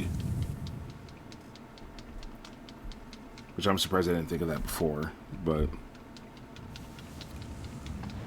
No, I am not. I was trying... I have not done any of the skips or the glitches or anything like that. I did attempt the boba skip, just to see if I could do it, and someone told me that I had to take damage during that. I was just trying to unequip and equip really quick, and it didn't work, and I was like, yeah, whatever. But I've seen the skips. I'm aware of the skips. I've never done them myself. So, here we go. The star of Shadow Moses, Solid Snake.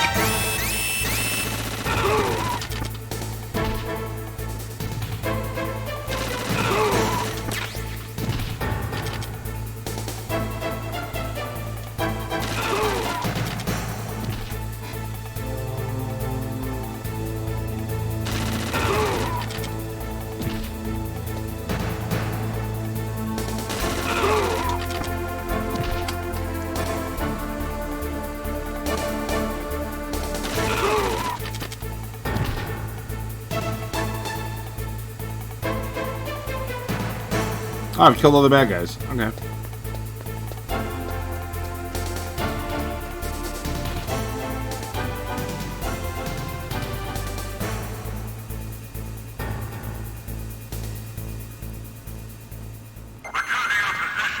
Let's also reenact my favorite YouTube video of Metal Gear Solid. Man stands... So, there is... If you look up a surveillance camera, Metal Gear, on YouTube... There will be a result titled "A Surveillance Camera," and the caption is "Man stands in awe of modern technology, gets caught." Huh? What was that noise?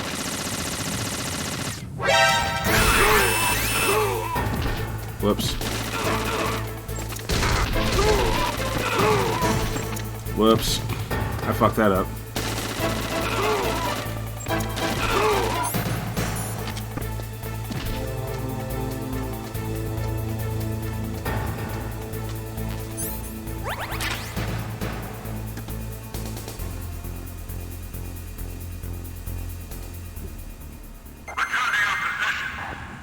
Okay.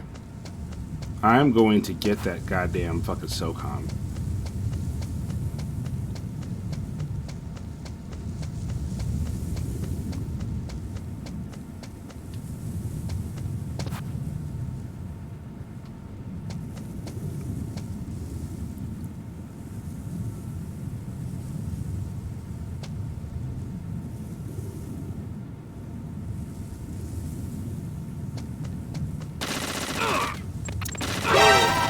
God damn it! He ran out of ammo at the wrong moment.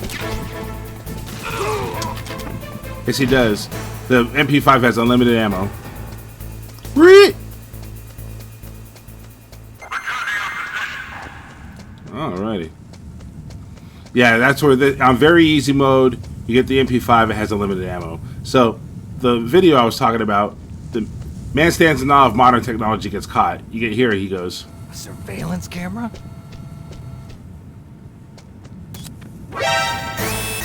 This is super easy mode.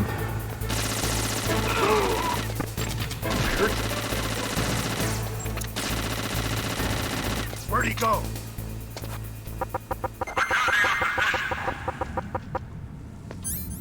This will get their attention.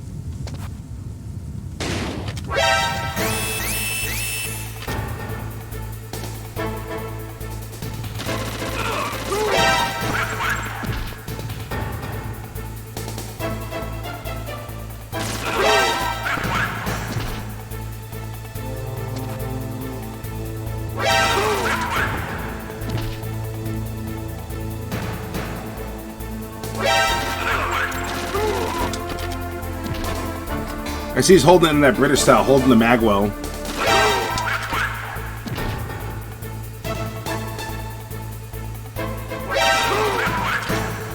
They all just keep funneling in.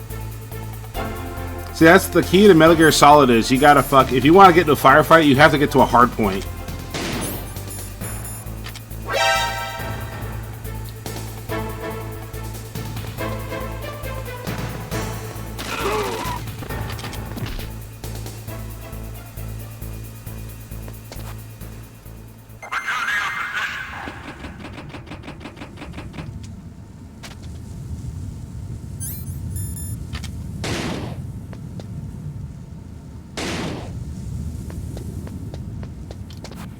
Where's the other guy?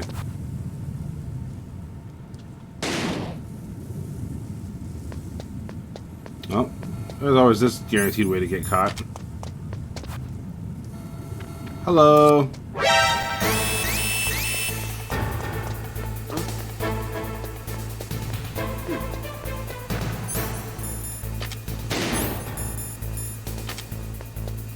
Wow, nothing. Oh wow, got one up here. Yeah, so I think it might be my game files in. Alright, let's go out with a bang, guys.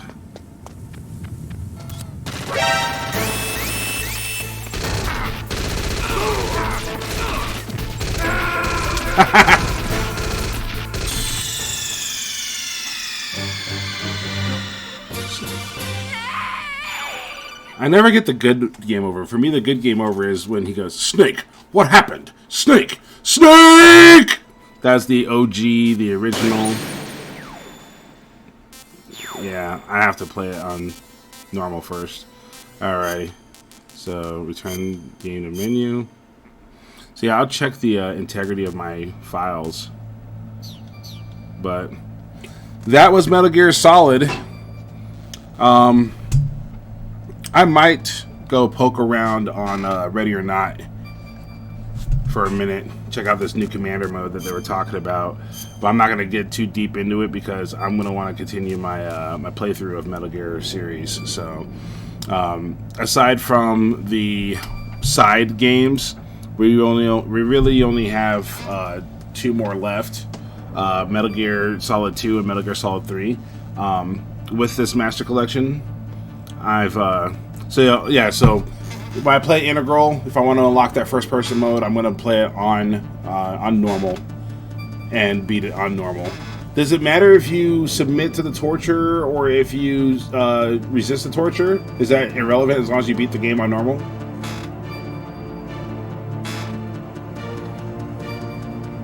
Or very easy? I mean, not very easy.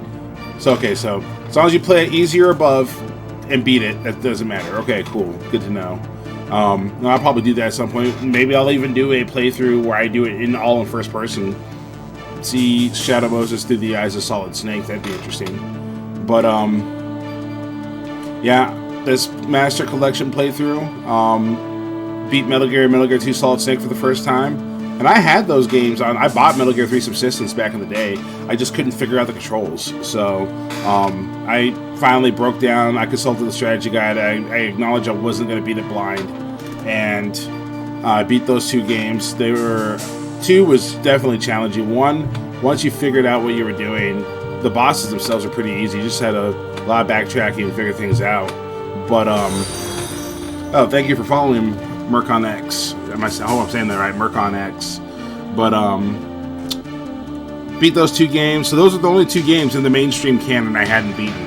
Because obviously NES Metal Gear doesn't count.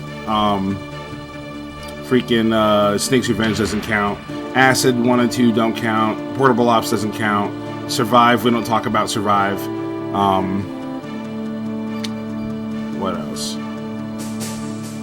Those are really... And Ghost Babel. Never beat that one. But as far as the main entry games, I've beaten 3. I've beaten... going chronological order in the series. I've beaten 3. I've beaten Peace Walker. I've beaten Ground Zeroes. I've beaten Phantom Pain. I've beaten Metal Gear and Metal Gear 2 now. I've beaten Metal Gear Solid at least 50 times. Probably closer to 100. Like, I play this game at least once a year, sometimes more. I've beaten this game inside and out. Like, I have the guard patterns memorized. I think my next challenge on that game is going to be actually up at the hard mode. It took, like, the first, 10-15 years I played this game, I would not play it on anything other than easy.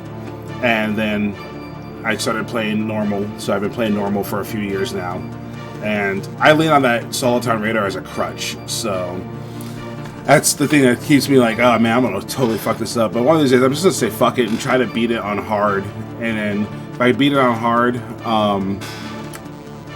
I would try to go for extreme. I know for the Fox title and for Big Boss title, It's like you got to beat it in like under 3 hours. No rations used, no deaths, no saves, and you can only get caught the number of times that the game forces you to get caught. So I think 4 times is probably the number. Oh, you can save up to 80 times? Oh, okay. For Fox, okay. I think Big Boss mode you can't save at all. So, maybe I'm wrong, but I want to say on Big Boss mode on Extreme, you can't save. It has to be 0 saves and 0 continues and 0 rations. So, I'll have to double check that. But I was just like, man, that's a hardcore. Because you saw like people that were watching my playthroughs, and if you particularly for Mercon, you just joined. The whole playthrough of this thing is still on my Twitch page, so if you want to go back and watch, just be warned, I go on a huge rant, on several rants, about, oh, I did not know that. I'm going to have to look at that. I like that master book. Actually, let's look at that right now. But I go on a huge rant about Twin Snakes, and how much I don't like that, and how much I think we need to put some respect on Jeremy Blossing's name. But, if you can endure all that, I have the whole playthrough on my Twitch page. So I've done it all in the last couple weeks. So, Master Book.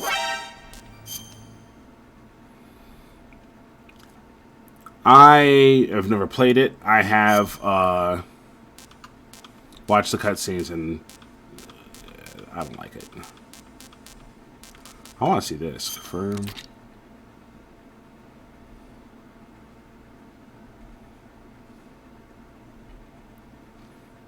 Okay.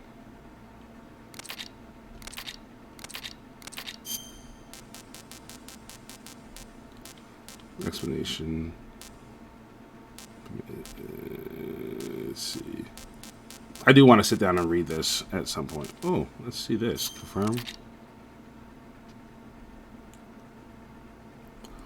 So, to keep in mind, I did the math on this before, so he was born in 1972.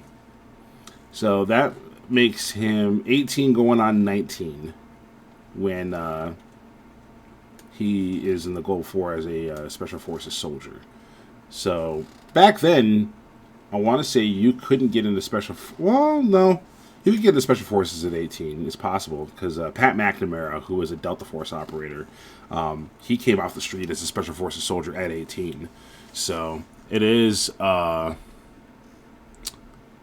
possible, but basically, for him to get to, because like the shortest pipeline for Special Forces is like 1.5 years, so or just under 1.5 years. So for him to get the Special Forces, he had to enlist at 17, get a waiver to go through the pipeline, which he's the clone of the greatest mercenary ever. So they'll give him the waiver. Enlist at 17, probably with a GED, or he graduated high school early. Probably homeschooled, like he's probably just very secluded and raised that way. Trained for combat. Enlist at 17. Go through infantry school, go through airborne school, get selected for Special Forces, go through the pipeline. I'm gonna say he's a weapons sergeant. I'm gonna say that is the shortest path to get a Green Beret, is to go the weapons sergeant route. I want to say commo and engineering are a little bit longer. And just for clarification, this is all research. Like my time in the military, I was just an infantryman, so don't take me speaking authoritatively on this as, oh, he's portraying himself as being a soft veteran. I am not a soft veteran. I've never served in a soft unit. I've only served in conventional infantry, but I do write books that deal with guys that were soft veterans, so I do a lot of research. So, yeah, I mean, obviously he was going to pass selection. Like he had the build for it. He was going to pass selection. So, gets selected, goes the weapons sergeant route, because that's the fastest. You can't accelerate that training. Like, that's already like 4 years of medical school. If you go the medical sergeant, that's 4 years of medical school crammed into like 1.5 years, and total for 2 years total training time. So there's no way you can compress that any further. But goes weapons sergeant, gets his Green Beret, gets assigned to, I'm gonna say 5th group, because I think 5th group are the ones that were in Iraq. in Kuwait during the Gulf War, and then he went from there. Now I don't know what enlisted at birth, but I don't know. I have to look up. I know there were some missions where Special Forces ODAs were running reconnaissance behind enemy lines. I know that was the case, but I don't know if they were behind enemy lines in Kuwait or if they were in Iraq proper. The only unit I know off the top of my head for 100% fact that I could like argue it all day. The only units I know that were in Iraq during Gulf War. So a lot of people think Gulf War was invading Iraq. We were fighting the Iraqi army. We were driving the Iraqi army out of Kuwait. The only ones I know for a fact that were in Iraq were Delta Force and the British 22nd Special Air Service Regiment. Those are the only two units I know without a shadow of a doubt, because there's so much written about them. They were behind enemy lines hunting scuds. So I'd have to look up what SF did in Iraq during Gulf War, during Desert Storm. I do know that there was one mission that got hairy where they were trying to, where the SF guys were in Kuwait City and were trying to, I can't remember if they were trying to recover somebody or something, but they got into some hairy firefights in Kuwait City. I remember reading about that. But, so he goes to SF. He, rookie on an ODA, is already doing all that stuff.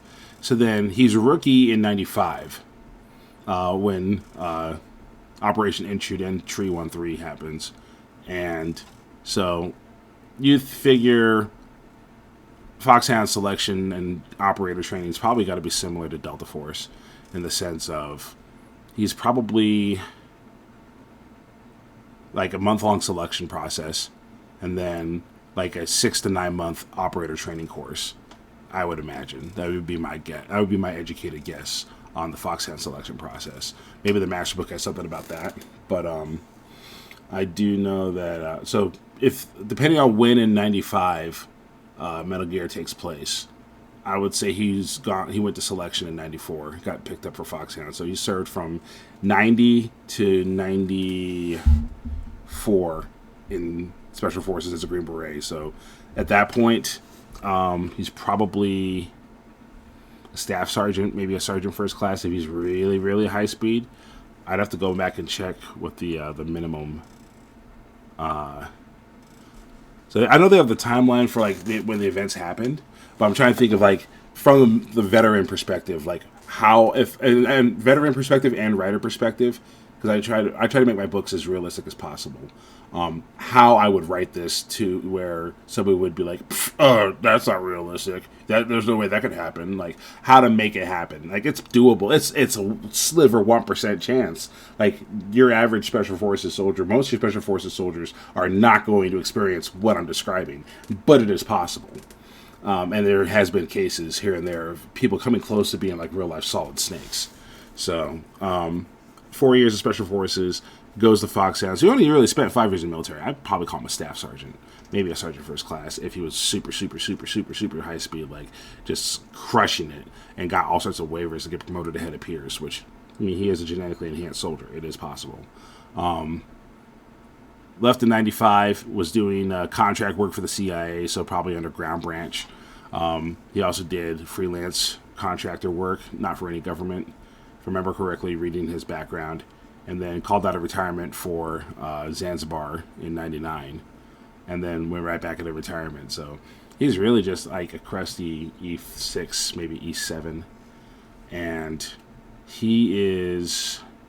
That's the thing. I'm adamant. He's an NCO. He's not an officer. Like literally, there is no way he becomes an officer. Like the training pipeline to become an officer is so much longer. So... And plus officers, everyone thinks officers do everything, but in reality it's the NCO that does most stuff. So it makes a lot more sense that he's an NCO, that he was a sergeant. I know the Snake's Revenge made him Lieutenant Solid Snake, which I thought was stupid. But let's see. Easter eggs. Let's confirm that. Let's see. Yep, I've done that one, the background color. I've changed the cameras. Okay, so I paused it several times. I've paused it several times during the game, so maybe that's why I didn't know the play counter stopped when you pause it. That's cool. I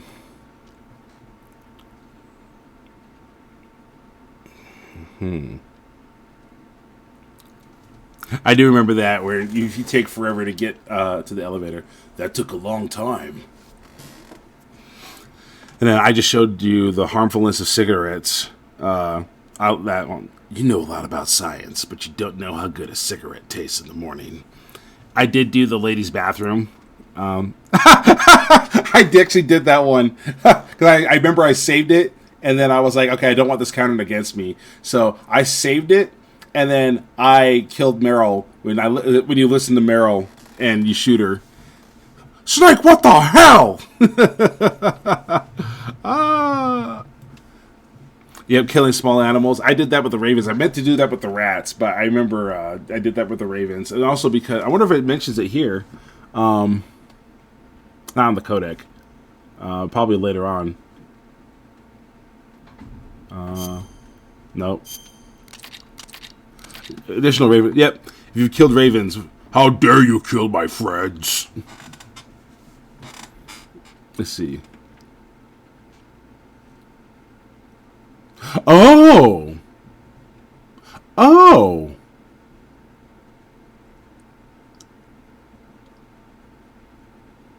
I did not know that. I did not know that. I did not know that the rat eats the key depending on how many times you've been caught. Huh.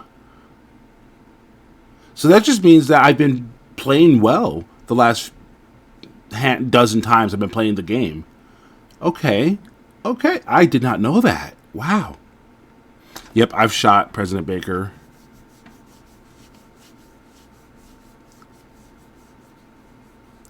Oh. Is it the same as... Is it different from the... Snake, what the hell? Are you trying to kill Meryl? Because I kind of want to get to that point.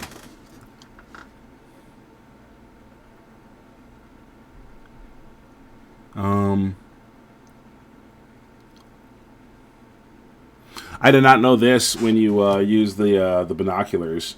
You can use the binoculars to see Liquid Snake slapping himself to psych himself up. I'll have to try that next time. That's the thing I love about this game so much is that this game is 26 years old. Yeah, it's 26. Or 25. Yeah, 25 years old. Turns 26 next year. This game is closer to 30 than it is 20, and with all of it, that's true. That's true. If I play the first person view mode, do a run through on that'd be an ideal time to look at that. But 26 years later, I'm still learning shit about this game. Like, I remember on YouTube seeing people say, well, did you know this? That's why I found out. It wasn't until like my last couple playthroughs I found out that after you destroy the radome, you can use stun grenades to blind Liquid and get out of his field of vision to buy yourself a breather. I did not know that. So I'm still learning stuff about this game. That's how layered and nuanced this game is. It is, like I said, like, I might have lost respect a bit for Kojima because of his whole thing with Jeremy Blostein and how that was handled. But as far as his plotting and as far as his game design, genius. Absolute fucking genius. Like, and the proof is in the pudding right here. No. What else we got? Yep. Huh. Okay. Okay, oh, here it is. Play on extreme difficulty, clearing the game in less than 3 hours without any continues, being discovered less than 4 times, killing less than 25 enemies, and using only 1 ration. Okay, so you can save it a bajillion times if you want, as long as you don't eat more than a single ration, and you kill less than 25 enemies. Which I screen capped how many I killed, but I didn't look at it. So,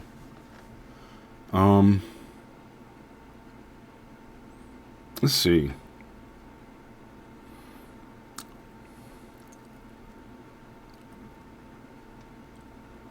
Okay, less than 3 hours. Discover less than 4 times. Kill less than 25 enemies. 1 ration. So I'd have to skip every cutscene, which that's so hard for me because I play this game so many times, so I can watch the story again. So I mean, one of these days I'll just get over that, push through, and play it on a speed run. But I've never tried it because whenever I get in the mood to play this game, I'm getting in the mood to play the game because I want the story, and that's every single time. So let's see. Oh, that's the back of it. Okay, cool. So yeah, so now we know. But I might do a speed run after I completed the series. Like my big thing right now is I'm doing these playthroughs for people that haven't played the series, because obviously there's enough people that play the series that they made the Master Collection that's still popular. It's still a topic of conversation. We're talking 30 plus years after the introduction of the series. On this game, 25 plus years after the debut of the game. This game has so much impact on the video games of today, and like how video games are a storytelling medium now. And as a writer, that is something that is really big for me. But it's I know there's it's still at the point now where I'll talk to people that play video games, and then I'll ask them, have you heard of Metal Gear Solid? And most of them still haven't. Like, there's less people that haven't heard of it now, but there's still people that are like, whoa, Metal Gear Solid, what's that about? And I'm hoping that someone gets curious, tunes into my stream, and then they can see I've given them the whole story. I've given them a bunch of Easter eggs, not all of them obviously, but I've given them a bunch of Easter eggs. I've given them a rough strategy guide if they decide to play through it. Ignore my Metal Gear and Metal Gear 2 Solid 6, because I had to use a strategy guide for that. Those games are fucking unforgiving. But Metal Gear Solid Onward, I'm not going for completionist. I'm not going for speedrun. On 1, 2, and 3, I'm just trying to detail the story. I am going to have to go back and do a speedrun of... not speedrun, I'm going to do a completionist run, or try to do a completionist run of 3. Try to get all the Keratons and unlock all that stuff. I know the only thing I'm going to try to get on this run when I play Metal Gear Solid 3 is I want all the camos. So I will try to trank all the bosses. I know for the end I gotta hold him up to get his camo and then trank him for his rifle. But I'm gonna try to get their camos on that one and go from there. And then later on, and that's I think I love about this, especially as someone getting into streaming now, there is so much replayability. Huh, I didn't know that was an accomplishment, but yeah, I guess I could aim for that one too, get all the food. I know I've never eaten a Tushinoko. Every single time I've caught the Tushinoko, I brought it back to get the Infinity face paint. So I might have to give that a spin. If I figure out how to stream from PlayStation 3 or PlayStation 2, or PlayStation 3, I could jump into 4 and Peace Walker and all that ahead of Master Collection 2, because I don't know how long it's going to take before Master Collection 2 drops. But if I can't get the equipment, the capture card and all that, we'll just wait for that to drop. But I would like to. I have an extensive collection of PlayStation 2 and 3 games. I would love to play those and stream those as well. And then do my use the HD mod from Mod Nexus for me. Okay, yeah, I'll check it out. I'm familiar with Mod Nexus. I've used that for Ready or Not. I'm sure all my mods are fucking gone now. But I'm gonna hop off here for the moment, and give me about 10-15 minutes. I'll fuck around on Ready or Not and this new commander mode for a little bit. Just play around, but like I said, I'm not gonna go deep into it for anyone that's interested. I just want to see what it's about, and because I'm not gonna try to delve into any other game until I've completed my Metal Gear run. But I am curious about this commander mode, so I will poke my head in on that here in a few minutes, and then I know going forward what I have planned for streaming. Finish Metal Gear Solid 2, finish Metal Gear Solid 3. I might do some of the VR missions for 2. We don't have Snake versus Monkey mode, I don't think, on 3, so can't really do that. But, already beat Metal Gear 2, so there's not really that to do anymore. So, Metal Gear Solid 3 will be a pretty straightforward deal. But 2, I will play around on the VR missions. I might do some of the Snake Tails. I know, I like the Snake Tail where you're in the MGS-1 sneaking suit, and go from there. I'll probably do that later on. Go for, like I said, I would probably aim for like a completionist run, get everything I can unlock, get all the trophies, all that stuff. Actually, I should ask this: what do you think could be better, doing a completionist run first, after I do? Because I'm doing story run right now. Right now it's just story run and like features run, and then when I come back around, probably. I'm not going to come right back to Metal Gear, because like I said, there's other games I want to play. But when I do come back around, do we want to do a completionist run first, or do we want to do a speed run first?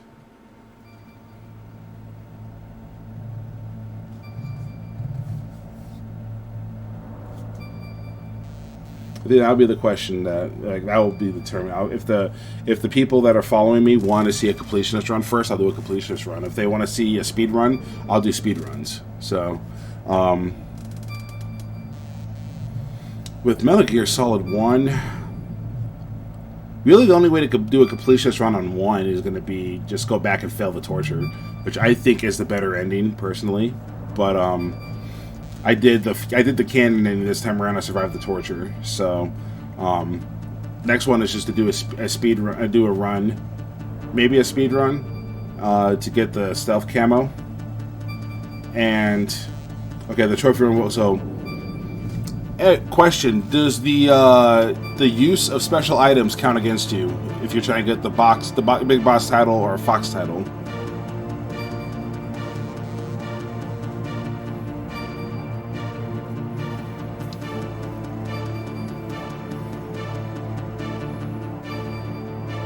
So I feel like having infinite ammo.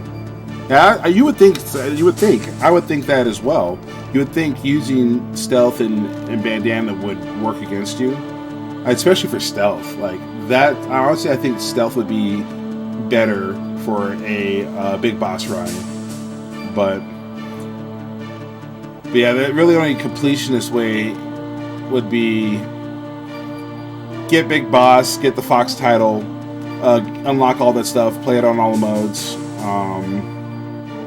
complete all the VR missions, which I did not do on this. I did most of, I did all of the sneaky mode, I did all the time attack mode, I did like up to level 5 or 6 for gun attack mode. So I might go back there and do that one of these days, but I guess find all the ghosts, unlock all the Easter eggs. That would be the completionist run, I guess. Besides Big Boss and Fox titles would be the ways to go, I guess. So I know for 2, I gotta get all the dog tags, which I've never done. Speed run it. Play on. Well, trying to get a full completionist run on Metal Gear Solid 2 might be outside of my skill set. I've never been a very good stealth guy. I'm decent. I'm not like Derp Stealth Phil. I'm not like that dude. Or, I cannot be stealthy or whatever. I can be stealthy, but my kind of stealth is I stealthily kill everybody. I remember the developers of Metal Gear Rising said there's traditional stealth versus hunter stealth. And when they described it that way, I was like, that actually makes sense, because I'm definitely in the hunter stealth category. Like, I look at that and go, whenever I try to do traditional stealth, what ends up happening is someone that I snuck past turns around and sees me from behind, and I'm fucked. So I just go around and kill everybody or trank them, and that way I'm like, cool, I can move around freely. I don't have to worry about anything. But yeah. So yeah, give me back. I'm gonna end this stream, but give me like, if anyone's interested in seeing this new commander mode on if it bleeds, we can get it.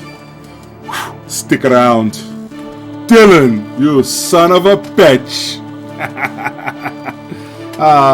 Classic. But yeah, if anyone wants to check out the Ready or Not commander mode, give me about 15 minutes. We'll get that rolling. Otherwise, those of you that have checked, those of you who just came in at the end, all of the Metal Gear Solid playthrough is up on my Twitch page. It's broken down like one's like 1 to 2 hours roughly. One of them is like 5 or 6 hours. That's the bulk of the gameplay right there. You can scroll through that, and then this last one is about 5 hours. Although the gameplay stopped about an hour ago. So feel free to check those out at your leisure if you want to see my playthrough, my commentary on this, my favorite game of all time, Metal Gear Solid. So I'll be back at about 15, and we'll check out the commander mode on Ready or Not, and then I'm going to call it a night. So for those of you that stick around, I'll see you in a few. For those of you that are going to dip out, I will catch you later, presumably when I start my Metal Gear Solid 2 playthrough. Thanks for tuning in.